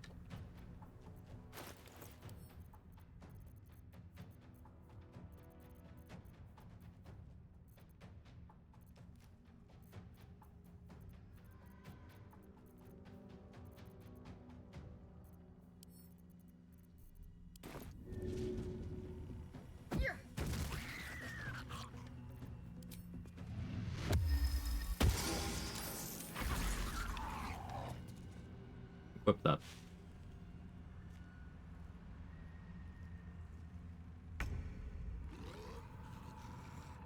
I don't know why they're not equipping anything.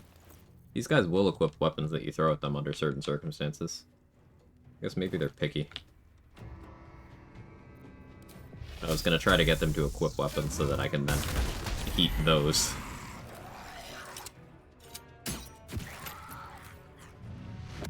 They're not gonna do it, I'll keep doing Peru.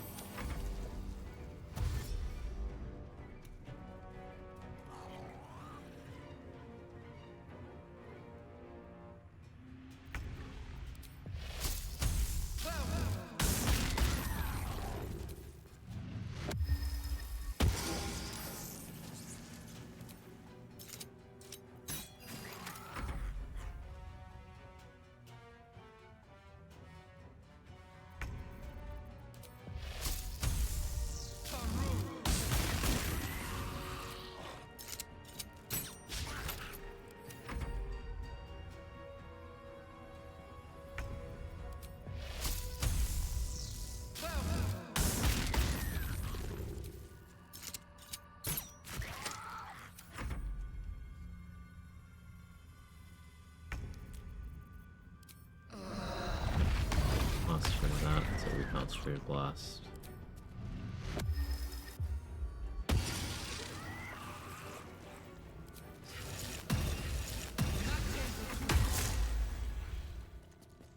Might as well use this.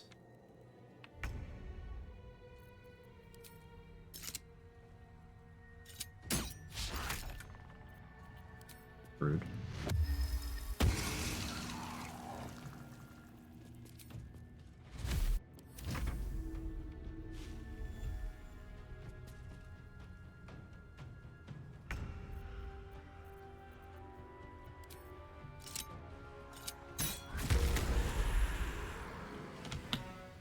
Very well.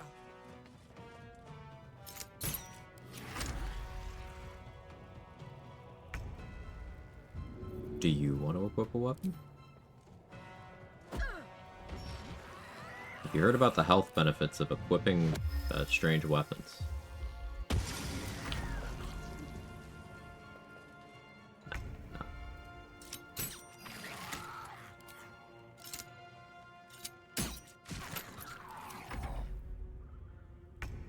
Start buffering will also work on something like Call Lightning.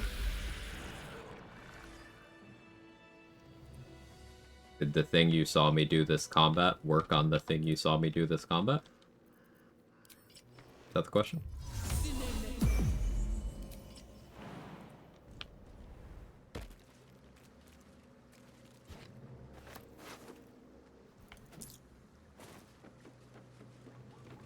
Still not buying what I'm selling, clearly, yeah. They were unamused.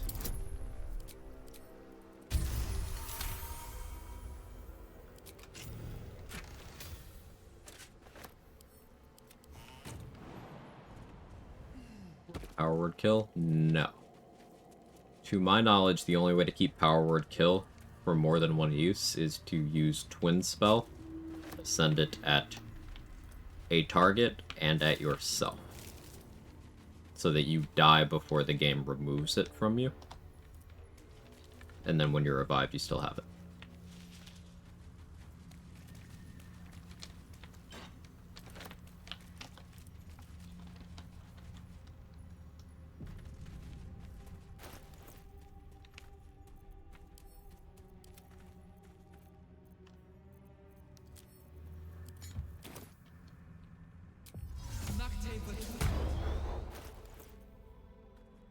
Hey man, look here. How you doing?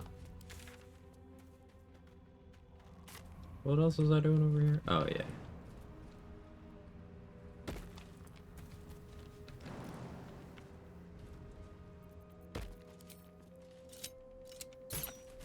Out of sight, out of mind. Paw Patrol, open up. I don't need any attention right now.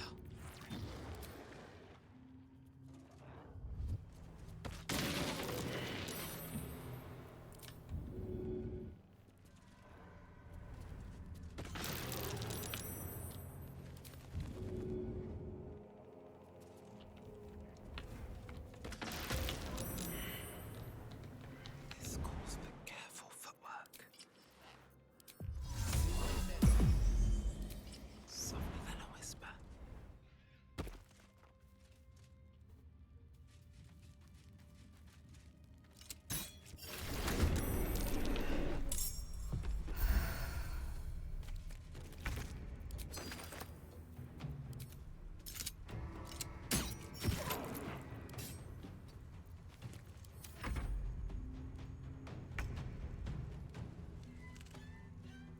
Trying to figure out where to fit longer stream sessions between a busier work weeks. I don't want to do Ketherick and Merkel if I know I might have to cut the stream short.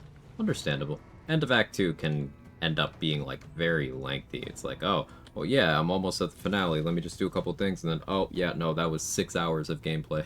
Like, ugh. Hope your soul is in good hands.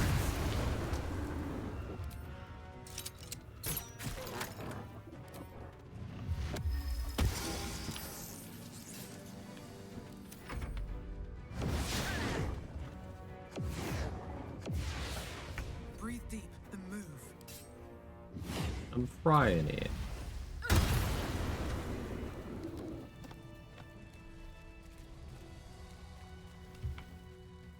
Any ideas come to mind with Infinite Bure Halcyon? I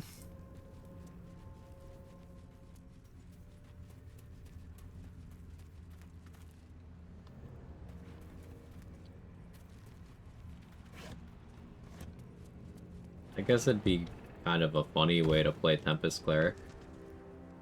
You wouldn't have to worry about, like, Hull the Weak overriding your water surfaces by making blood. Oh, please tell me what Perure is. You haven't heard about Perure.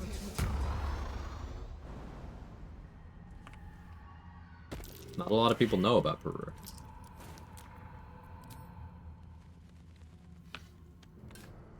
It's the voice line for a spell. It's the incantation for Call Lightning and for Lightning Bolts. But usually we're talking about Call Lightning when we say that.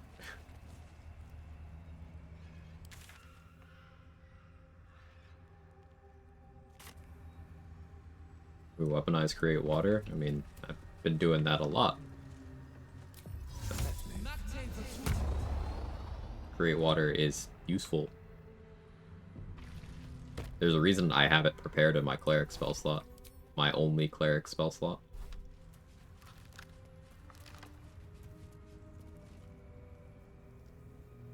But I have to be careful about full caster leveling past Druid 5. Oh, right, because then it would start consuming actual spell slots. Alright, I see your point. Thinking of a barbarian angle.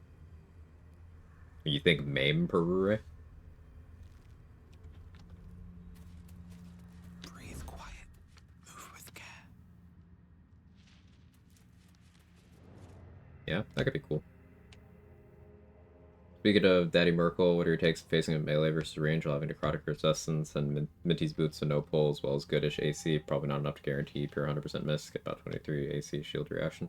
So, if you are sitting in melee range and you have decent damage reduction and you are at least making sure to resist slashing damage. I mean, I'm assuming you're resisting necrotic, because you should, no matter how you handle that fight, but assuming you're resisting slashing damage and have decent damage reduction, even if he does get you with the scythe, and even if he does do a smite, you can have radiant resistance too.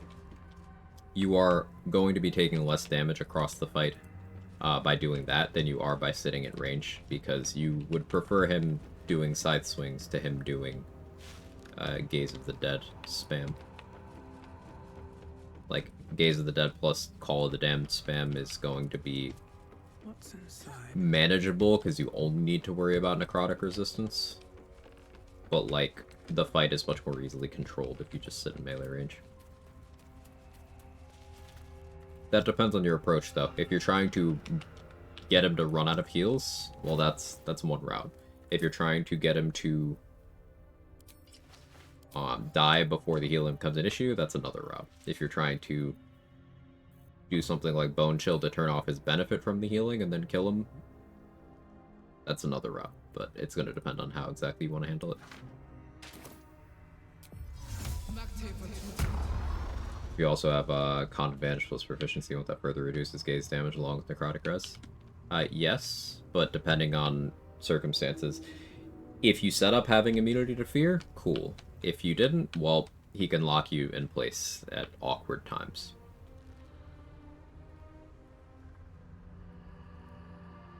And then there's the question of how are you doing damage? It's easier to do damage to him in melee range unless you're doing something like an Eldritch Blaster setup. Or Near Misser Arrows of Slaying.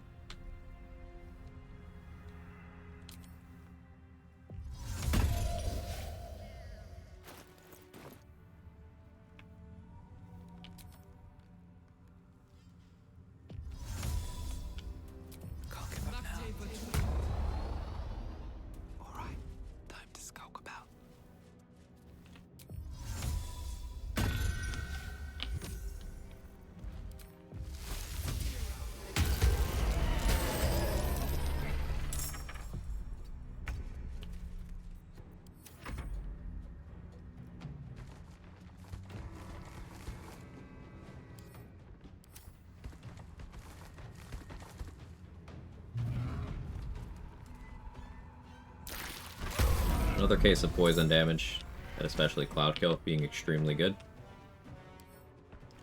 No poison resistance. Poison resistance. No poison resistance. No poison resistance.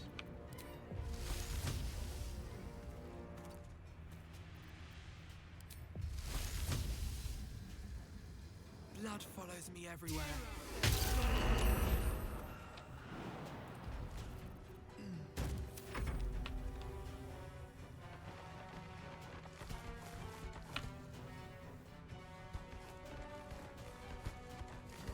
Love using the good old Bone Chill Hammer on him. No better way to troll him out of heals. That can be pretty good. Keep in mind though, even unsuccessful heals will give him uses of Finger of Death, which you could consider damage opportunities, because then you could Psionic Backlash it, because it's a 7th level spell. So you get big damage. But it is also more incoming damage.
Oh no, they're succeeding on my DC 9 Cloud Kill. What am I gonna do?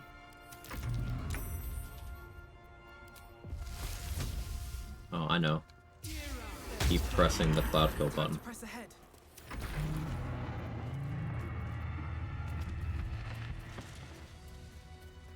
You don't need spell save DC.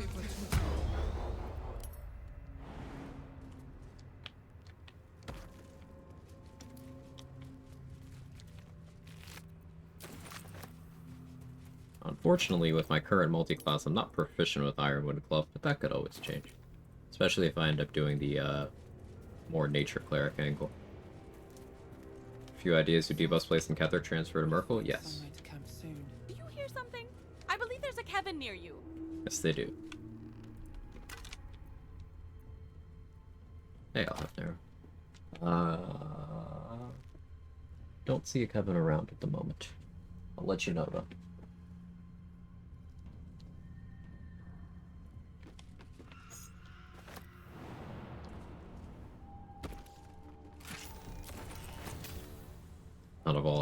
Not all of us can have wood proficiency. Wolbrin doesn't, that's why he hates Barkus. Jealousy, you know. For Barkus, the blade stands ready. I almost said the bland fades ready. What does that even mean? The blade stands ready for Barkus.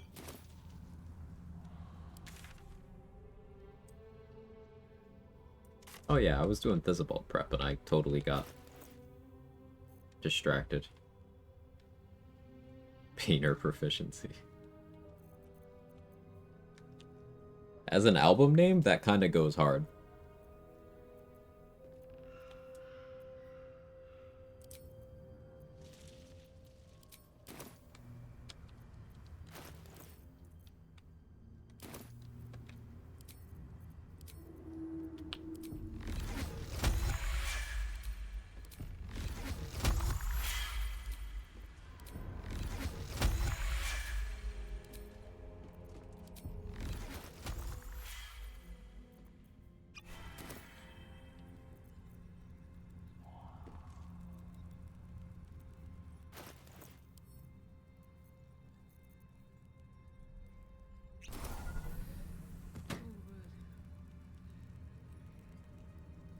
Poke the blade and suffer its sting.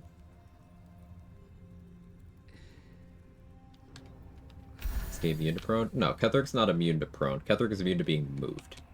Falling prone is not considered being moved by the game. So that's why the wording on Minthara's boots, the boots of striding, is precise. Can't get knocked prone or be moved against your will. Kethric's armor just gives him the second part. It doesn't give him the first.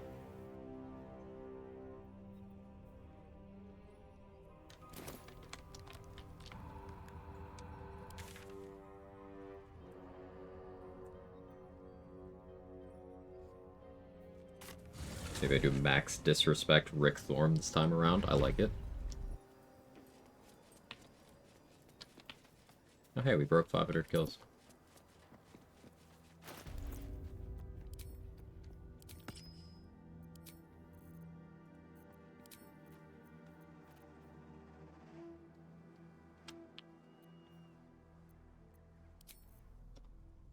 Clementine! Take that.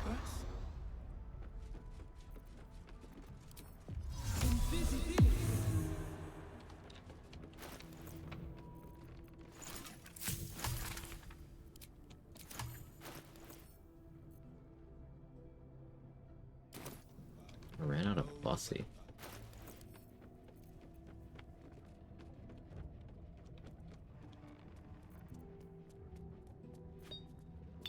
Guess I am doing poison. Don't want to draw any attention.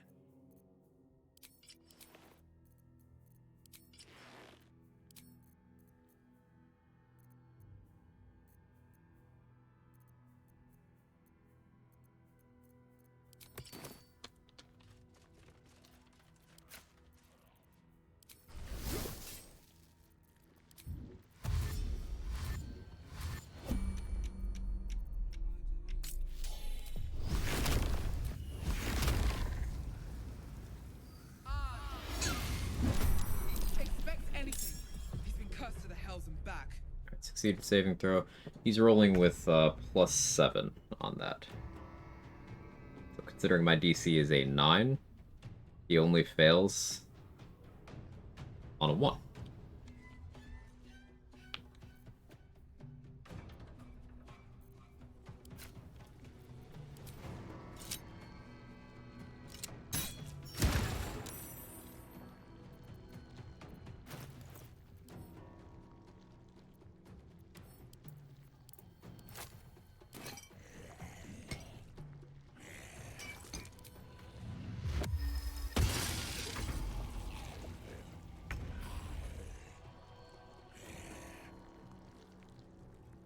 Ketamine thought? Wait, is that what the brain rot mod calls Ketheric? That's amazing. What is Metal Invisible? His weapon, I think.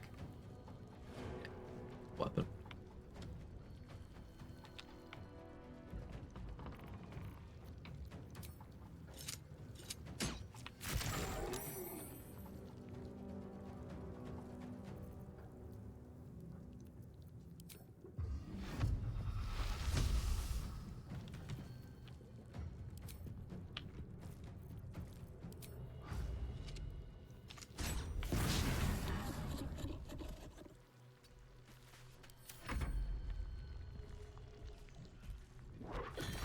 And there's the prone.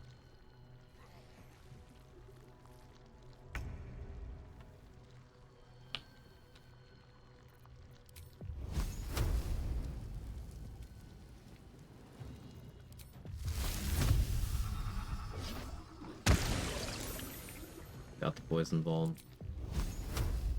The drink. It's turned necrotic.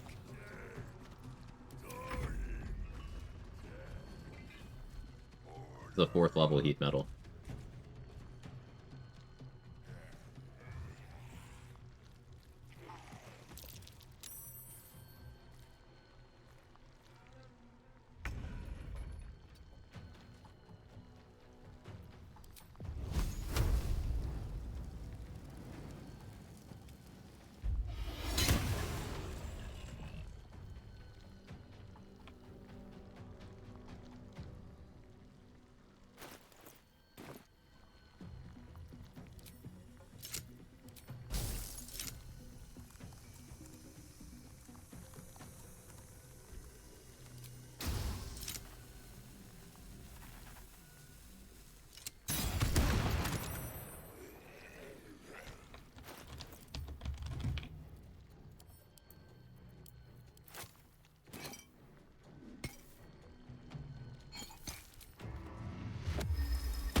it over there either.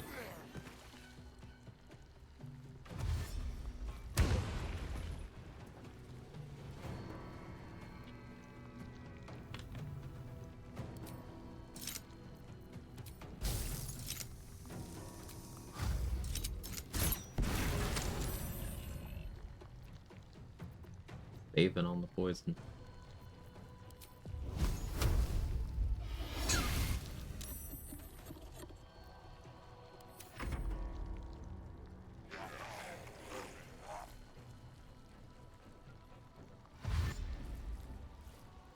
Something happens to you, boy, y'all gone, bro. The squad needs to go after ketamine.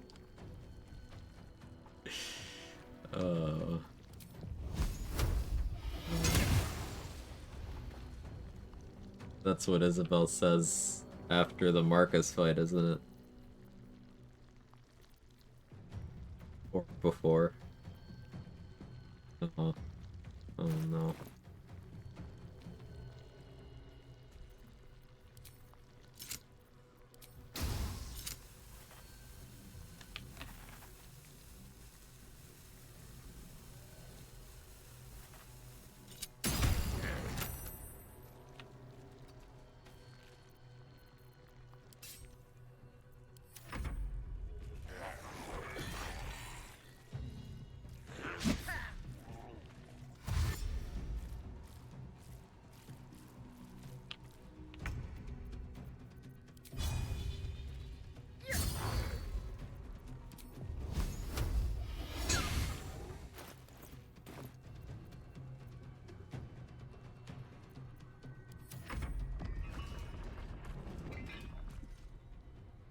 Thank you, Mark.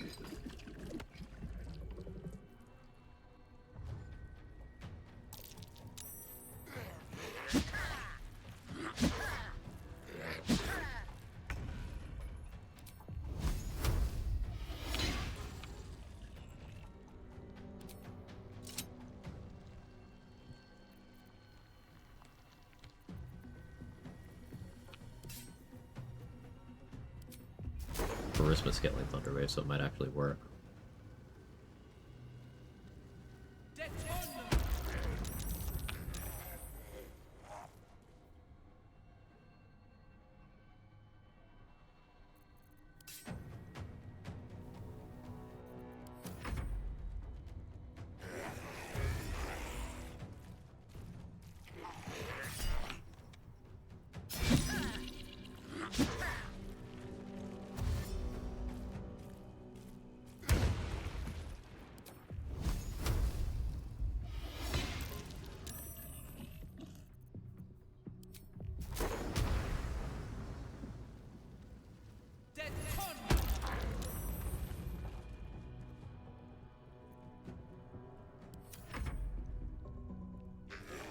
Leave attack, apply band to multiple targets. I think so. I could apply band to 2 of them, not 3.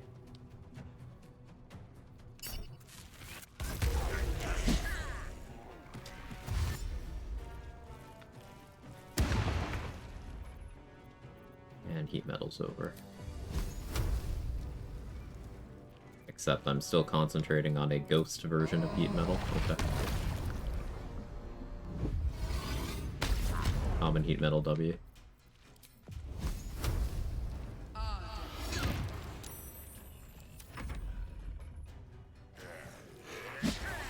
Bane from Oil of Bane? Nope. Gloves of Power.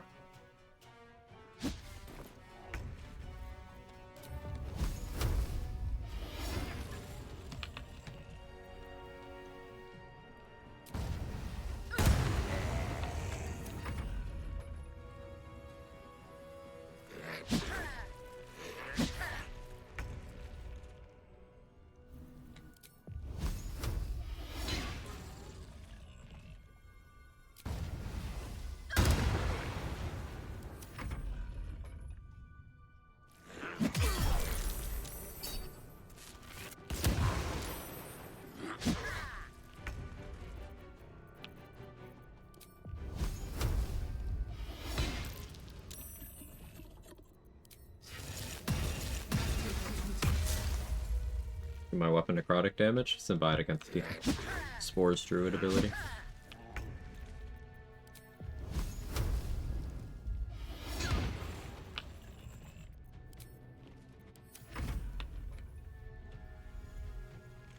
Hey, Mega Hedra.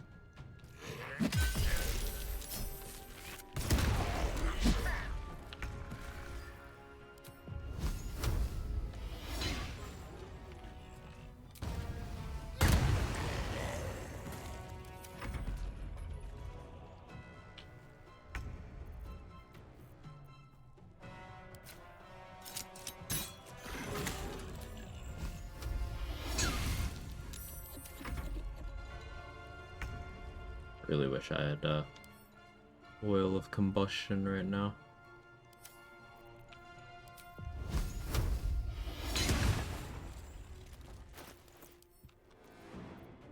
I know.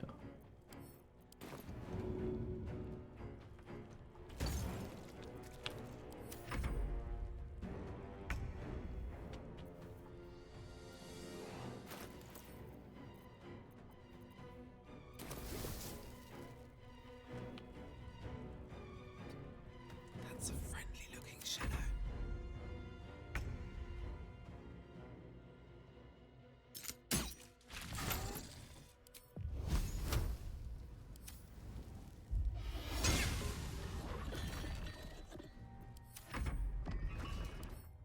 Oh, he's fireball. For one turn. But he's fireball.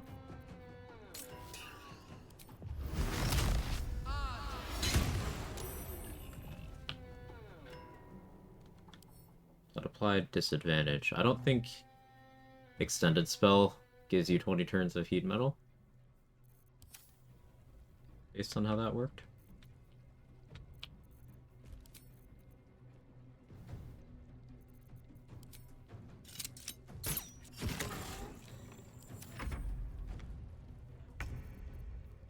Yeah, no.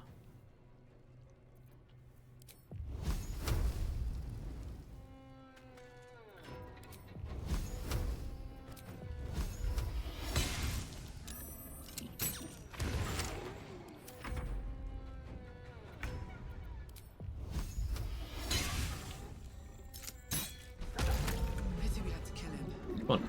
He seemed more lonely than cruel. Yeah, high constitution target with metal. And casting off of my casting stat of 7. He would only have dropped his weapon on rolling a 1 on the initial application of heat metal. Bet that will fit in my pack. Moving ahead.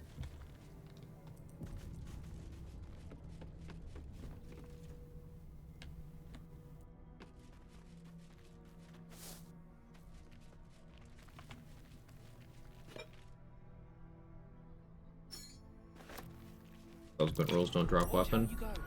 Not usually. I think it does get weird when you start doing Twin Spell. I need to science that a little more before I speak with authority on that subject. But yeah, subsequent rolls don't.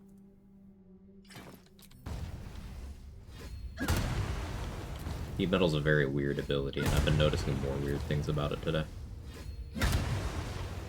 Like, the disadvantage doesn't seem to actually be tied to the caster's turns at all.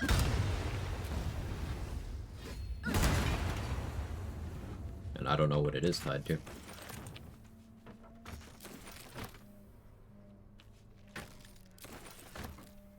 Ghosty.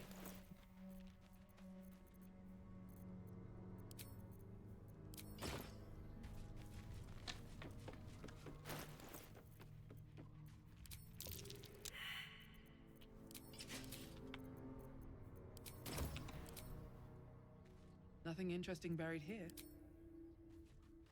That's gonna be on my headstone.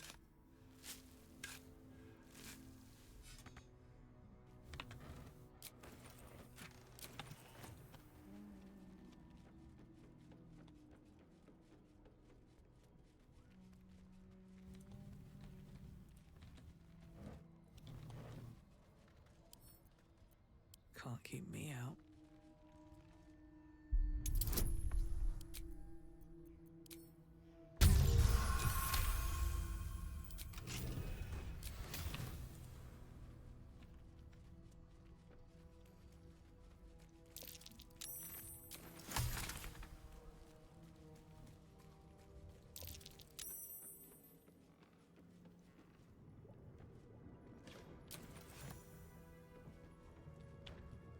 Praise be. I was holding it in. I know at least one of you was also holding it in. I was resonating. I could feel it.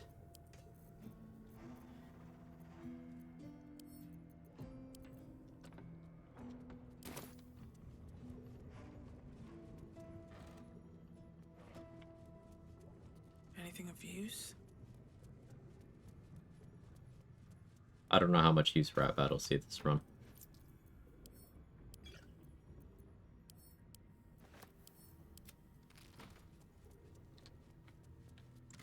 Almost 40, I'm always sucking it in.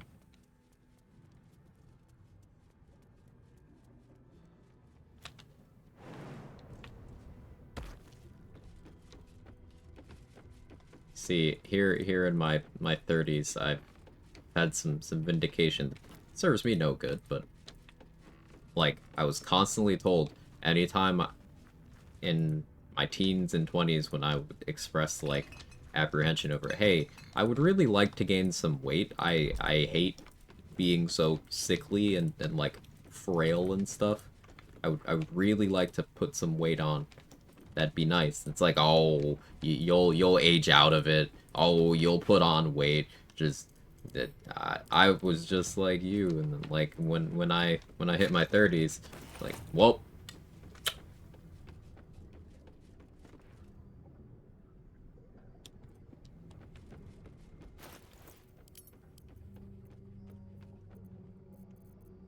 TikTok.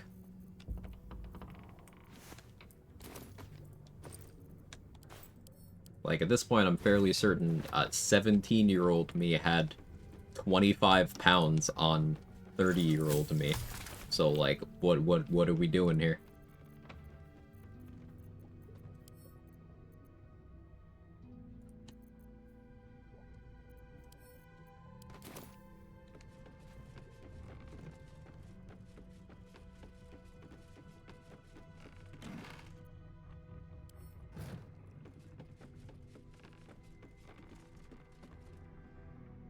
Time to hop on that gear.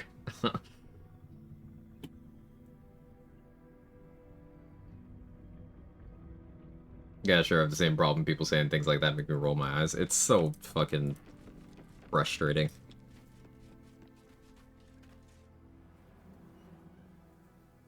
There's one thing I learned from your streams, Quag, that rap out's the supreme weapon. I'm happy that that's a good takeaway. Ate like shit all through my 20s and now trying to undo it in my 30s. Yeah, like, I'm eating like shit nowadays because like budget, you know, but it's also not helping me gain weight, so just the worst kind of unhealthy all the way through. Take years of solid eating and exercise to put on muscle. Yeah, no, I was an athlete earlier in life. And I had more weight on me than exercising heavily, 6 days a week. I had more on me then. Still not as much as I wanted. There's underlying health stuff. How you doing, Anna? Hope you're well. There be light and obese at least? Not necessarily.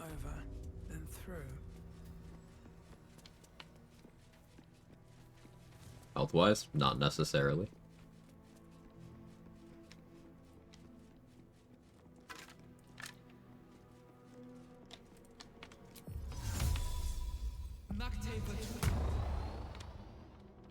That's a friendly-looking shadow. You ever have to have tests run to make sure your organs aren't cannibalizing themselves? Because you're bordering on malnutrition? While having access to food? Why do people think skinny is healthy? I don't know. Probably social media cooking people's brains.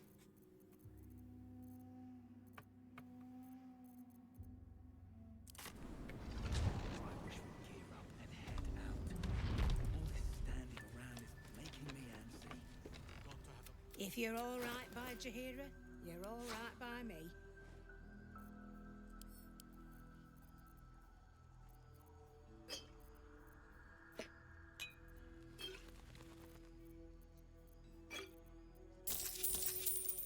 Take. Very well.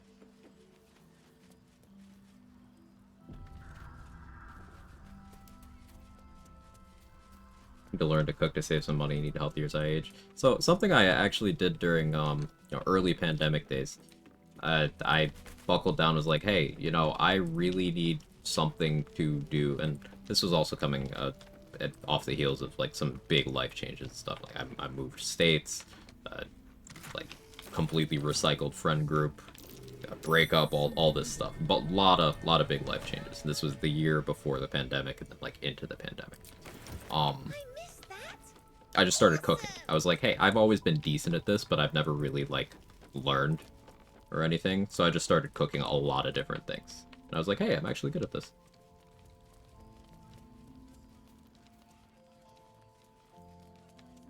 Move states from liquid to solid. Actually, I'm gas. You're breathing me. I'd appreciate it if you exhaled a little bit. Thank you. Very insensitive of you, Nico. Do better. I have a lot on my mind. And, well, in it.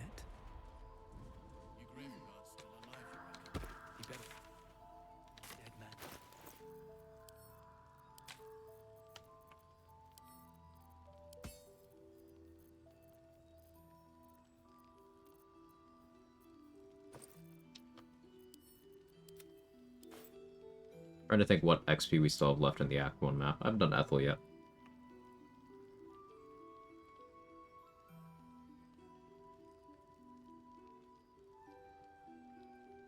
It's considered another offering to Ball.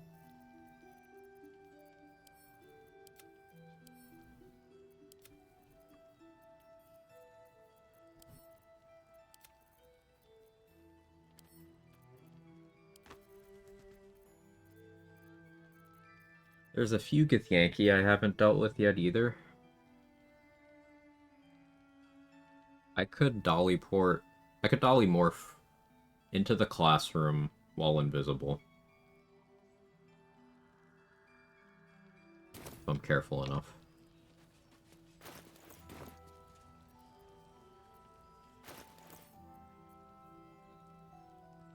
Do have one more short rest potion.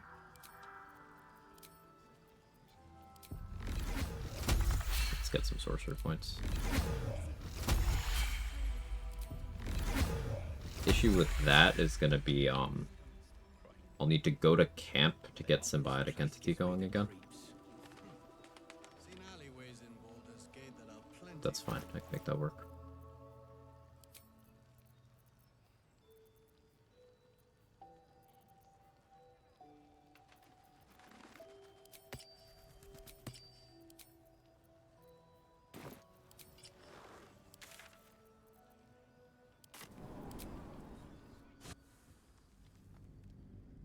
You can sacrifice cooked chicken breast to Ball, are you sure?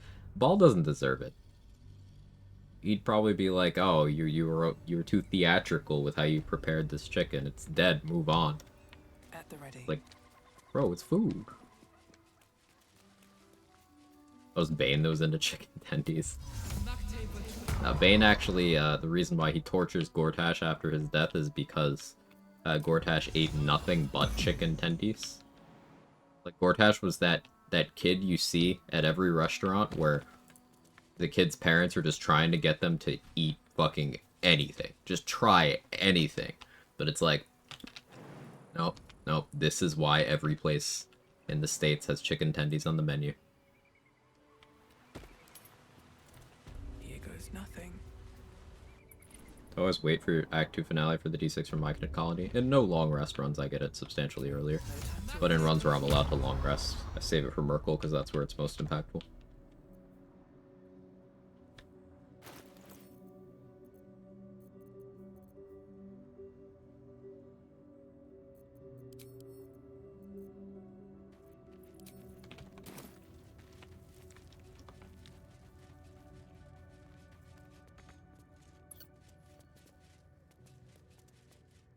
His parents take him to a Brazilian steakhouse, spend $120 for him to throw the food on the floor and get dino nuggets on the way home.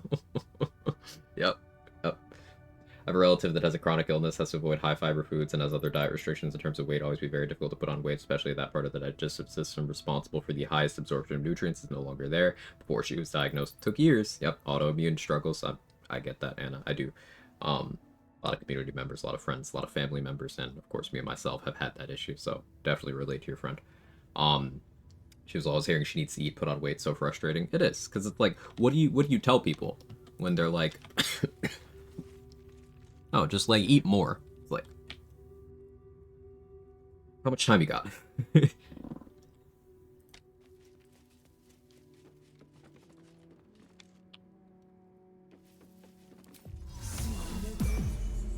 Like, this is not me dismissing the streamer. Remember to eat. Like, I appreciate that sometimes. I do just legitimately go too long between meals, and that certainly doesn't help the situation, but that is not just not everything.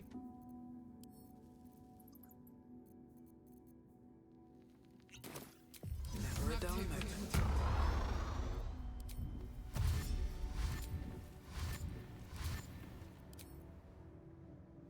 Ding, anything you want to say?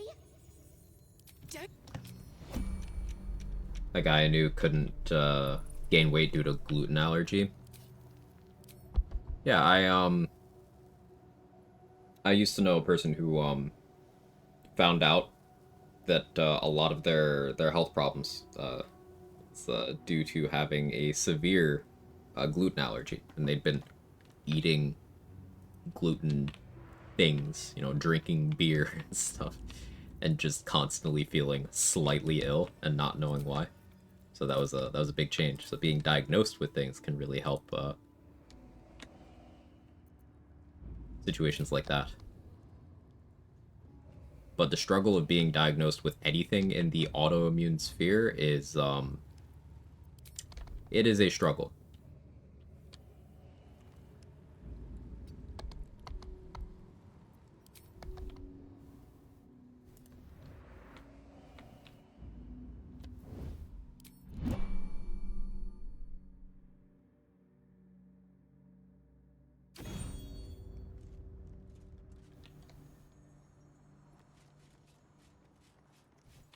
These boots have seen everything.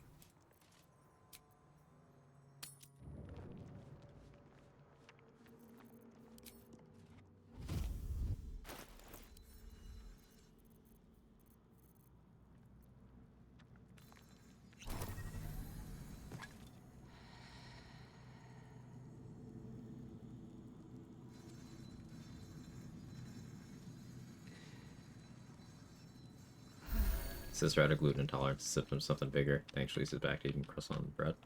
Nice, good for her.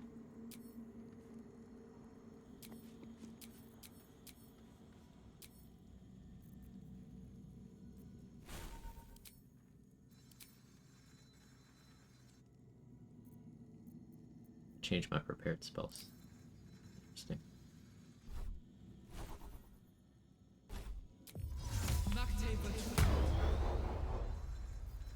Can't risk being in open view.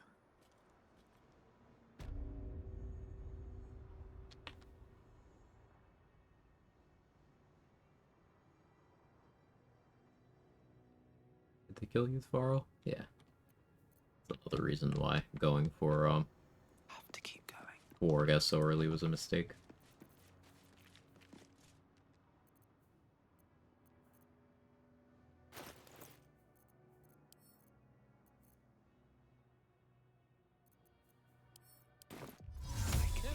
Sometimes.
pretty good room clear.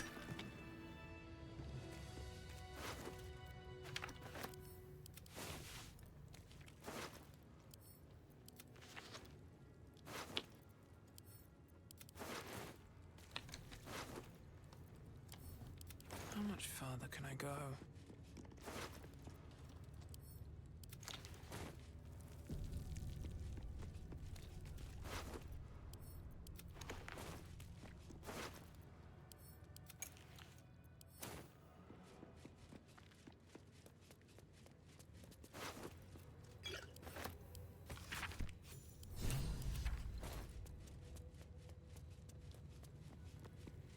This door isn't open. It's not. I wouldn't go that way anyway.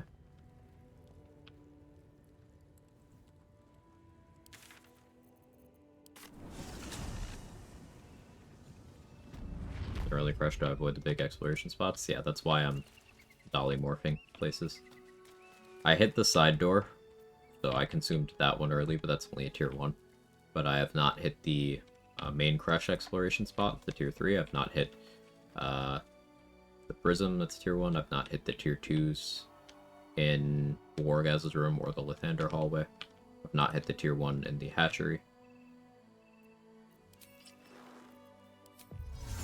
CPL of Harmonium Halberd here, trying to get Wisdom Low for saves. Exactly that, Evil Genius Panda. Also, Strength. No, I am swinging my weapon, but it's those things in tandem. I don't know if I'm disciplined enough to dolly morph around XP spots that would guarantee 11-4 rooftop on most runs. I don't think this is something I'll find myself doing for every spot, like every run. Like, I probably don't want to deal with the headache of doing this with Moonrise at another run. But I do think dolly morphing for the Kresh is just kind of fine. Like, I'm not actually missing anything. And it's not too unwieldy, because you can just go the route of get the bell and then just go right from where you get the bell to this map and start doing all this. So, like, I probably start doing this dolly morphing in runs going forward, at least for the Mountain Pass stuff. Other places, dolly morphing only know about dolly porting.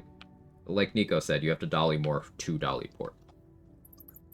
But basically, while you are polymorphed, either by dolly or by the polymorph spell, or by the high-level transmutation wizard feature,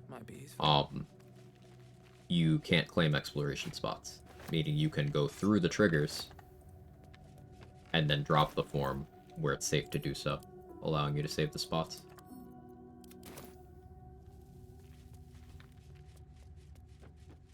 So, like, the trigger for the Crush is, like, here, and then here, but it doesn't cover everything. So, like, I was able to dolly morph and fly through to about here, where it's safe. You can see the blood where I was fighting there. And I went through and I fought Wargaz and everything. You can also dolly morph past the door threshold into Wargaz's room to avoid that trigger. So I've been into that room and grabbed that loot. I dolly morphed to fly into here to do the fight in the classroom without hitting the trigger. I went into the infirmary a lot earlier, did the same thing. Now I want to get this group.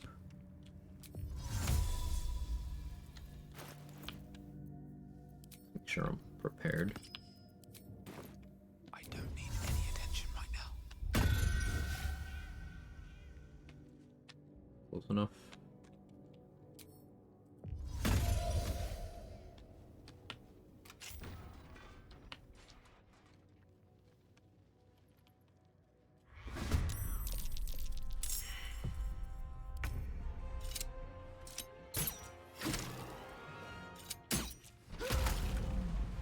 These boots have seen everything. Yeah, dolly morph, you have the blessing, and I've switched map first, correct. Use of the polymorph spell is for if you can't change maps, or if you, why are you shooting at the gate? If you can't change maps, or if you have not yet gotten dolly. So, like, if you were trying to save let's say you're trying to save the Crag's Waypoint XP, which is a tier 3, in a Regent lock run. You would want polymorph so that on your first arrival to the mountain pass, you polymorph yourself to get past the trigger so that you don't consume that. And you would use polymorph for any other spots before having access to Dolly.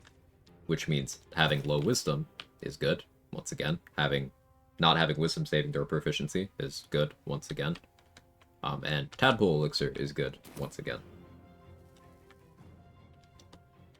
All roads lead to wisdom is shit.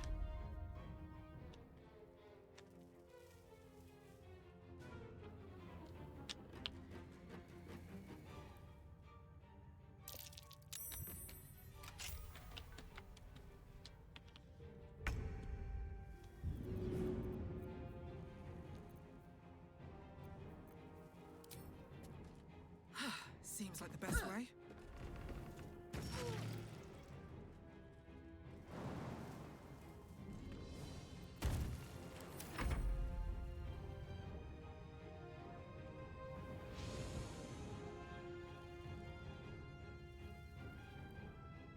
I can see taking Moonrise earlier is kind of annoying to navigate. Yeah, like, I don't think I'm gonna save it till 10. I'm definitely not saving it till 11. I don't think I want to save it till 10. I might just claim it at 9. Which is still very good value.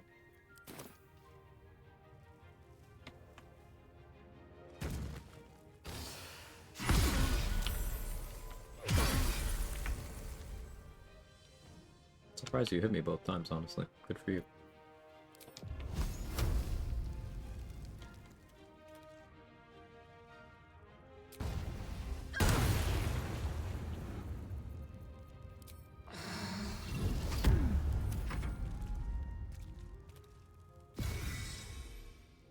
Threw a dude, another dude in black tentacles, and crit got mortal reminder of the 4 surrounding enemies. Incredible stuff. Am I killing elements for this run? No.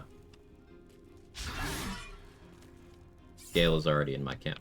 And has spoken to Elminster and such.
Seems to have gotten himself stuck.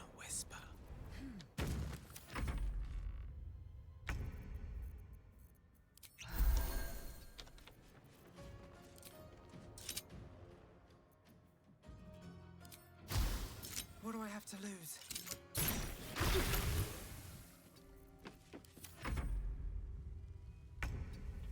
Bro's actually stuck. Incredible stuff.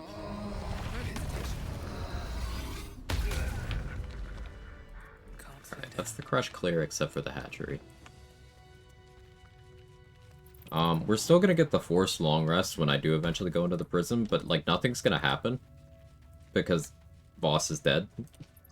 So like the rest where he would show up will be there, but the guy's already dead, so he's not gonna be there. I mean, I hope. You can get into more places than you think. You can jump up to reach the mimic room from the outside. I accidentally got the spot earlier today, trade, while I was trying to figure out a way if I could get Balthazar's lantern. I wasn't even, like, close to where I thought it would trigger. Unfortunately, my game crashed, so we're back to before that happened, but... And sheep up to the roof. How high does the spot go? Like, is the roof fully safe?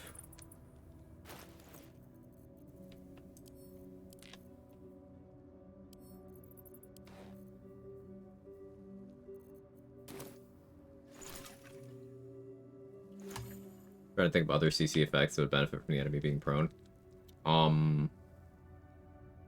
Animate dead ghouls can consume prone things. I don't know if you want to weave those into the build. If you get 5th level spellcasting, you can make a ghoul.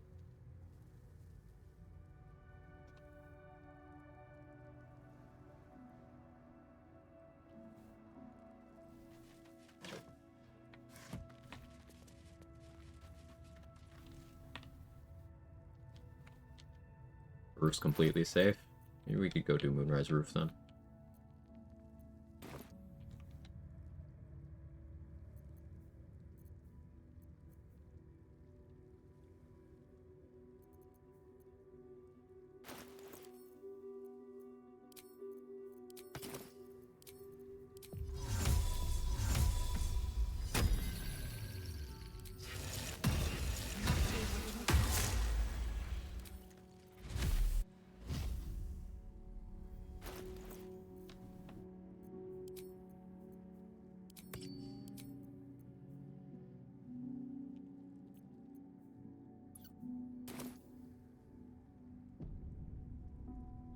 Do I have more flight? I do. Uno mas.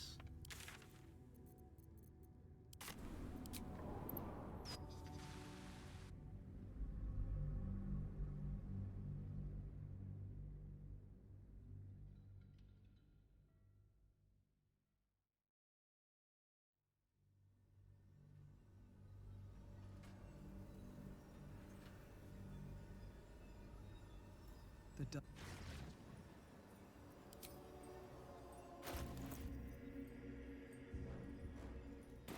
Torch is useless. Uh-huh, sure.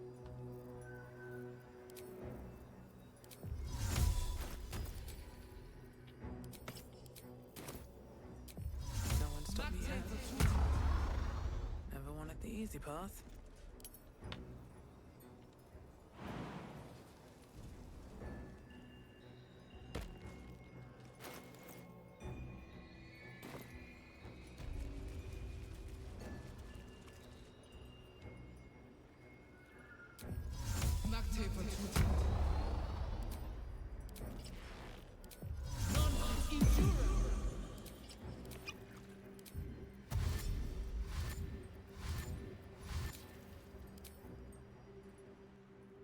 Anything you want to say? Don't use. Fortunately, that does strip symbiotic. I keep forgetting about that. Because wild shape.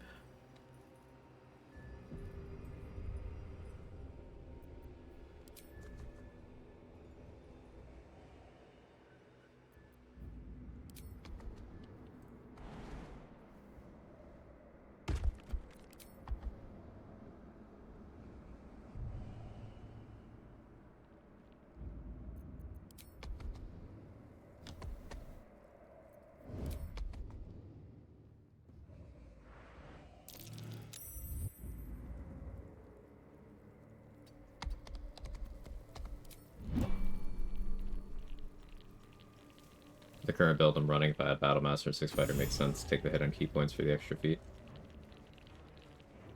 Yeah. Makes sense. Should mind my step.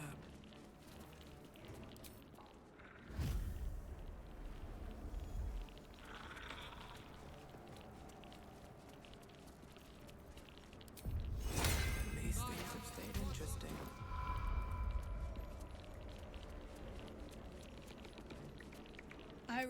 You will turn around in. I'll turn around in her.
I'm blatantly lying.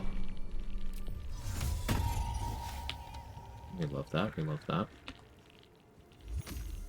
Alright, time to skulk about.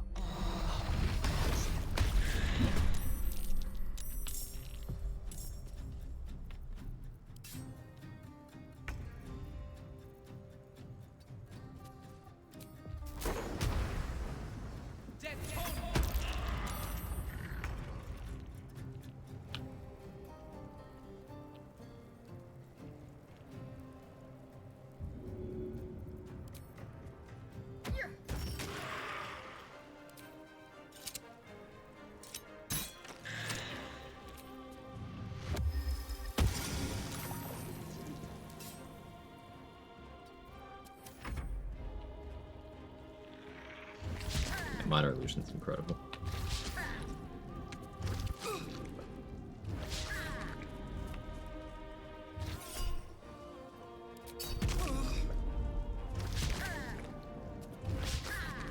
I guess Shillelagh Ironvine would have been a better combo here.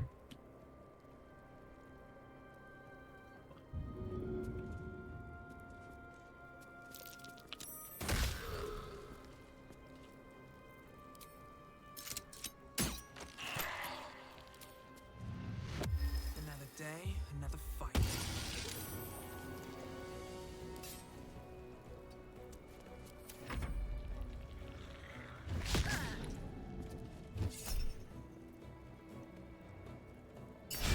Just so it stops asking me.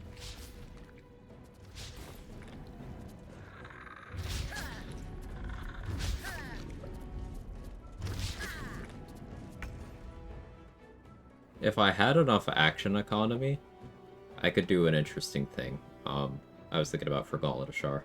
I could Cloud Kill, and then switch my concentration to Heat Metal, and then do the Cloud Kill recast to get back on Cloud Kill.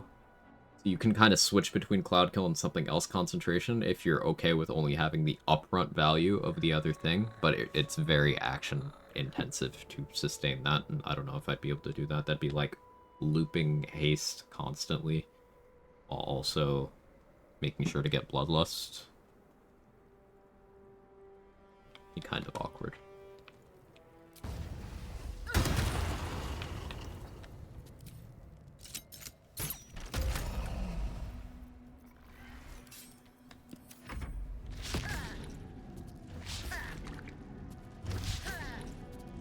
I should get high ground.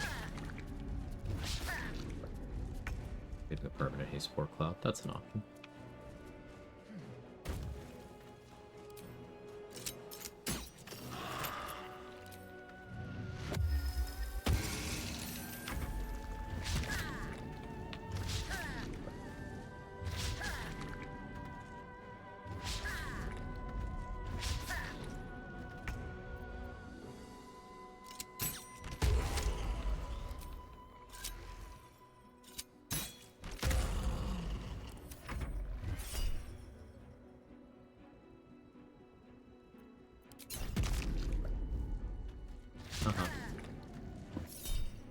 What do you hit me on? 16?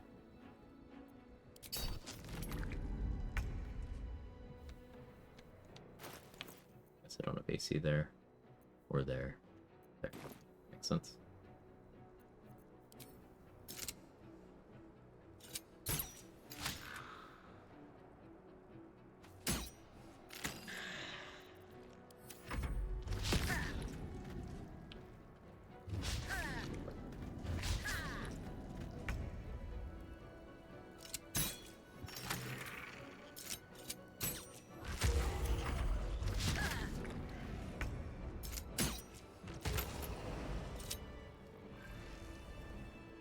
Best be on my way. Alright, very welcome XP chunk.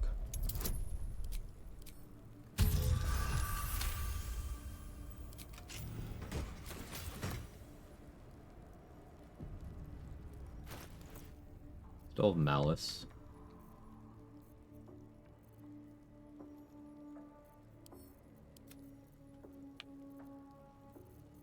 Poisonous Rings on cooldown. I also don't have any cloud kills anyway. But we could do bossy stuff on Malice.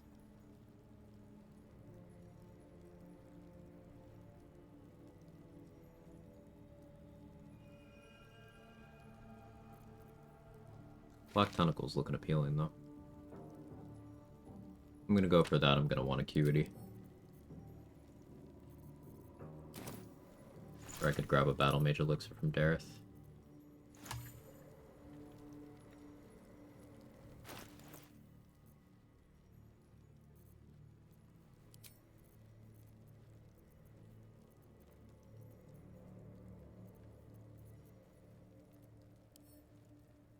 Not Rapat proficient, right? Sorcerer gear proficiencies suck ass. I had to take a Weapon Master on my Wild Magic Sorcerer run to get Rapat proficiency.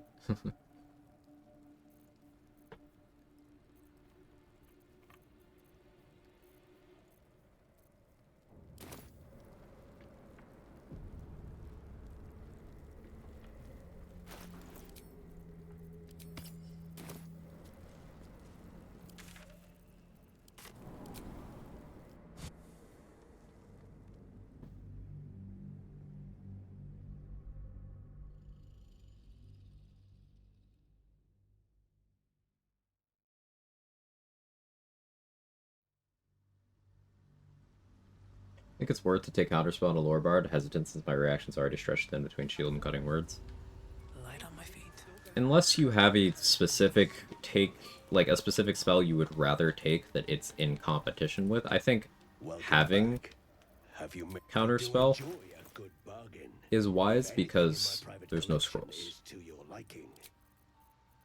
So it's just improving your arsenal. Even if you never click it, even if you turn off the ask, having the option in your bag of like, okay, I might use Counterspell in this fight, let me prep it. Or let me, you know, enable it. And in the case of Bard, you don't have to prep it in a slot like you would for Wizard. I think it's worth knowing. So link to the Discord, yeah, there you go.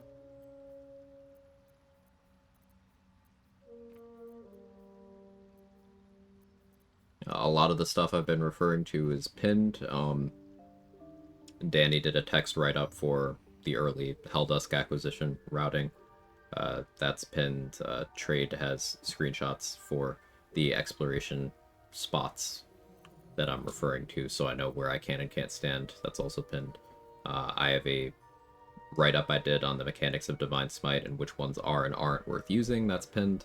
I also have a post of action refresh spells, abilities, and features. That's also pinned. The pins there at the BG3 channel are useful.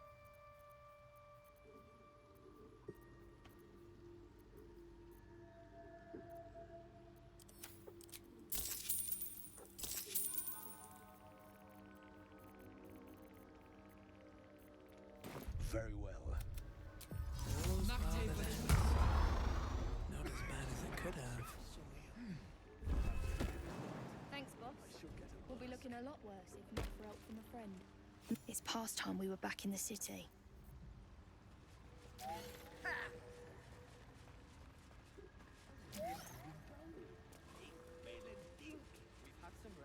Very well.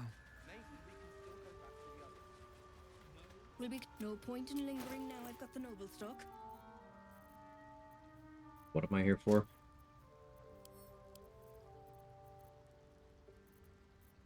I mentioned something specific that I wanted. Does anyone remember what it was? Battle Mage. Battle Mage.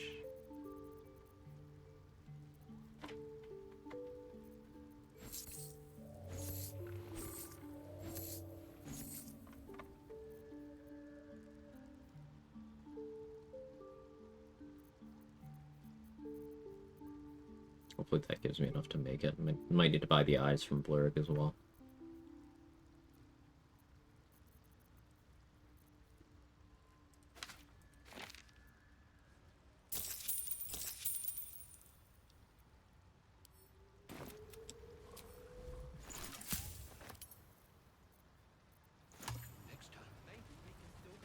They remove the ability to split vendor's gold? Nope.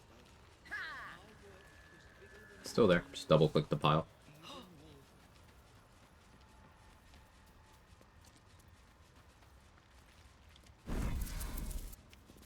Welcome back. Have you made any new discoveries?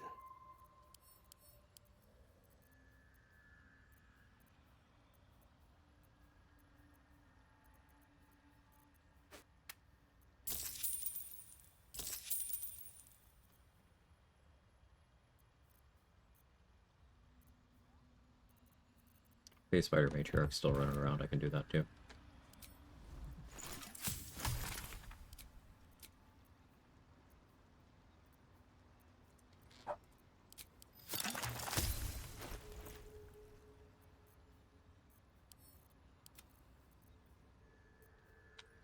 Guess let's go do that. I sell them empty chests? No.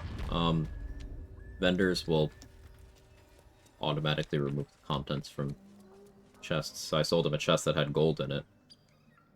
And then a chest that had loot in it. Cursed to put my hands on everything.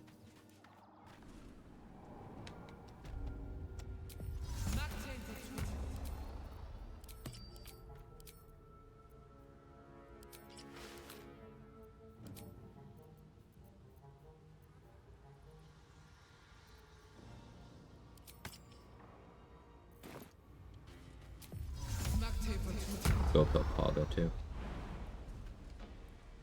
Just have a few. Maybe I want Brood Mother's Revenge. Probably not, but maybe.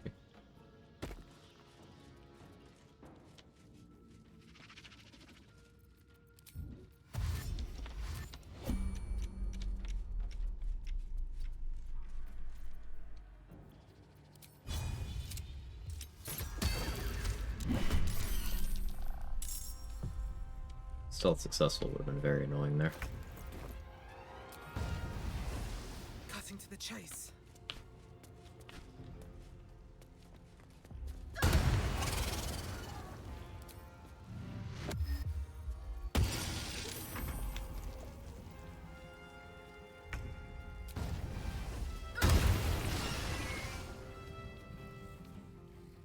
Wonder if the gods are watching me.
Did get infested. Skill issue.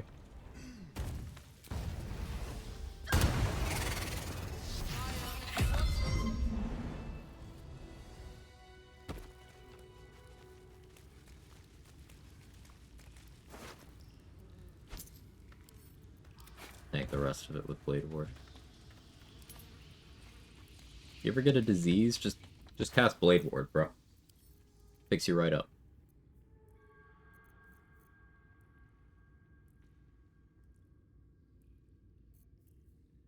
Does the body good.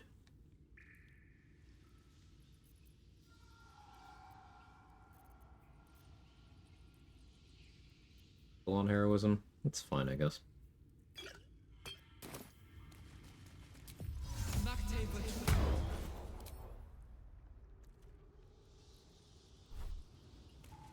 Out of sight, out of mind. E-metal just isn't doing anything for me here, but I don't really need it to. This calls for careful footwork.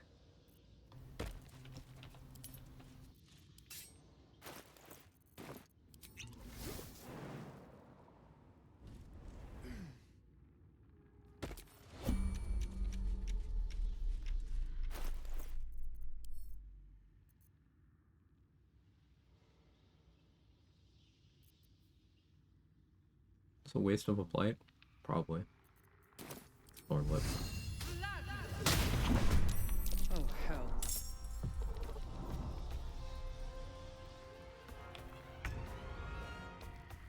Does Sonic Overload make sense here?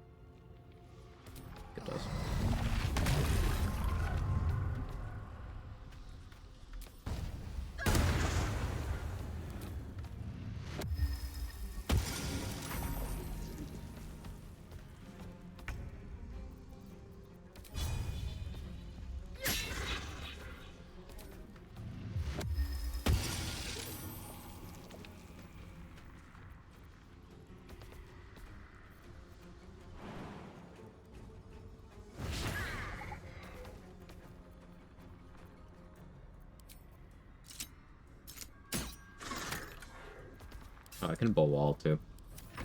Completely forgot. I was like, why don't I have advantage against this bleeding target? Because I didn't fucking do that yet.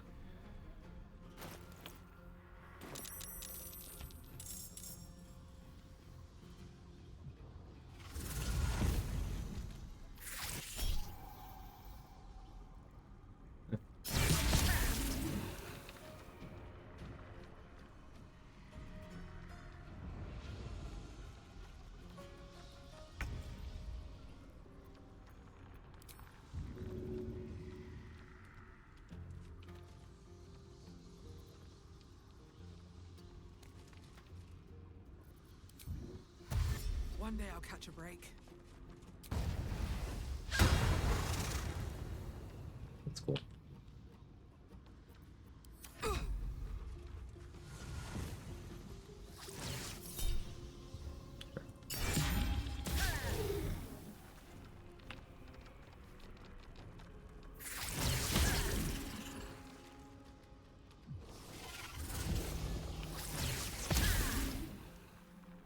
Where's fire coming from?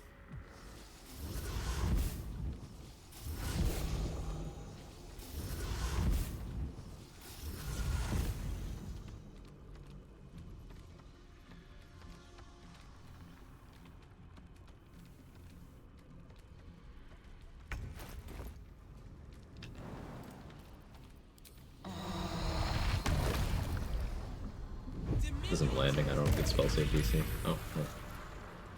He's out there stupid. Or unwise, I guess. Here we go again.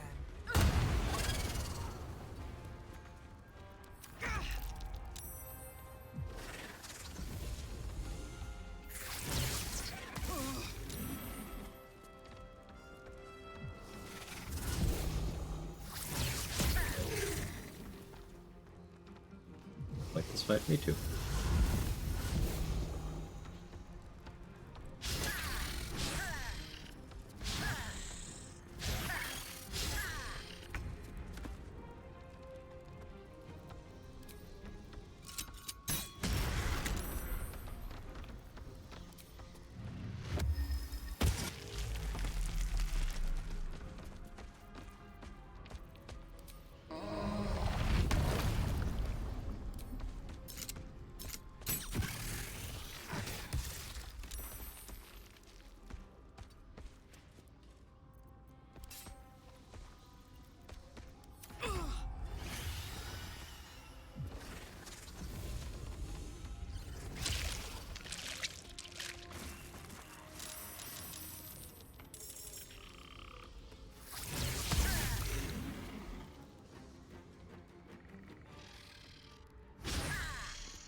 The way of the Shadowfall with Repulsor. Lever isn't that far.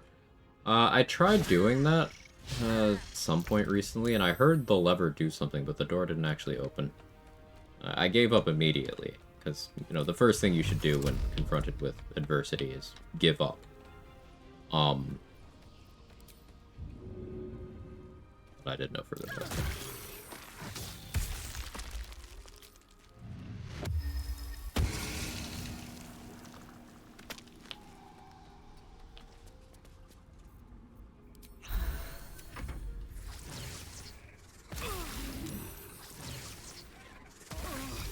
Ow. Hey, I wanted you to wake up the rest of your kids, but fuck you.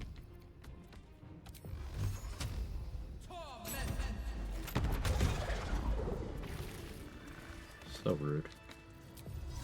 Never believe this.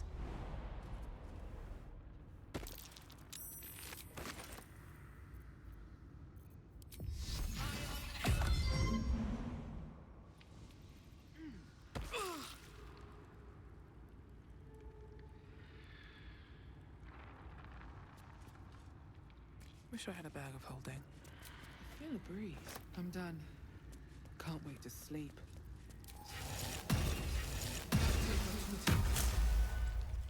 That took the edge off. Other rolls for the week. Sometimes I wish BG3 is like Dark Souls, you could just walk the bodies off the cliff, guess you can push them. There's specific encounters where you can get the enemies to jump to, like, places that'll kill them. Somewhat infamously, the Githyanki that ambush you in Act 2, they have enhanced sleep, but they don't look for fall damage. So if you kite them, you have them follow you up to the top of the House of Healing, and then you jump down, they'll jump after you. And they'll die. It's very funny. You can even be cheeky and give them bludgeoning vulnerability so they take double fall damage. Make them one-shot themselves.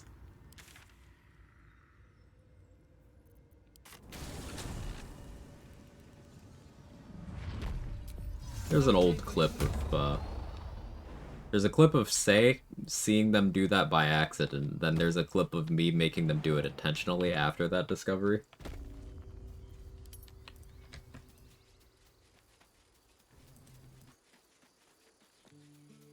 I don't have links, but they're somewhere.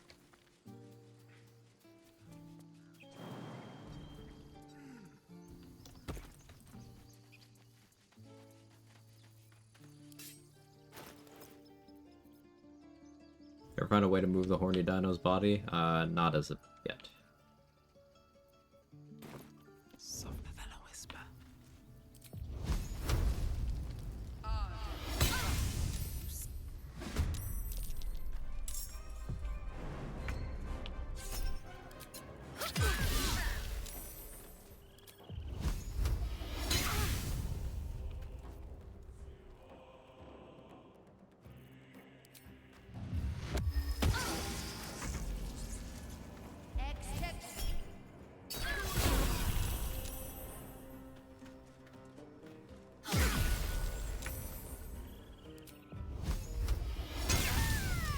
She tried. Have to keep going.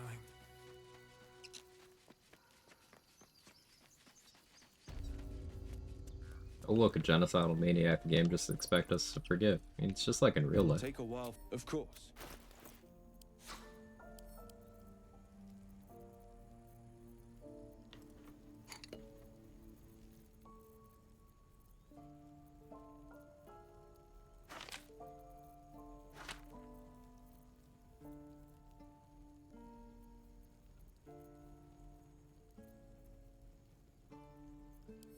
May you...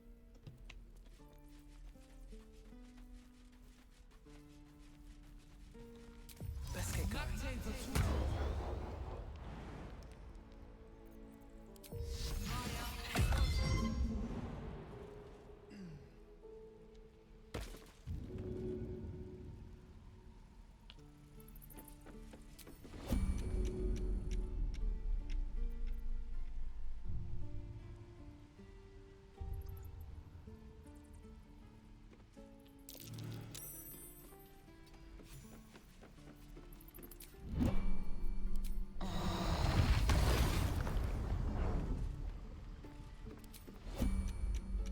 I need a quick word.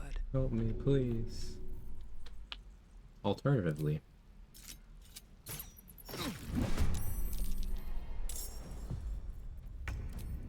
Think you're hot shit, Markro.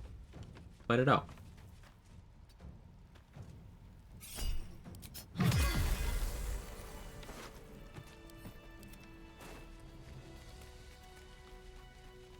I'll take that.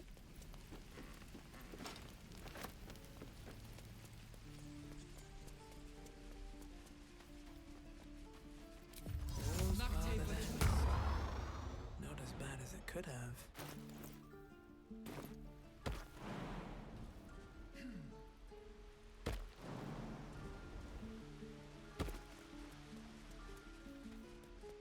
I want to kill more of them, but I'm out of spell slots currently.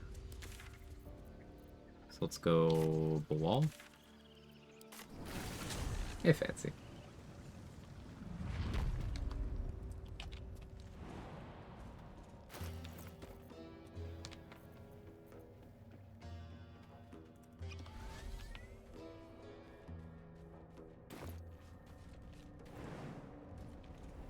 Hey, Baneblade. We doing actual cooking? Mm-hmm.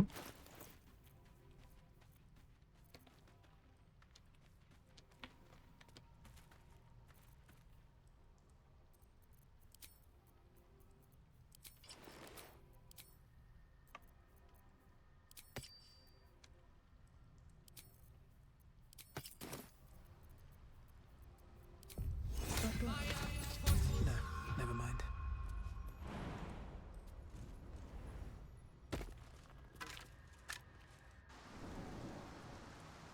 My Tuesday's going well. It's going.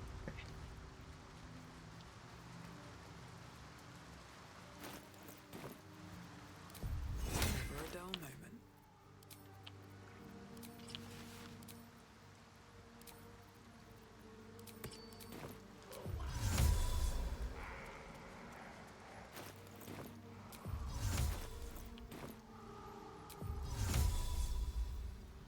So Pool Drip the Zealous right there is our target.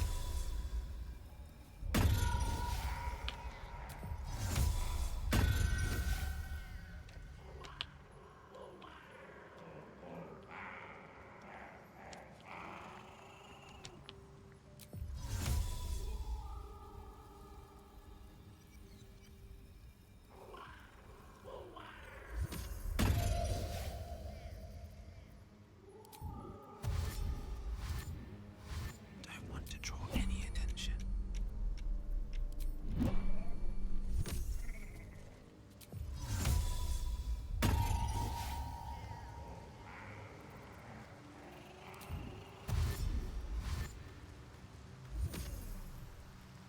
This calls for careful footwork. Not up for trading today, I'm afraid. On my way.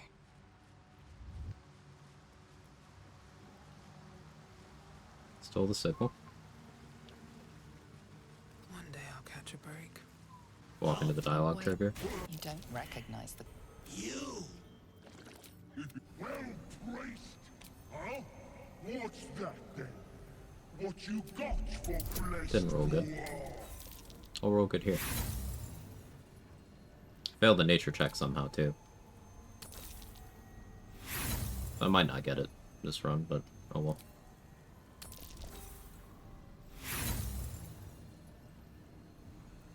My guidance were off.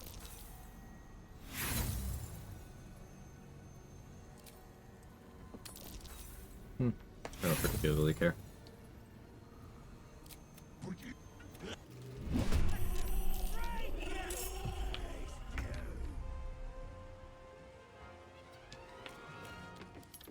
Alright, so I get the least favorable outcome across the board.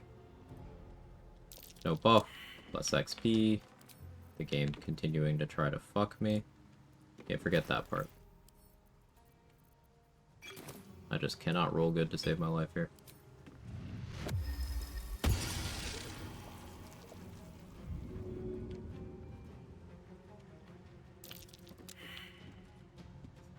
Alright.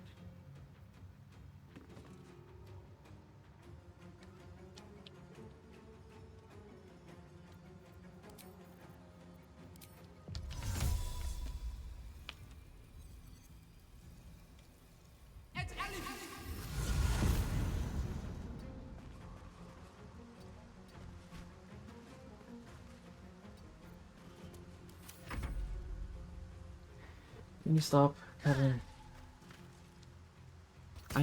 Stop.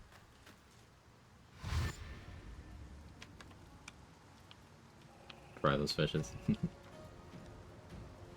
Possible get the blessing without sacrificing companion without minor illusion to move Pool Drip? Yes, but you need other means to move Pool Drip without yourself physically going down there. Without spawning Balwal in. And most often that means having a second person pickpocket while the first person's already in conversation. 07? No. Not even close to being in danger. I'm just annoyed. Game loser, thank you for the prime and the 5-month.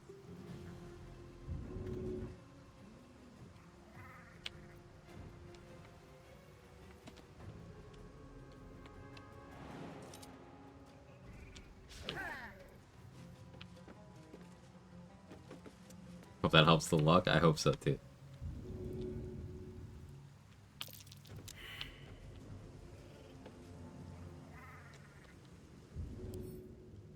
And bro does have 20 strength, but like... She's just a girl and she's on fire. There you go, Quag. Casts Bless.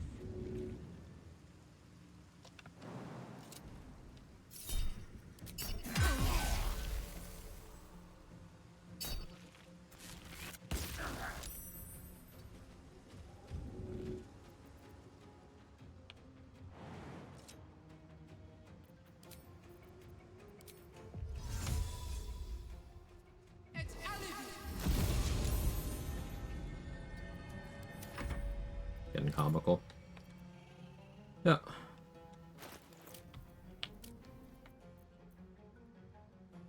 I have athletics proficiency. I have 20 strength. I have advantage from Colossus. And I still failed 4 consecutive athletics checks.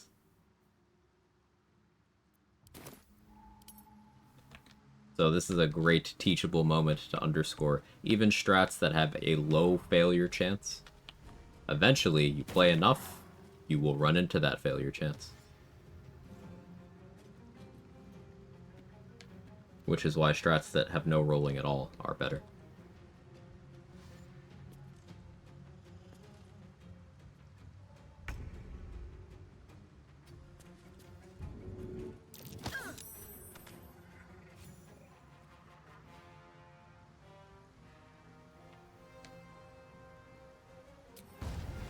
May the gods take you first.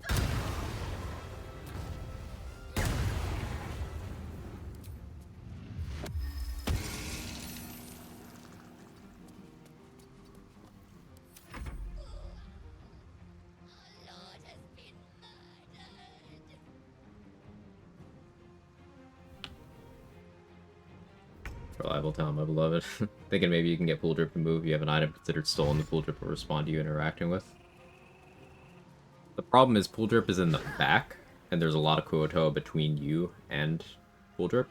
So getting them to respond specifically rather than someone else, I think would be the issue, but it's worth sciencing.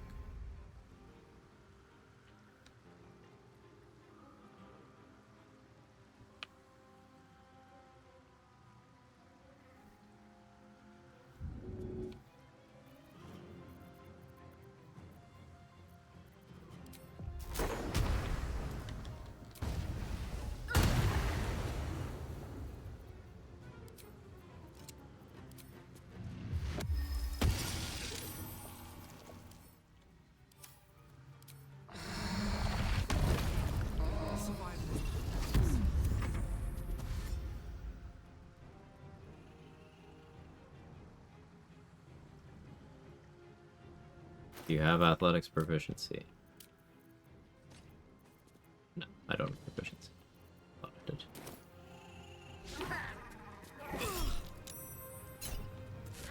So used to having it.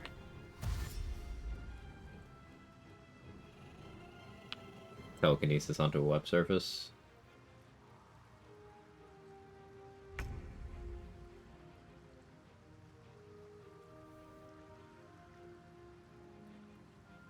You're saying telekinesis Pool Drip? I don't know if aggroing them, because like I think aggroing them while they're standing there summons Bulwall, and I don't know if you can get the dialogue to trigger once Bulwall is summoned that way. Worth testing though.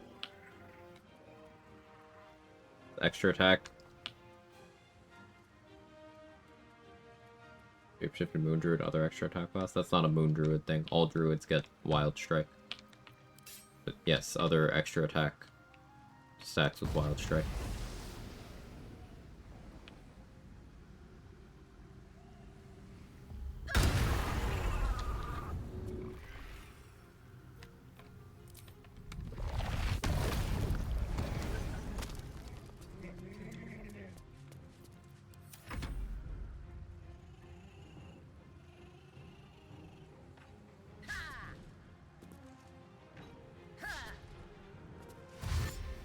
even a 10,000th of a percent is still 50-50 in my books. I'm inclined to agree.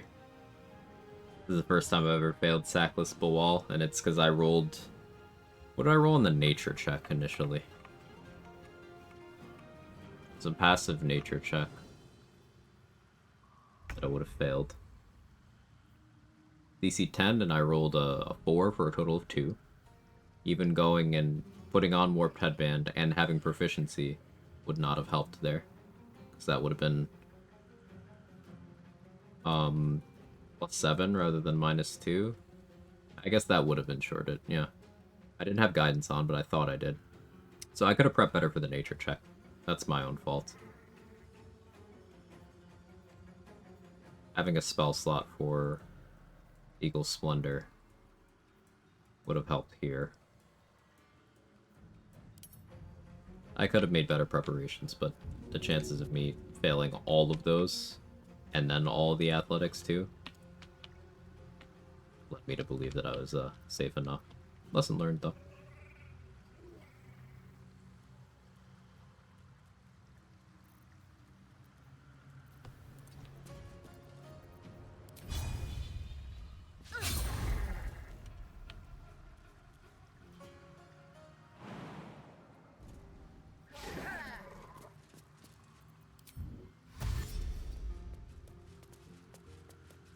Easy 0 for athletics. It's just a display bug.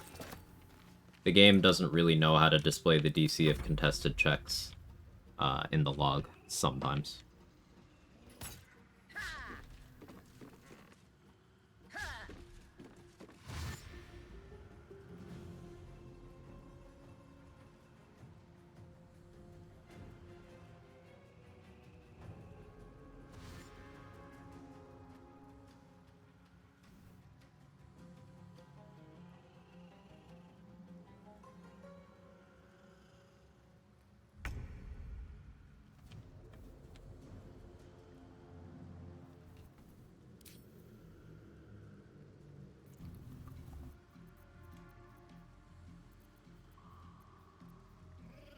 I should have self-control and not use resources here. I'll use cheap resources.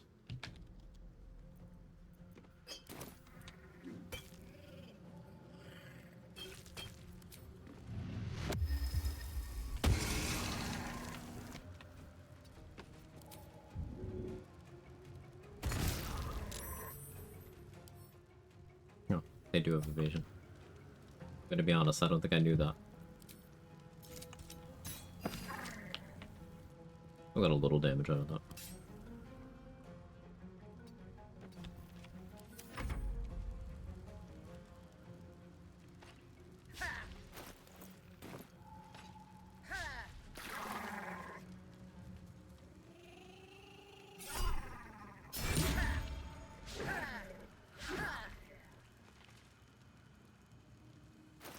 Let's start using turns to switch gear.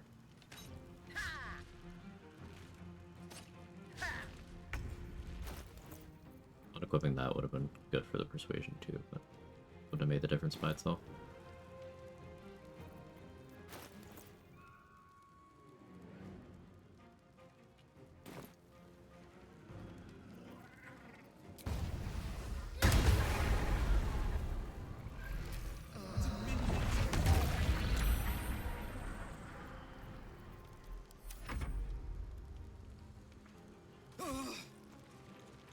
Level 2 with evasion. Yep.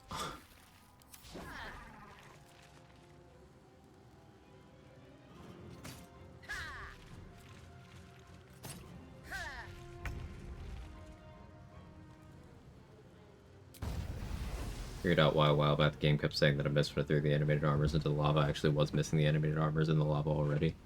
It's confusing at the time. Oh, so exactly what I said happened.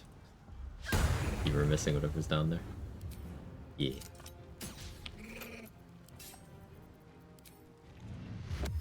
I think I said it was the ground itself you were missing, but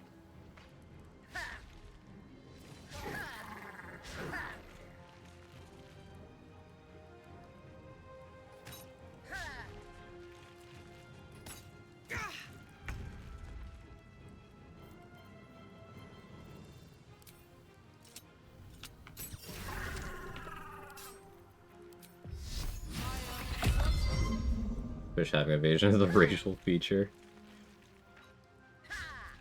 This robe brought to you by Long John Silvers.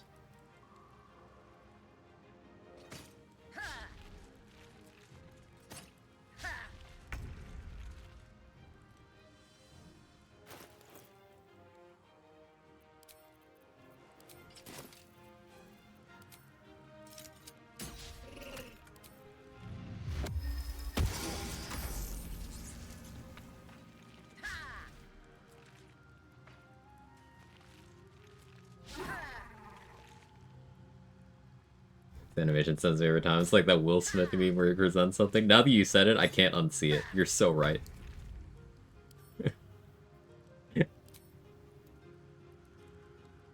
Yeah, yeah.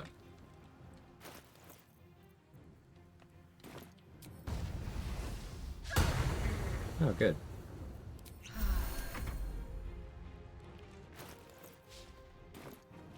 So it's supposed to be quick XP.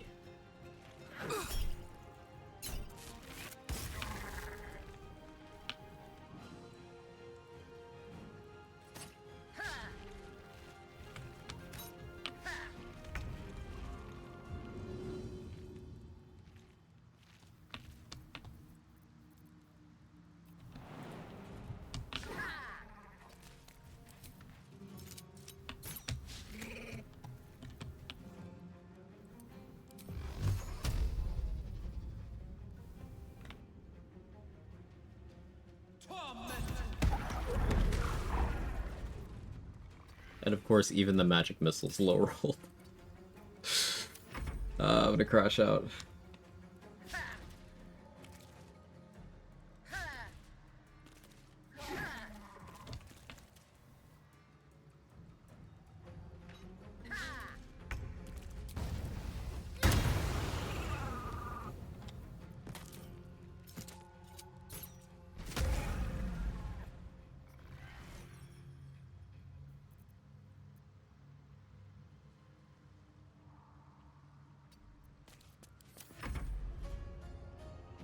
All that because I didn't have advantage on a bleeding spider.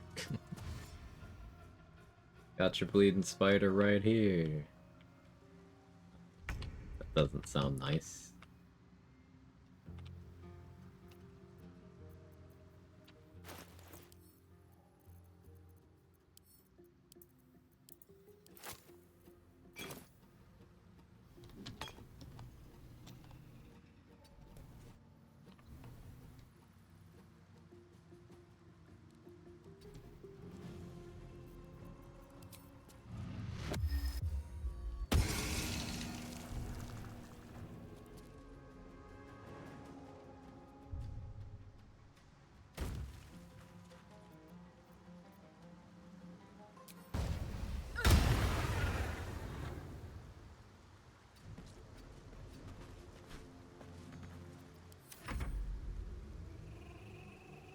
By taking long from the most merciful fight scene you're doing. Well, I didn't go in with combat gear. I didn't go in expecting to fight at all.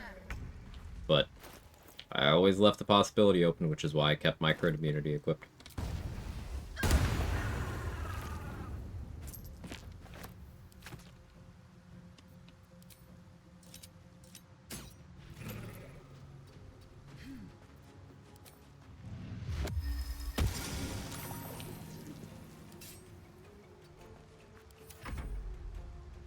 Getting a lot of bad rolls, though.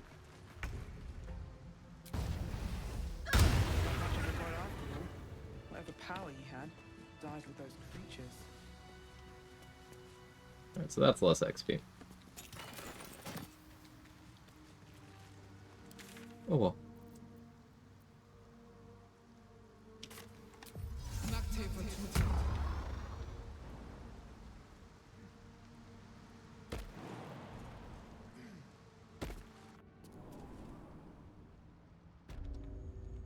I'm exhausted.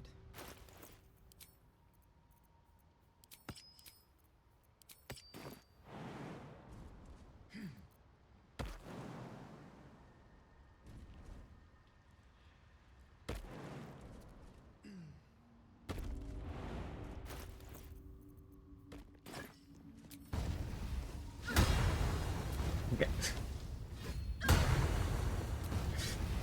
lose my fucking mind.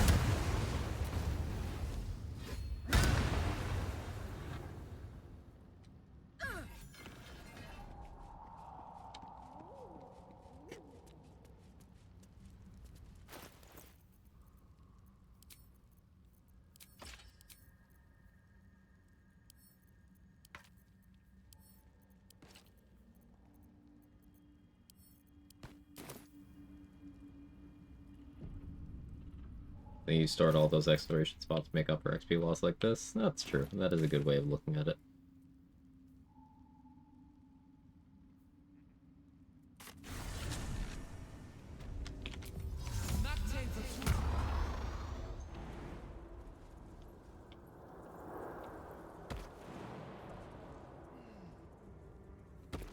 Here we go. The rock. In memory, you realize it was made with...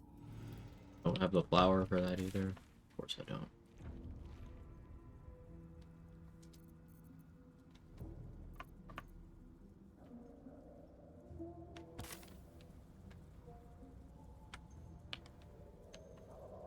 The XP stored in the balls? Maybe. Anything cool for the build level 9? Probably respec.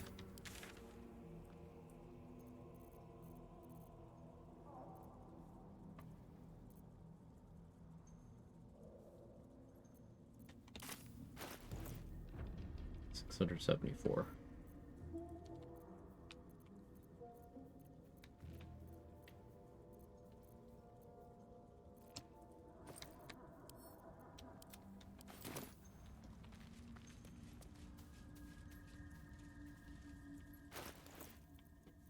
Eagles is a trunk.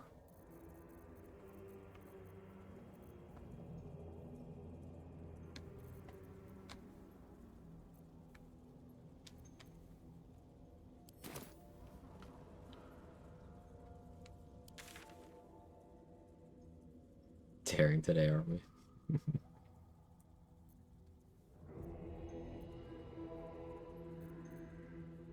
don't think I killed the Koatoa. Like, the other ones.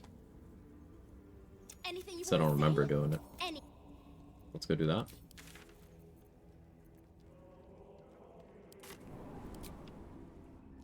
We need 5 levels of Druid 4. Wouldn't 4 or even 3 be enough? Yes, but shortage of levels. Where else was it gonna go? Sorcerer for meta magic, I wouldn't have the sorcery points to fuel without doing things that I've specifically not been doing.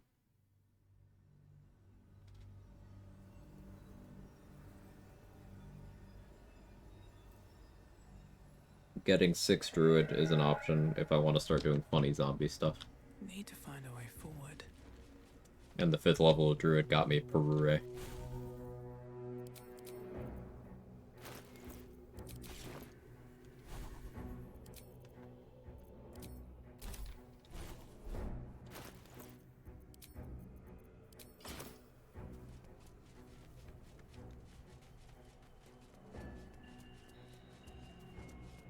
$74 is a couple Dwergar and be thorough. The Dwergar are all dead.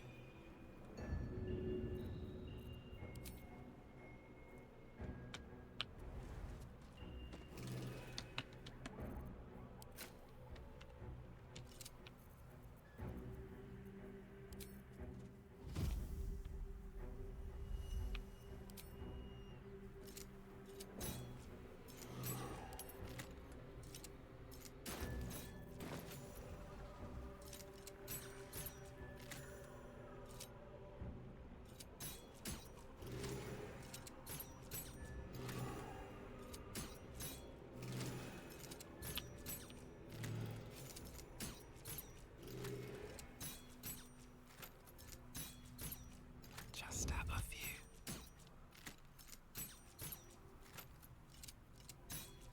Cleric subclass have I enjoyed the most? Tempest. Tempest. My feet can carry me. Probably Death as a second pick. Tempest, Death, Nature, in that order.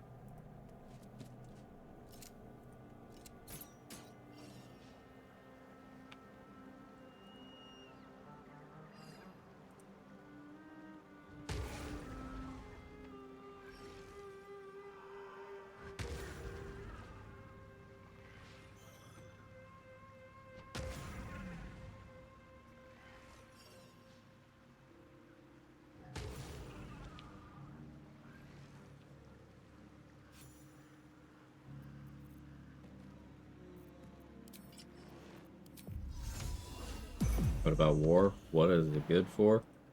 I want to go with you and say absolutely nothing, but war's also good. Alright, a nature cleric before what subclass features stand out with that one? It's one of the heavy armor domains, so it gets that. It gets Divine Strike, which again only some cleric domains get, but Nature Divine Strike gives you 3 choices for which one you want to use any given time, and it's useful damage types. You get cold, you get lightning, you get fire, and all of those has interesting gear applications. You get a reaction that allows you to just reduce, specifically cut in half, incoming elemental damage against you or an ally, and it just costs a reaction. You get access to parts of the Druid spell list. You get your choice of Thorn Whip or Shillelagh. You get Spike Growth.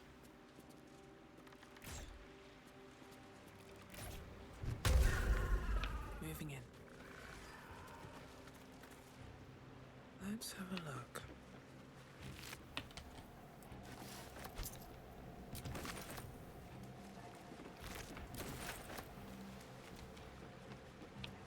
Pretty good. No traps, please. A cool application of Divine Strike Fire is if I put Oil of Combustion on my bow, let's say I shot someone with Arrow Fire here, I could, as a reaction after that hit, do Reaction Divine Strike Fire. That'd be fire damage. Immediately trigger Oil of Combustion.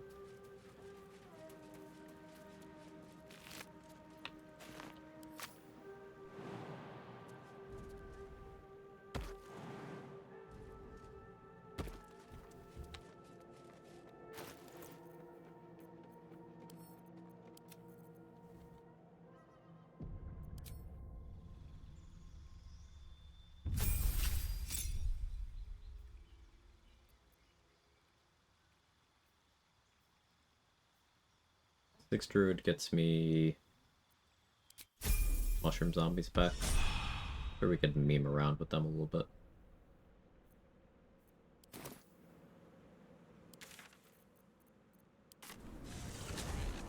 Insta-bussy cleric. I think you mentioned there was some bad interaction War Priest charges, forgot what it was. War Priest charges work the same way everything else that changes the action cost of a thing does, where you cannot opt out. It's like once the game has decided that that's on, that's how it is for the turn. And what that means is if your War Priest charges activate, everything you do that has that is an attack, like a weapon or throw or unarmed attack, whatever the War Priest applies to, it has a cost of bonus action rather than a cost of action. You lose the ability to make an attack as an action. And I don't like losing my flexibility like that.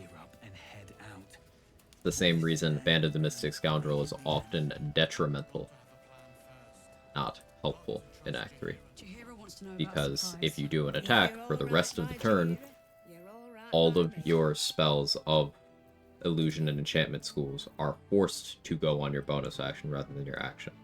So if you got like a Bloodlust action, no matter how much you want to, can't use it on those spells. War Priest charges have the same issue. So if I'm playing War Domain, often I am either doing a short duration damage thing where I want the War Priest charges for one turn or one combat and never again. Or I intentionally go out and waste my War Priest charges at the start of the day so I don't have to deal with that loss of control. Dependent on the vibe.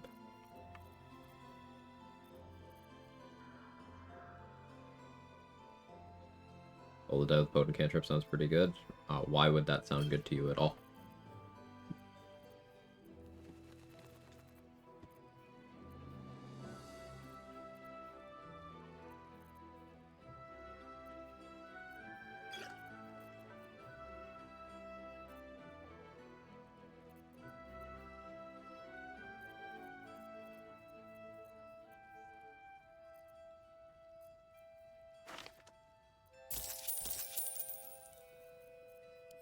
Take care. Really annoyed me about War Magic and Eldritch Knight as well. Yeah, the thing with War Magic is it's ideally used either for Unga Bunga, I click Booming Blade, and then I click my other attacks, or it's good for getting an opener with a bonus action, so that you have your extra attack eaten by engaging with, like, let's say you wanted to open with a many-target arrow. If you open with that many-target arrow without triggering War Magic ahead of time, then if you did that from turn-based mode, you won't have your extra attack. Unless you had Bloodlust on and got a kill. Your whole action gets eaten. But, if you did that with your... I believe there's a Kevin near you. If you did that with your bonus action, thanks to War Magic, it's not an issue.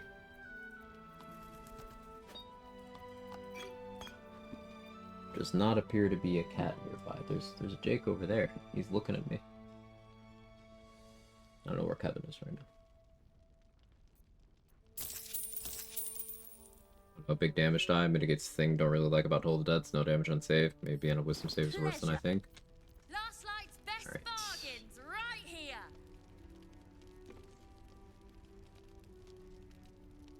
No splitting up ever again. You hear? Have you forgotten what's at stake? Your Iron Hand knows. Here's Toll the Dead. 1d12, 1d8 if the target's at full health. On save, damage negated, potent cantrip makes it save damage halved.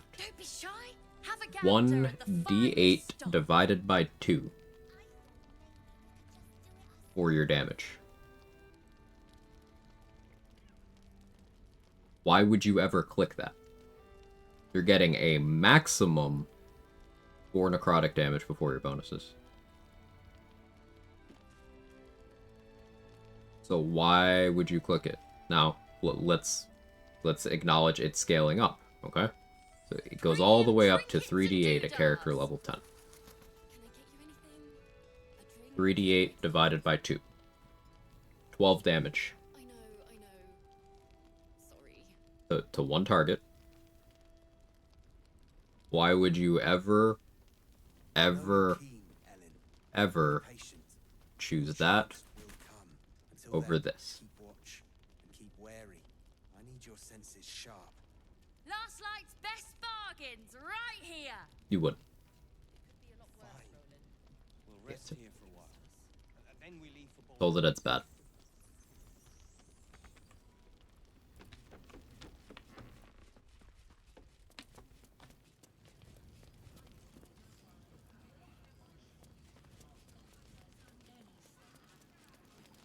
And I feel even the valuation of Toll the Dead being like, the big damage die. You didn't read the whole card, did you?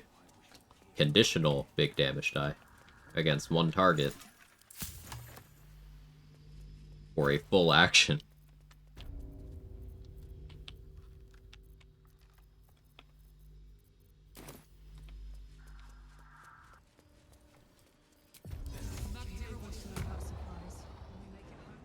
Burning through our oil, but it should just about do.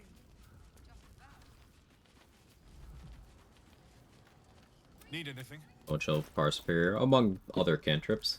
Like, if you're talking the save or suck cantrips, Sacred Flame is far superior.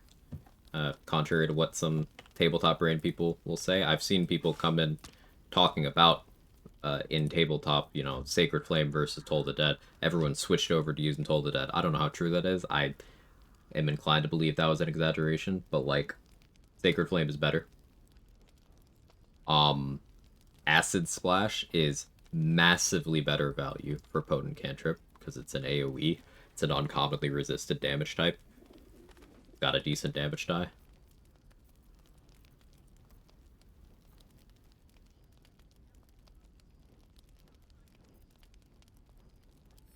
I'll be...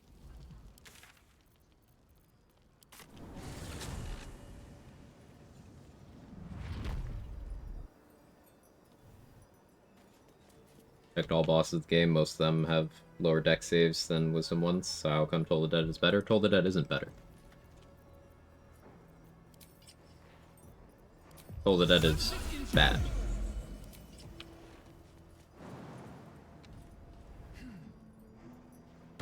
Have a lot on my mind. Done well.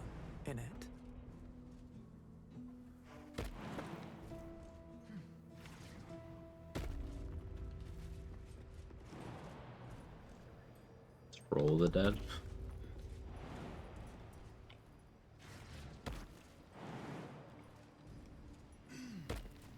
Seems simple enough.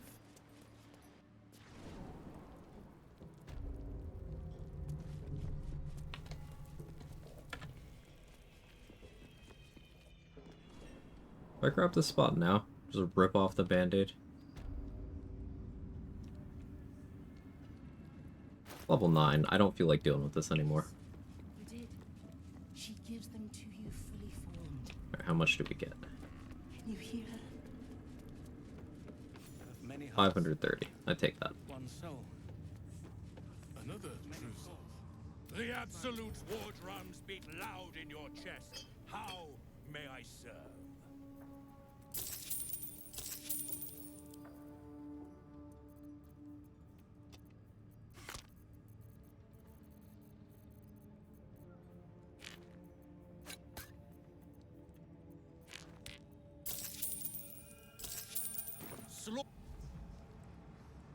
Maybe these cantrips have been getting what feels like a really good damage to Bone Chill. Is this because it's an attack roll?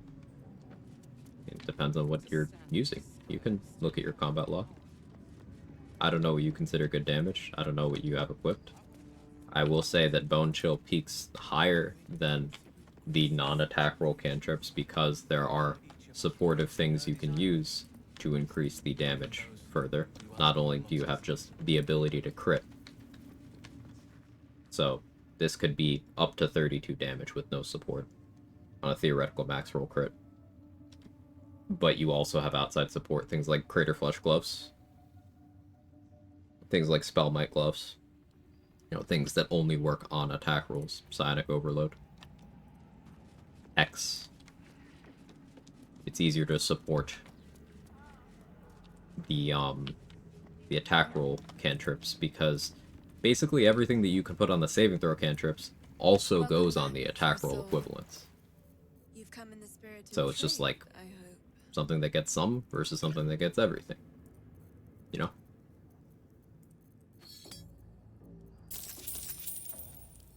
Come back.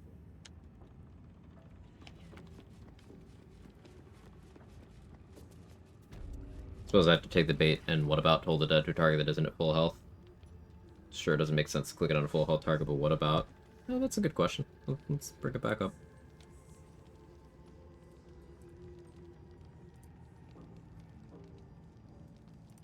So, Toll the Dead. 3d12. You're looking at 36 damage against a full HP target when you are at level 10. 36 damage compared to this Bone Chill. If I crit somebody, 32 damage, again, without investment, without support, and I am not even level 10 to get the next Bone Chill, to get the next cantrip upgrade as a whole. So, like, it's barely more damage than a max roll Bone Chill of the tier below. It is not more damage than a max roll Bone Chill of its tier, even in its most favorable condition.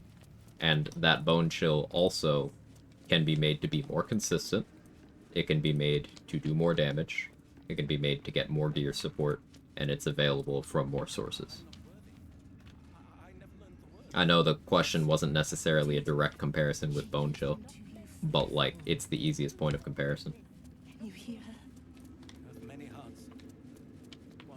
Shock and Grasp against Harlot prevent Ethereal Escape. Not by itself.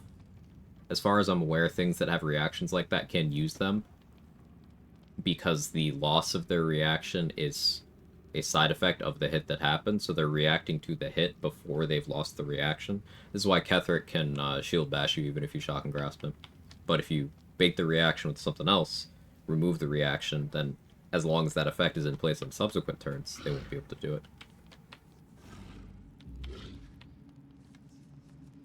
Conditional Toll the Dead does the same damage Poison Spray does. Poison has more support. No, Poison does have more support, yeah. But, like, I still don't view Poison Spray highly. However, if you compare directly Poison Spray to Toll the Dead, Poison Spray being better is another indictment of Toll the Dead's low value, because a spell I don't think highly of is simply better. Whether or not you agree with me on the value of Poison Spray, it is more valuable than Toll the Dead.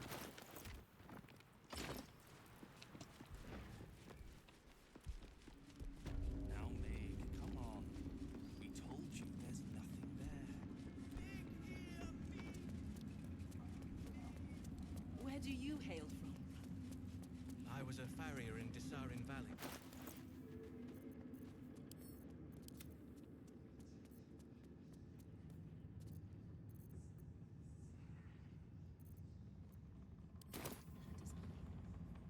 Your family will answer.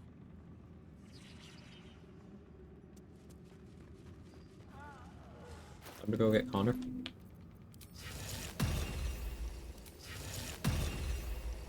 I think it is.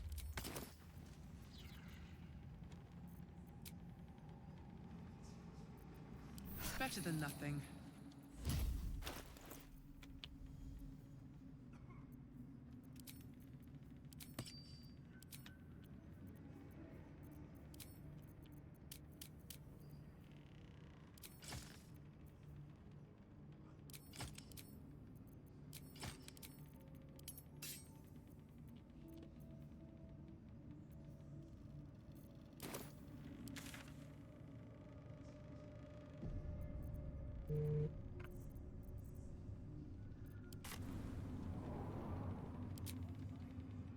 What are use cases for Feign Death? You can use it to drop combat. I've been thinking about ways to apply it more effectively in solo, so that's actually something that's currently on my plate in terms of I'm cooking. Don't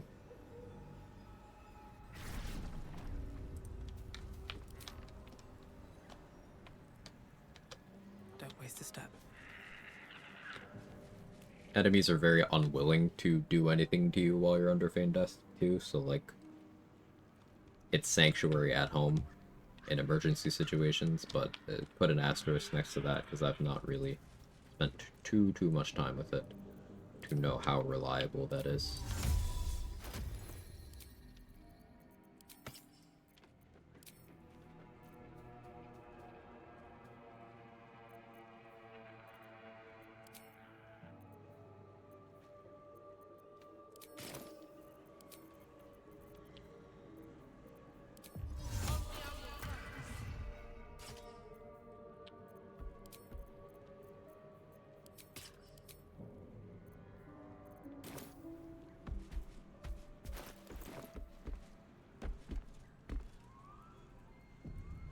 I bring up Poison Spray to show that the big damage dice for cantrip is not really a favor for Toll. If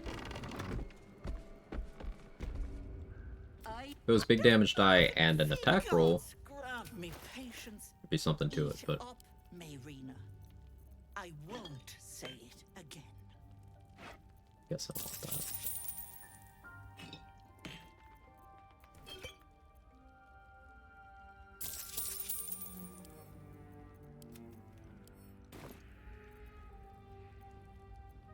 What is it? What's going in? And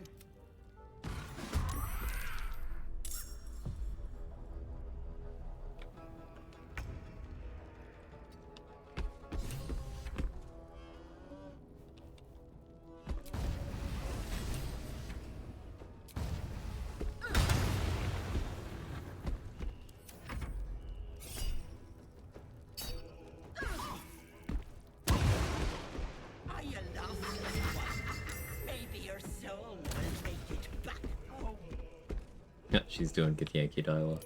She thinks I'm a Githyanki.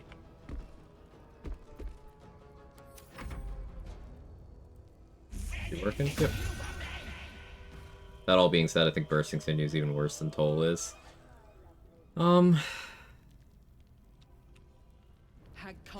Depends, like...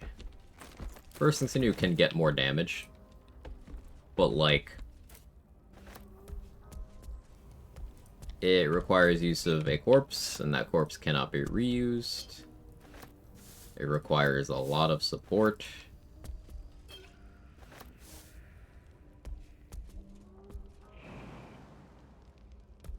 By the time you get a lot of that support online, like, evasion is an issue. That kind of thing specifically. Excuse me. Bursting Sinew is pretty bad, too. Race to the bottom. Yeah, it does damage in an AoE, which I'm inclined to rate that higher. And, like, the way that can scale up is, let's say we're comparing these cantrips from the perspective of a Death Cleric. You can Reaper target 2 corpses with 1 action, and in the most favorable outcome, you are getting a lot more damage than you would out of Toll. Whether it's 1 Toll or double target Toll.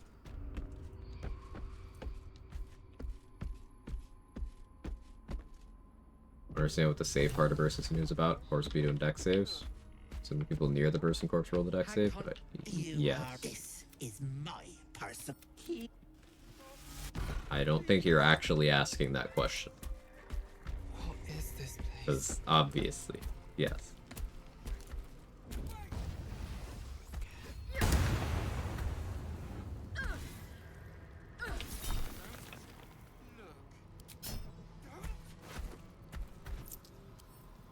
Breathe deep and move.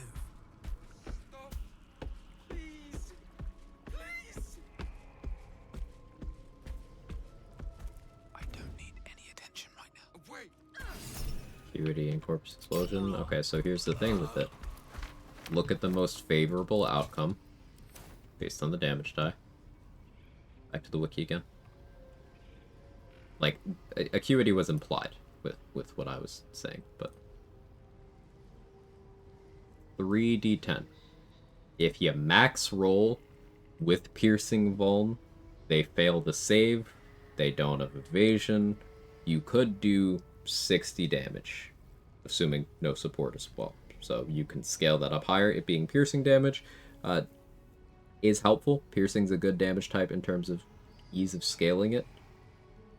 But, like, that's a lot of hoops for ultimately less impact than several other cantrips that don't need to jump through that amount of hoops. Eldritch Blast can clear that damage much more easily. Shock and Grasp.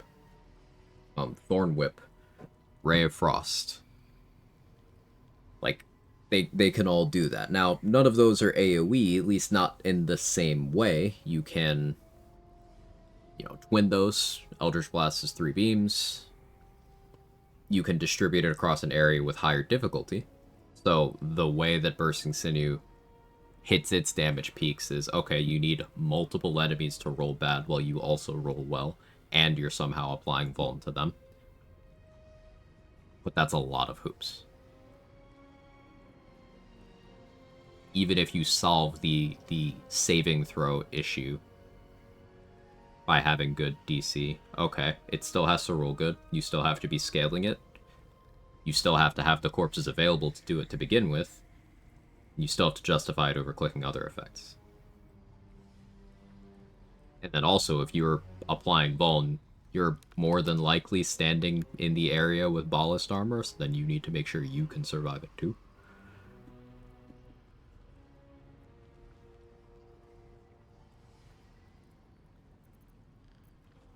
Need to find a way forward. Where armor persistence, you'll take no damage. But then how are you applying the Vuln? You feel crushing waves of webs. Like, yeah, you can mitigate it. Blade Ward, DR. You're chilling. Then you're not scaling the damage. Like, you could Bloodthirst to apply Vuln to one person. Perilous Stakes, apply Vuln to one person. But applying it in AoE is the issue there. Haven't tried the Gemini Twin Reaper glitch with Bursting Sinew. I haven't tried that either. That could maybe be cool. Mass corpse explosion. Wish it worked on walking corpses. That would be cool, machine. Like, it should work on zombies and such. Maybe put an HP threshold where they have to be below that, but that would be cool.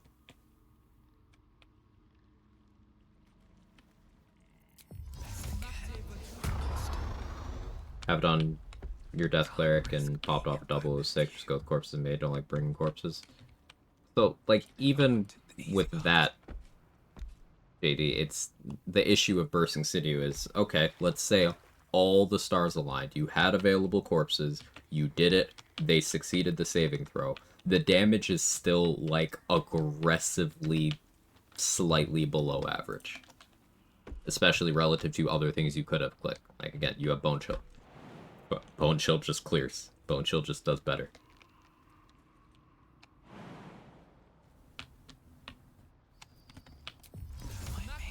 That's the problem with Toll and Bursting Sinew. They're aggressively far worse than all of their competition.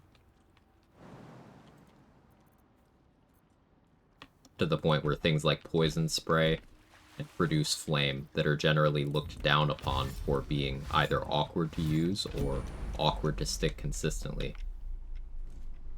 They're just better.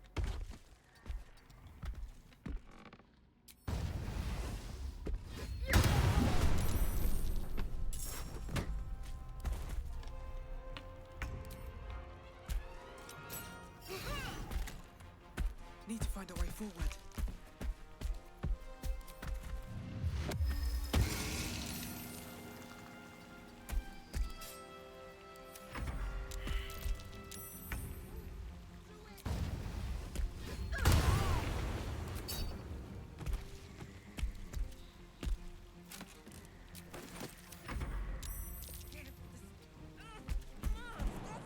I got you, Hydrangea.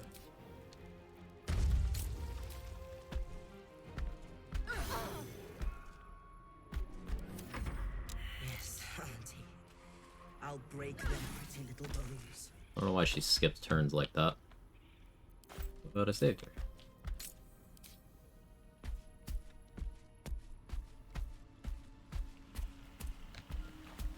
Bone Gel and Necromites on the roof is hilarious. I think that's a feature of it that a lot of people forget about. Gives undead disadvantage on their attack rolls. Got offensive utility, defensive utility. It's got good delivery because it's a full range cantrip that does not have a travel time or a projectile. So you can even send it at some angles that other cantrips can't go. Like there's some angles where you can't Firebolt, but you can Bone Chill.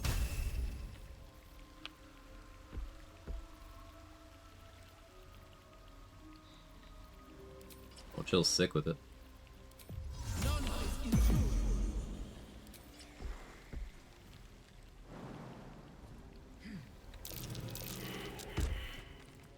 Don't try to do a high jump here, you'll hit a wall and die. Shout out trade.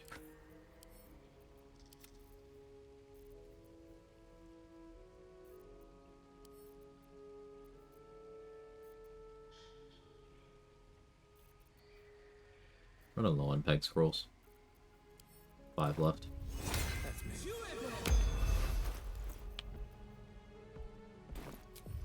No time to rest. If everyone else minds their business, I'll be fine. Don't waste a step. Maybe I should. No, this is good. There, in the cage.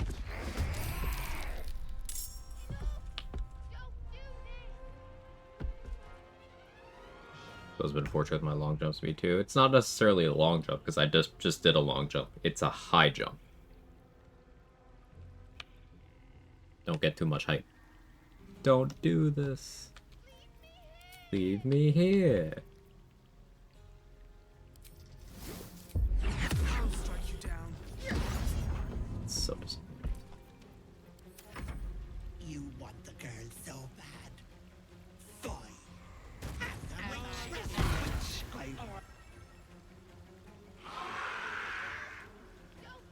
Bursting Sinew build seems fun though. Setting up Ballast Armor Double Explosion would be funny. You could run an evasion class. Yeah, it's something you could build into. Like running Rogue or Monk there. I feel like 11 Arcane Trickster with 1 Death Cleric.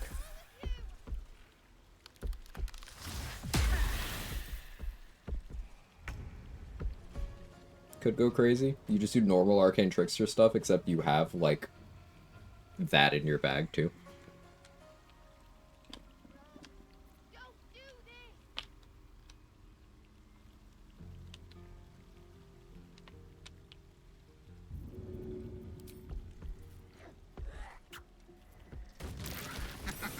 To be there for the style points whenever you want to meme on something.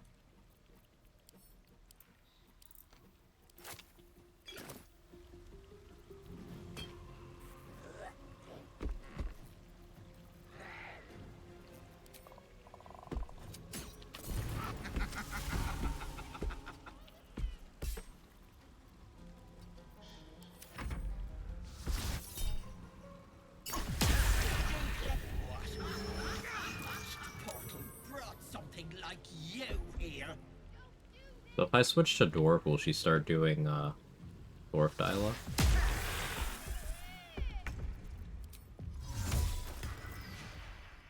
Still have the resists, because it does take the game some time to check.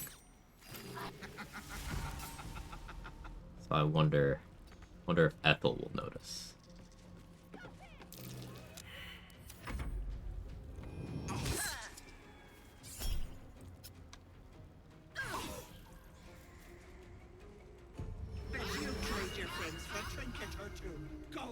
She did change, yeah. So I am a Githyanki and a Gold Dwarf at the same time currently.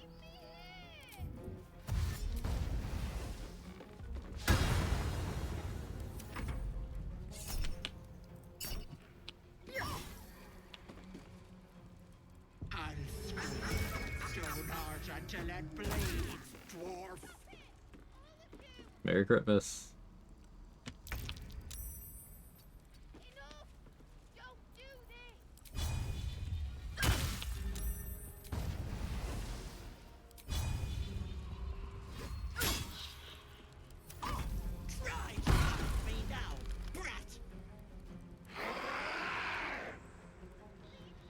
Gold Wanky. Oh. Might do it, test Gemini gloves and everything. Current obsession is saves and making anything but the save consistent. I like it. And see, this is a great example of, as build crafters, we can correctly identify something as bad and then go, hey, I want to do it anyway. And that can absolutely be a way to have fun with build crafting. And I encourage it.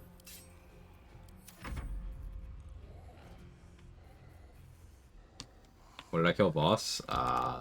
Yesterday? Don't remember when. Is it true that Ethel with the highest initiative is always the real one from all the times I've done? Felt like it's been the case. I don't want to say always, but that's anecdotally, that's been how it's worked out for me too. There's a bunch of ways to tell Ethel apart though. Like, the real one will be the invisible one. So if you reveal one with C-Invis, you know it's that one, even before she says anything. Also, while she's disguised as Mayrina, she's still level 5, she doesn't have the pregnancy belly, and she doesn't weigh 77 kilos, she weighs 75.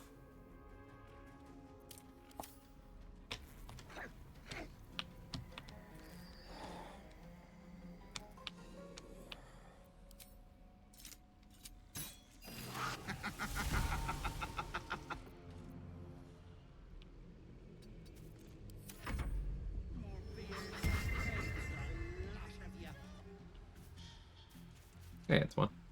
It's going okay. How are you?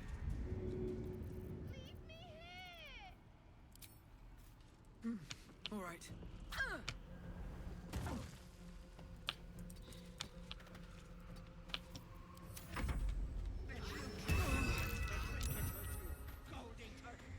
But inspecting is cheating? Oh, yeah, sorry. Also seeing that the copy isn't visibly pregnant. Is that cheating too? I just want to make sure that I'm cheating correctly.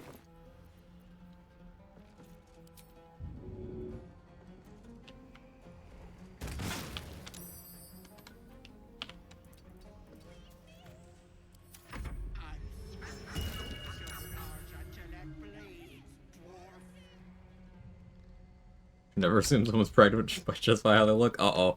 Cancelled. Oh no.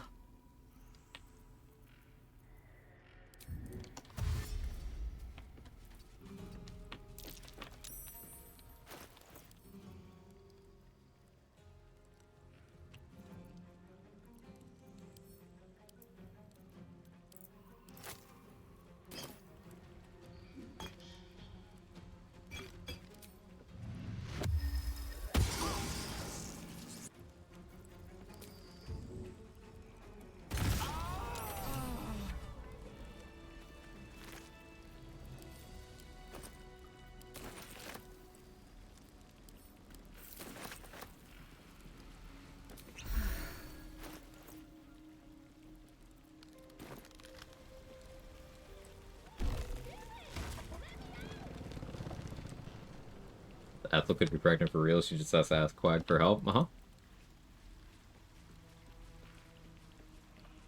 I'm exhausted. Better find somewhere to camp soon. She bring the biscuits, I bring the gravy, you know? You bastard! You ruined. Ethel was going to bring my just a bit like this, more than I could have done.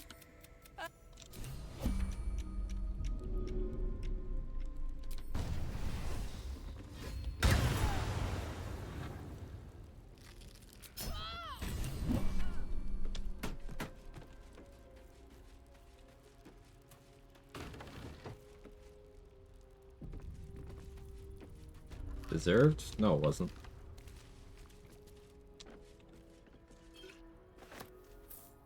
Marina did not deserve to be murdered by Ethel.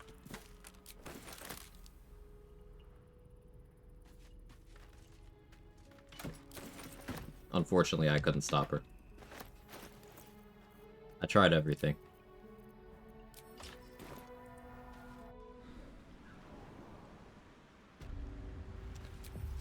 Shouldn't wish to live more interesting times.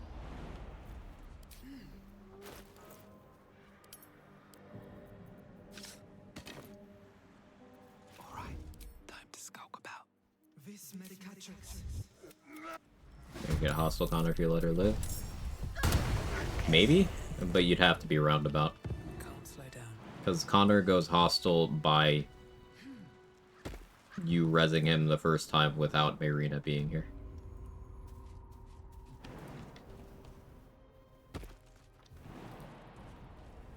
I don't know if she can be alive elsewhere for that. I've never tried.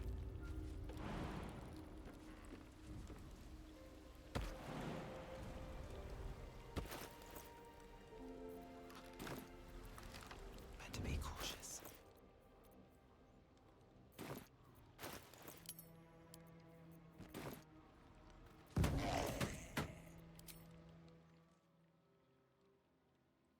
This medicatrix.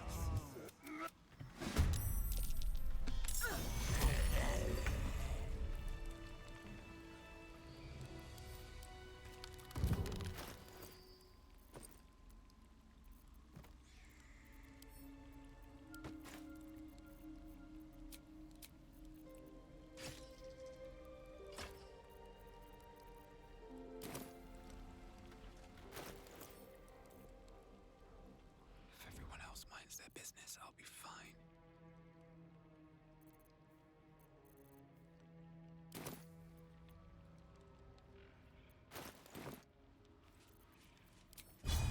I just want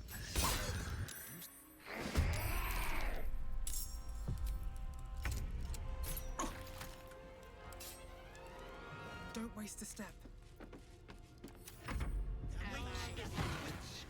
Don't understand why you resurrect her if there's no XP. Did I get the hag hair the first time?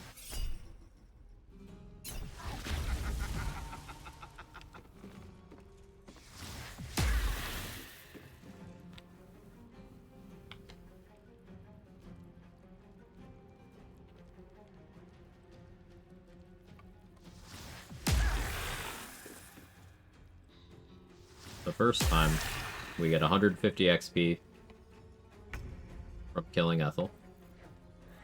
And we get 20 XP from saving Marina. And we get 1 XP from Ethel tragically killing Marina. And then we do this fight, Poor hag hair.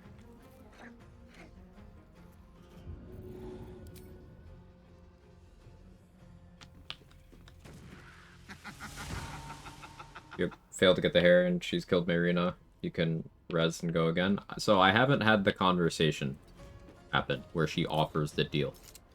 Most forms of NPC AI do not work after Cautermancy, but this is one that does, and she will show up in Act 3 as normal, probably because Ethel will show up in Act 3 whether she's dead or not. That doesn't explain why Lantarv sometimes works in Act 3 after Cautermancy. That I have no answer for. But the only confirmed cases of NPCs working after Cautermancy that we know of are Ethel and Lantarv.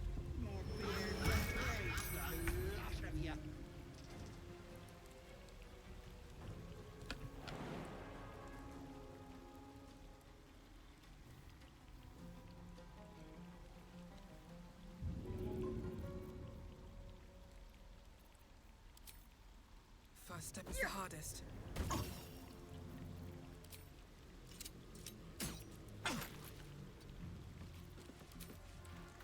Think you can take me on?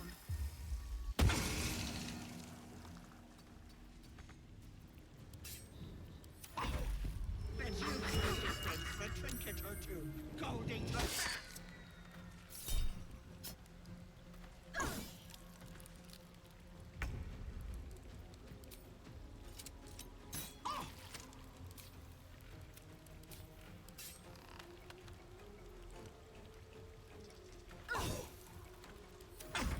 Wait! Now we get the Wait just a dialogue. tick. Killing me is a waste of time. I'll find a way to return. Always have, always will. Can you kill her as many times as it takes? As long as the dialogue doesn't start, I assume so. So how about Yeah. we be civilized about this? This is why I made sure to bomb her on the first fight, because I wanted to kill her before this dialogue could happen. You, what'll it be, Petal? Here, I can set up shop. Bye bye.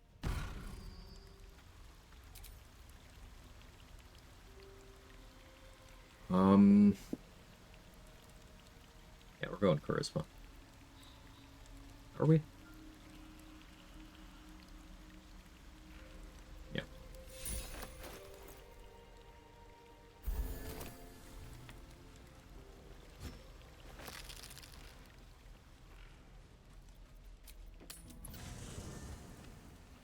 I'm exhausted. Better find some.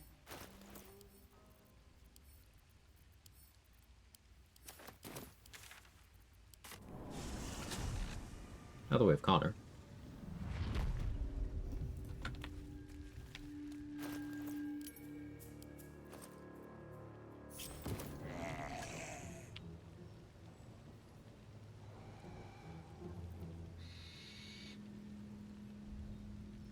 Better be cautious. This medicatrix.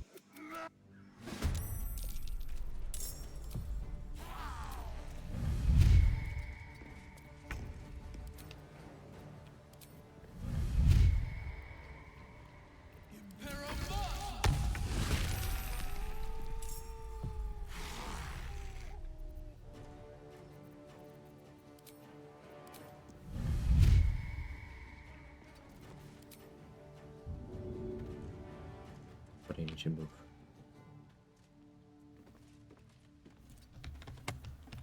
Thanks, sweetie.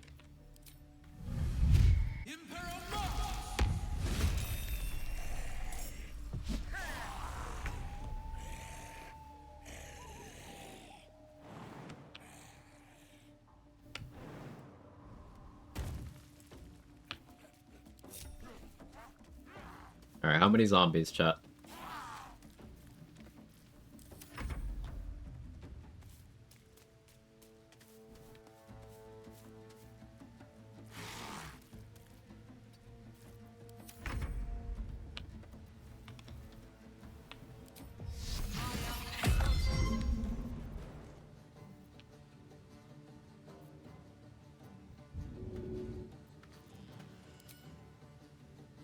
better restroom. Wait, Ranger.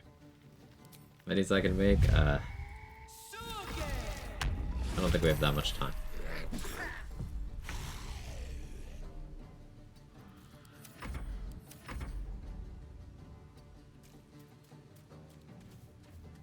Nine. Quag mine. 10? I like 10.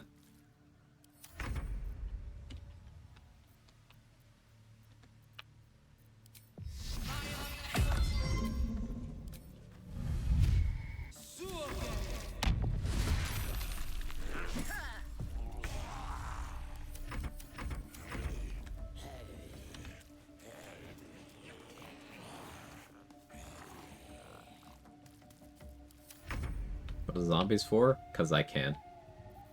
They're for nothing in particular. I just think it's funny.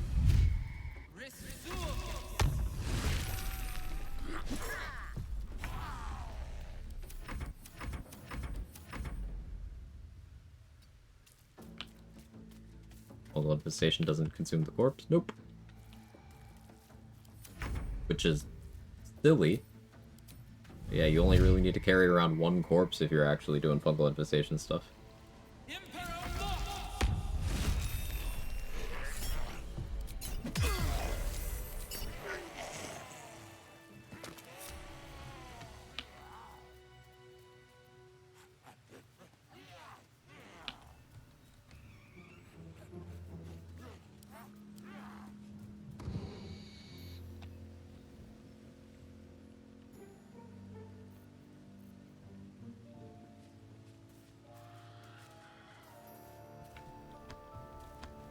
Connor hit me. Need to be wearing different gear so he can't do that.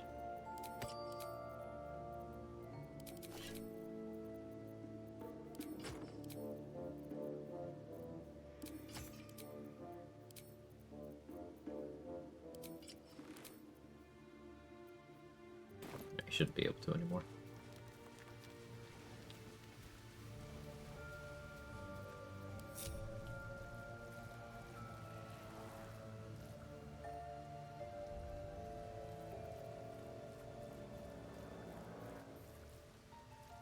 Now, these zombies are not going to be useful, but I don't know, maybe I can, like, do portal defense with just a full body block and nothing else.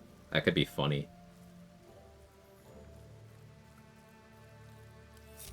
Actually, that's the new plan.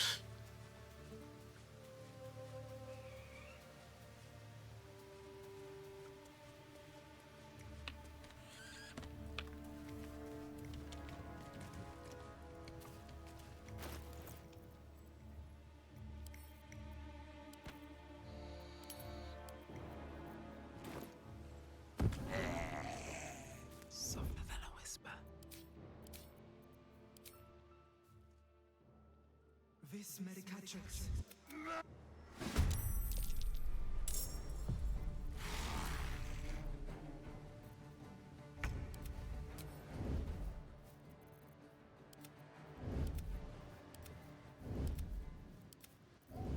No choice but to keep going.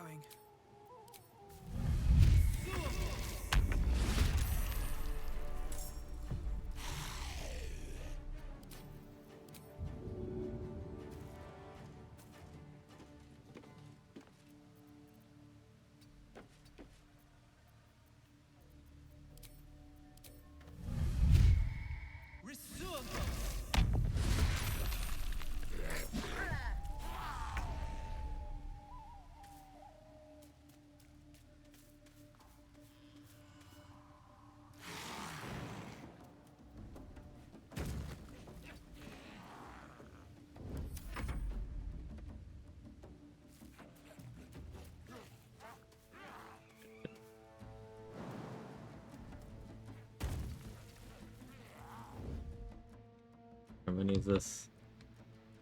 1, 2, 3, 4, 5, 6, 7, 8.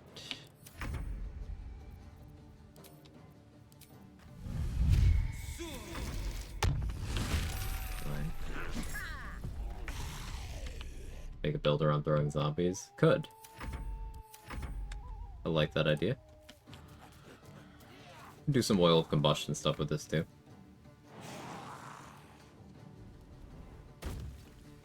something like Jorkarol's Greatsword can apply to multiple at once.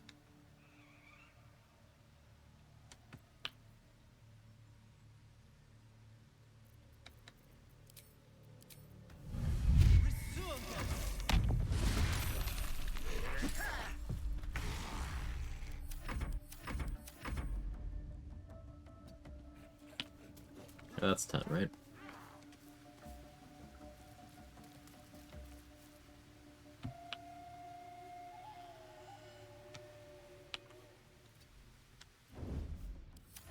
Good night, all. Good night, you're all. Let's check. Thanks for hanging out.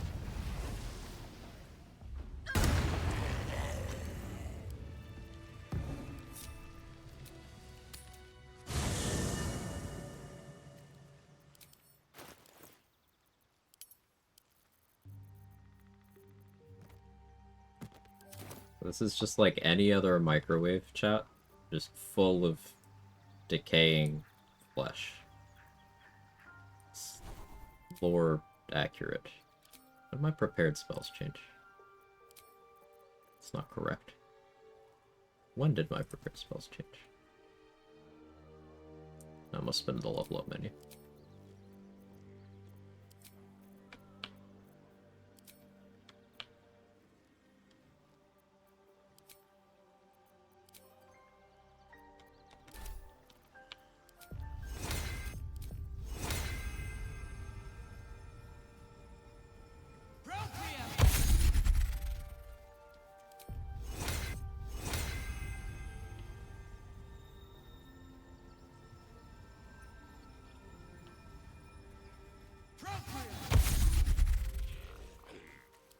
Can't risk being in open view. 59 more? Moving ahead. I don't know if I'm willing to do that.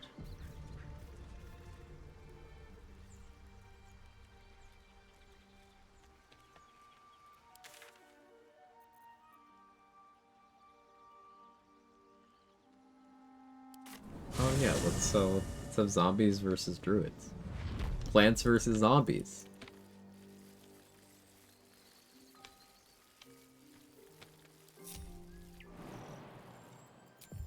Breathing. Quite everything.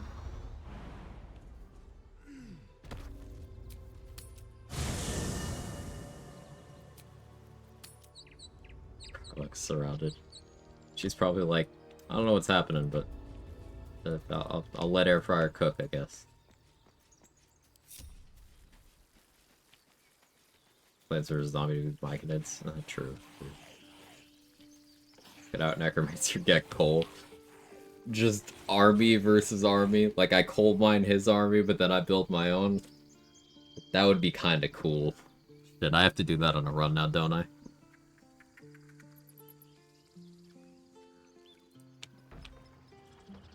That would be pretty fucking cool.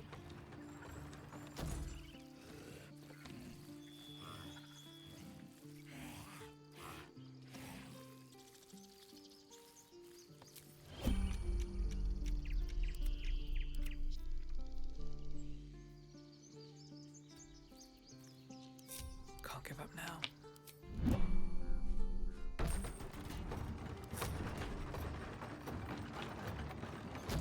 Should mind my step.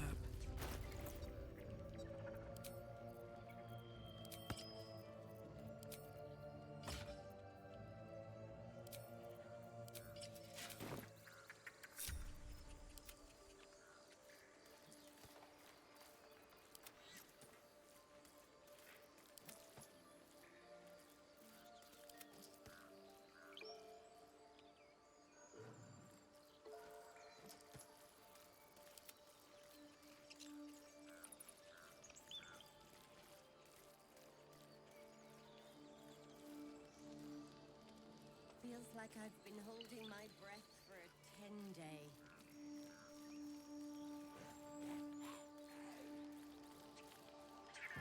Those tieflings brought nothing but trouble.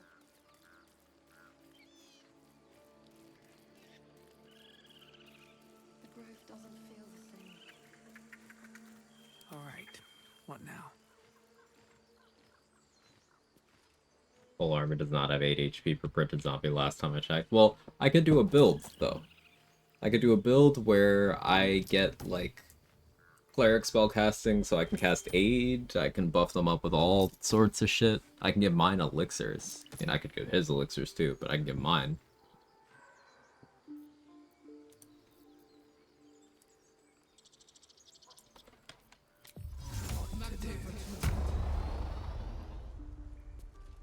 This calls for careful footwork.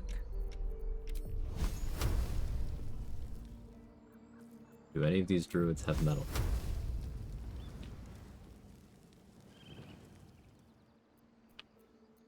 Win this round.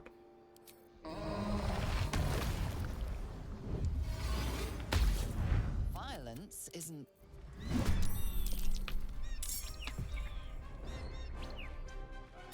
Try me.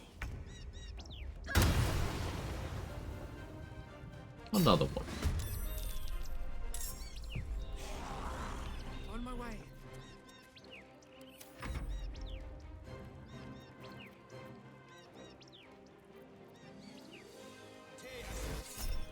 Yeah, that'll help.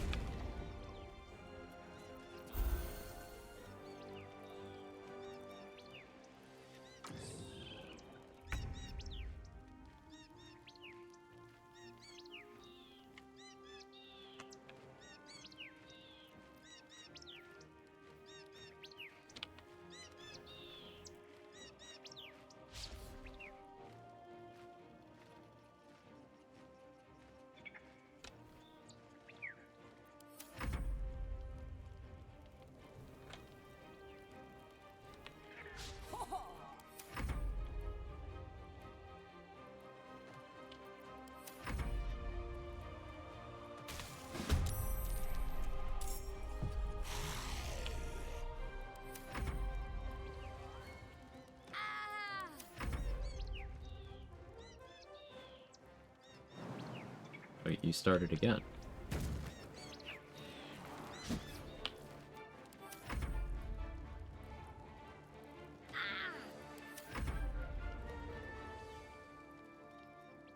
Hey, Sal.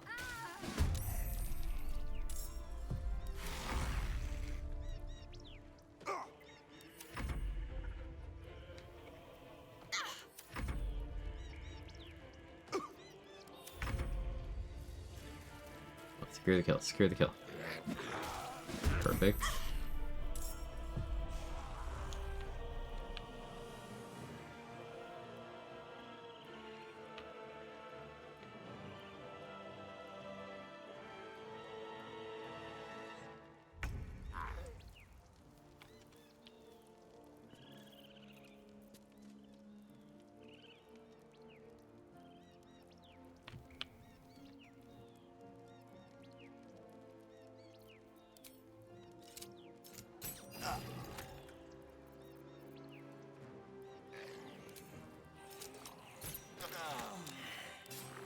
Light on my feet.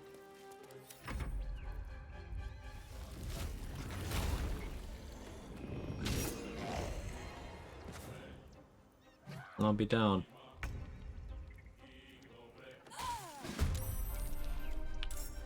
Ranks replenished.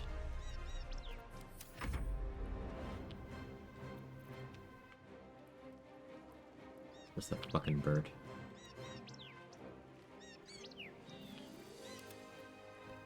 Oh, one of the new ones is breaking up shared initiative. It's fine.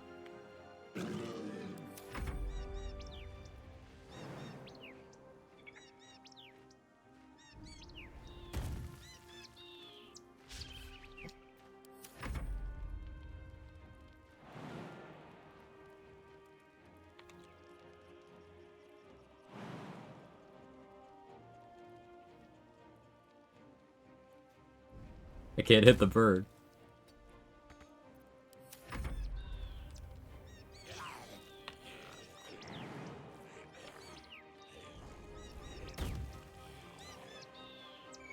Okay, there we go. How does that work?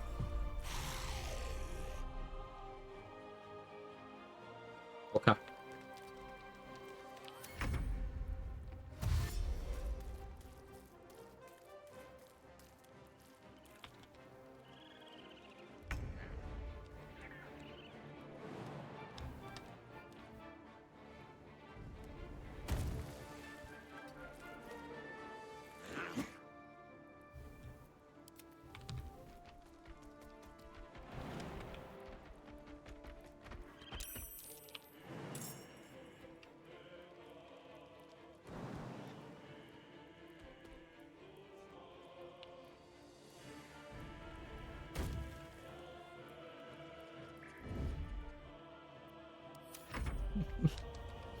am I doing, man?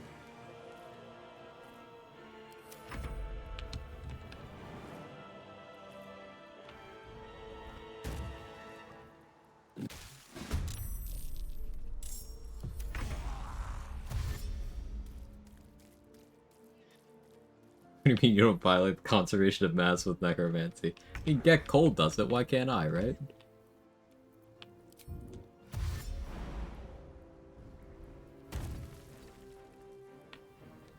People saying that matter can neither be created nor destroyed, just, they must not have had spell slots, I don't know what to tell you.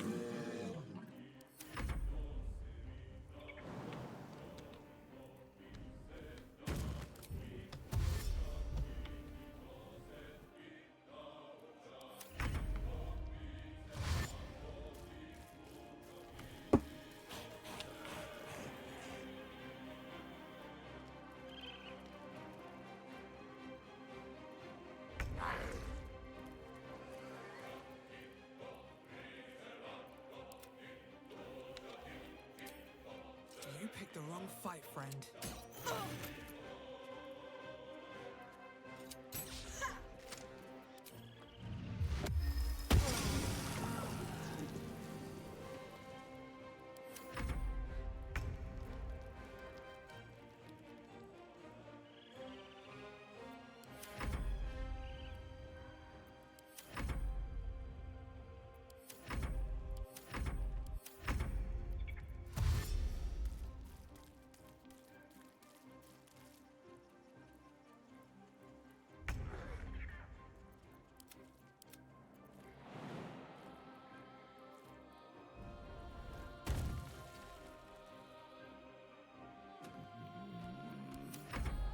Wake up.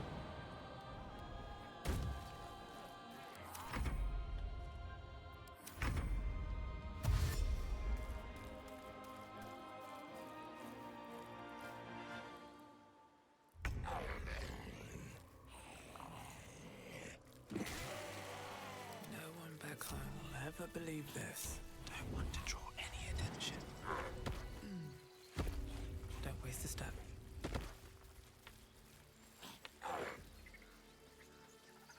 Can it be twinned? What, the make a zombie thing? No, it's not a spell. I don't need any attention right now.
I mean, that's exactly how I was thinking, like, okay, I wonder how they prevented... They didn't. So, for all intents and purposes, killing someone's wild shape is killing something. Including enough to make zombies.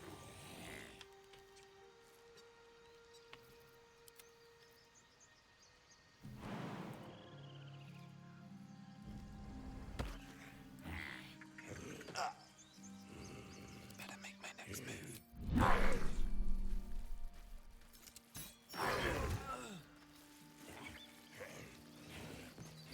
Time to press ahead. I'm done. Can't wait to sleep. If not over, then through. That's a lot, man. Let's see what this does.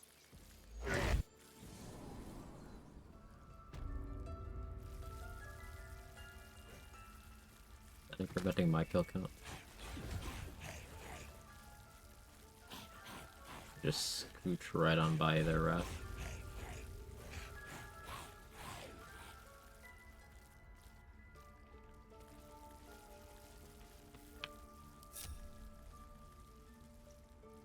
I have to tidy this place.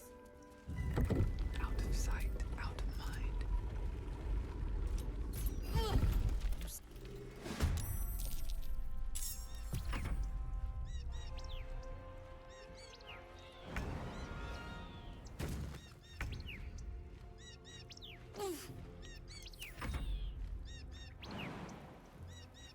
Your turn, and it's 12 fungal zombies.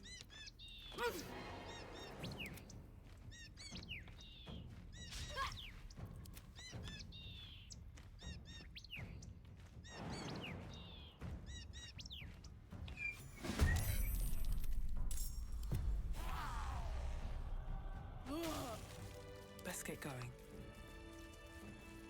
Moving in.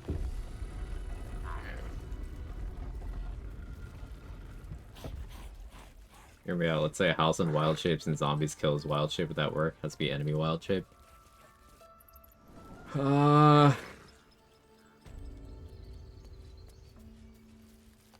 This is probably... You can probably weaponize this out of, like, an allied wild shape.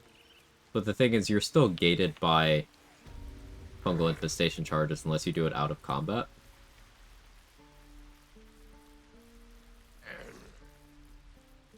No, you're still gated by fungal infestation charges, and yeah, no, because you're using it as a reaction.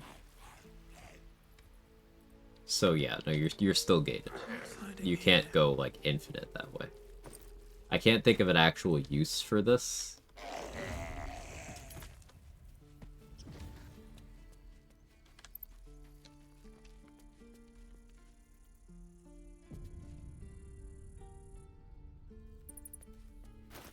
We could do zombies versus eagles. That could be funny. I'm kind of tired though.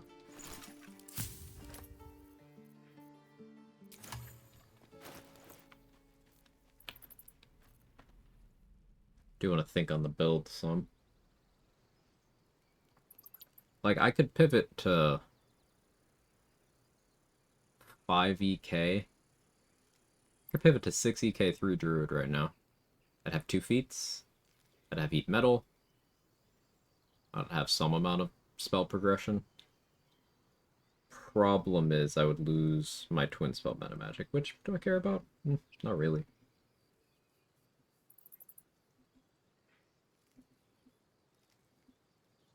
Lose my cleric level. Make getting Nightsinger's favor a little harder.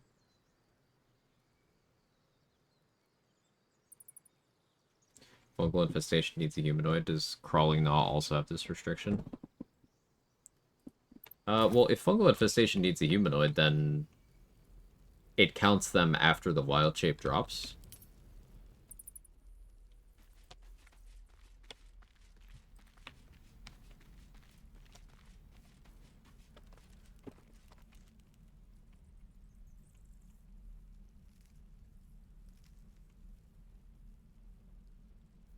Yeah, see, that wasn't crawling gnaw.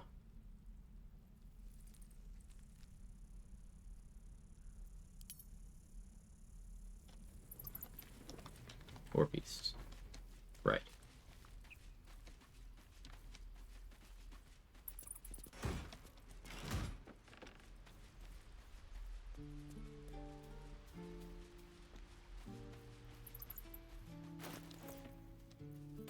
I don't really want to give up my 5th level Agatha stuff. It's so comfy.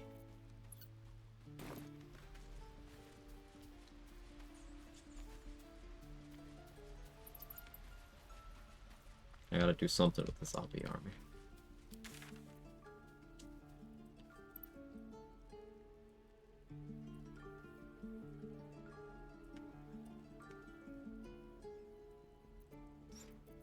Falcon.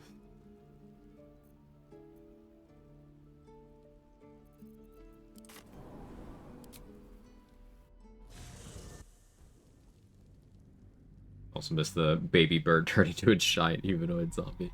Yeah, it can turn birds into humanoid-looking zombies. one of my many talents.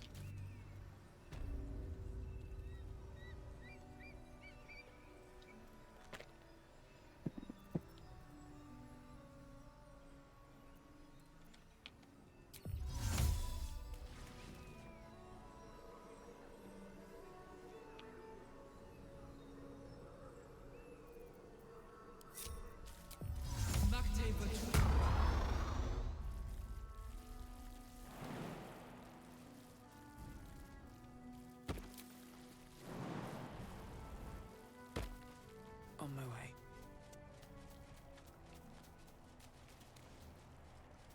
The real beast is people.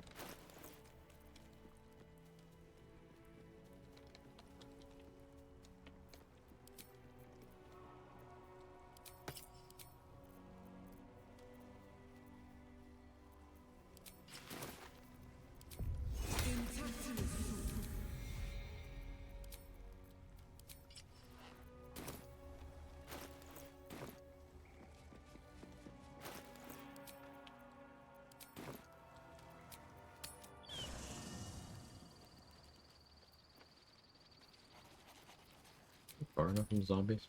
They really couldn't follow me there?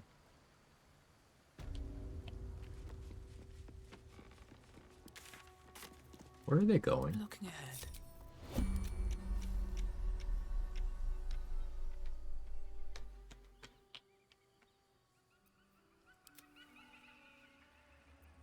So running back and forth, apparently.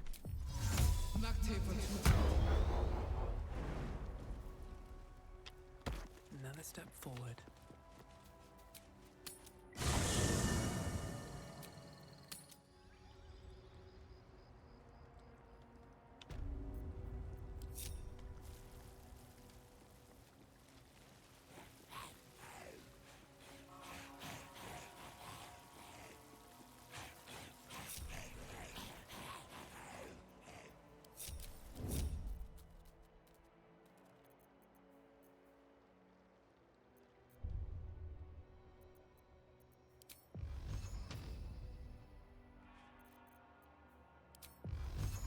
Free for the taking.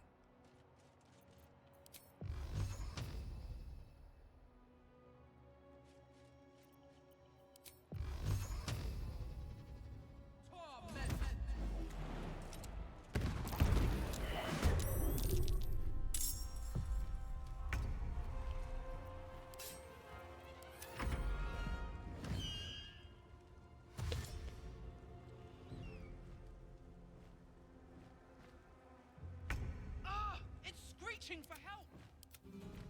What now?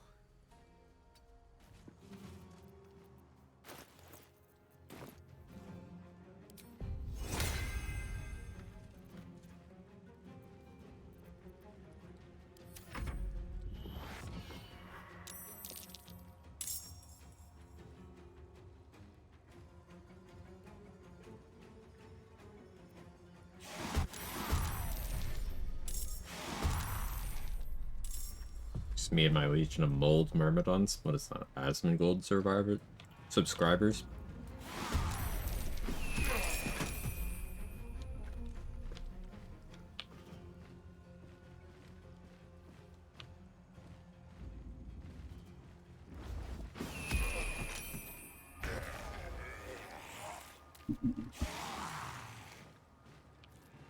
So am I Gek now? I think so. I think that's how that works.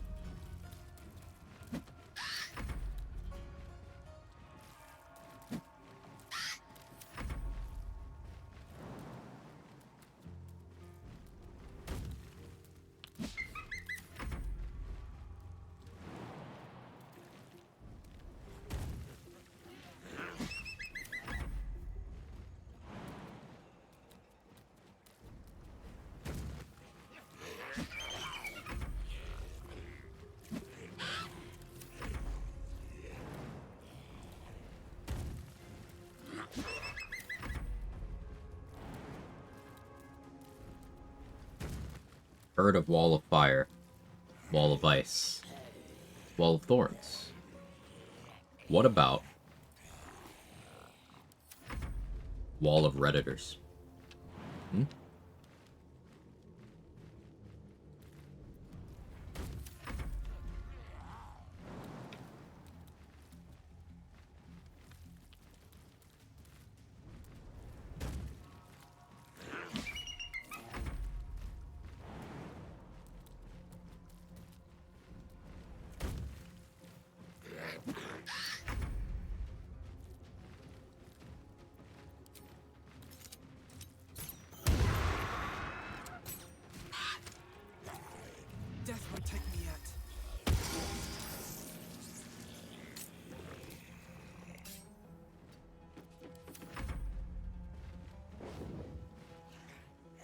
Not the anime convention.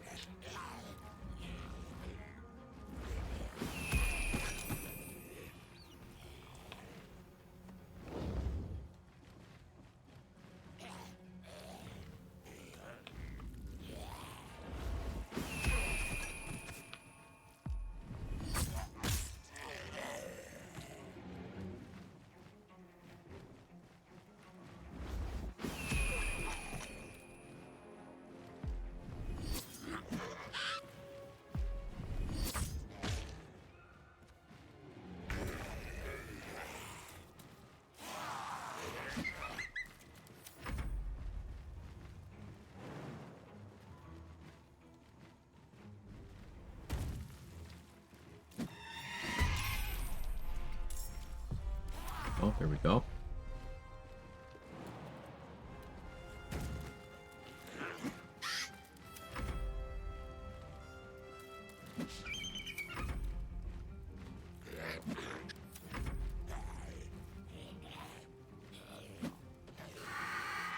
Big crit.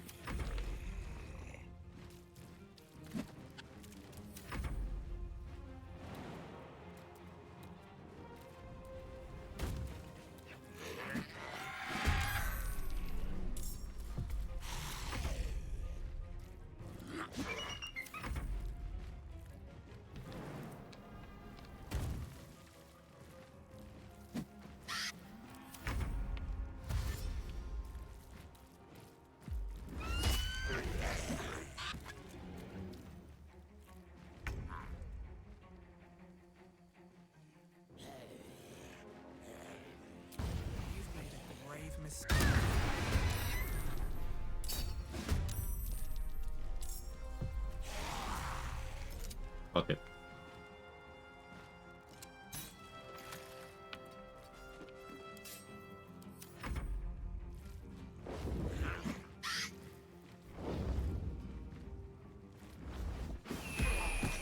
That was a pretty juicy lineup.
I've got a long road ahead.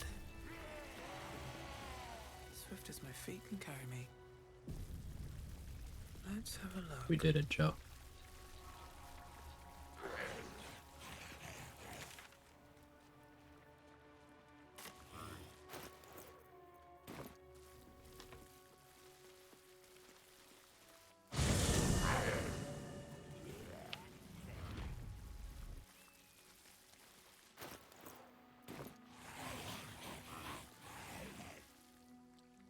Kobolds. There's nothing to do with these zombies.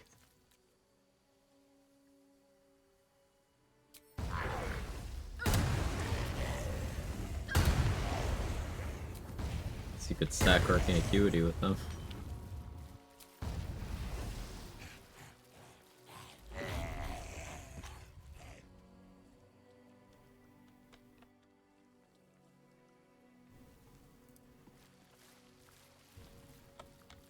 Alrighty. So, we hit level 9. That was my target for the stream. Maybe we hit level 10 next stream. We still got most of the Gauntlet of Shar. Got half a Moonrise. Haven't done Marcus. Like one fight in the Crush left. Still got Malice Storm. Still got Portal Defense. Yeah. More of this tomorrow. Let me find somewhere for us to raid. Good discussions today. The cantrip stuff. Thank you everybody for hanging out. Where can we go?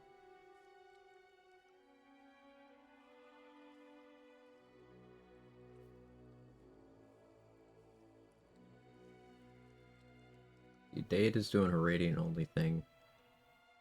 Seedsy's on. I've been raiding Seedsy a lot, but open signal boost.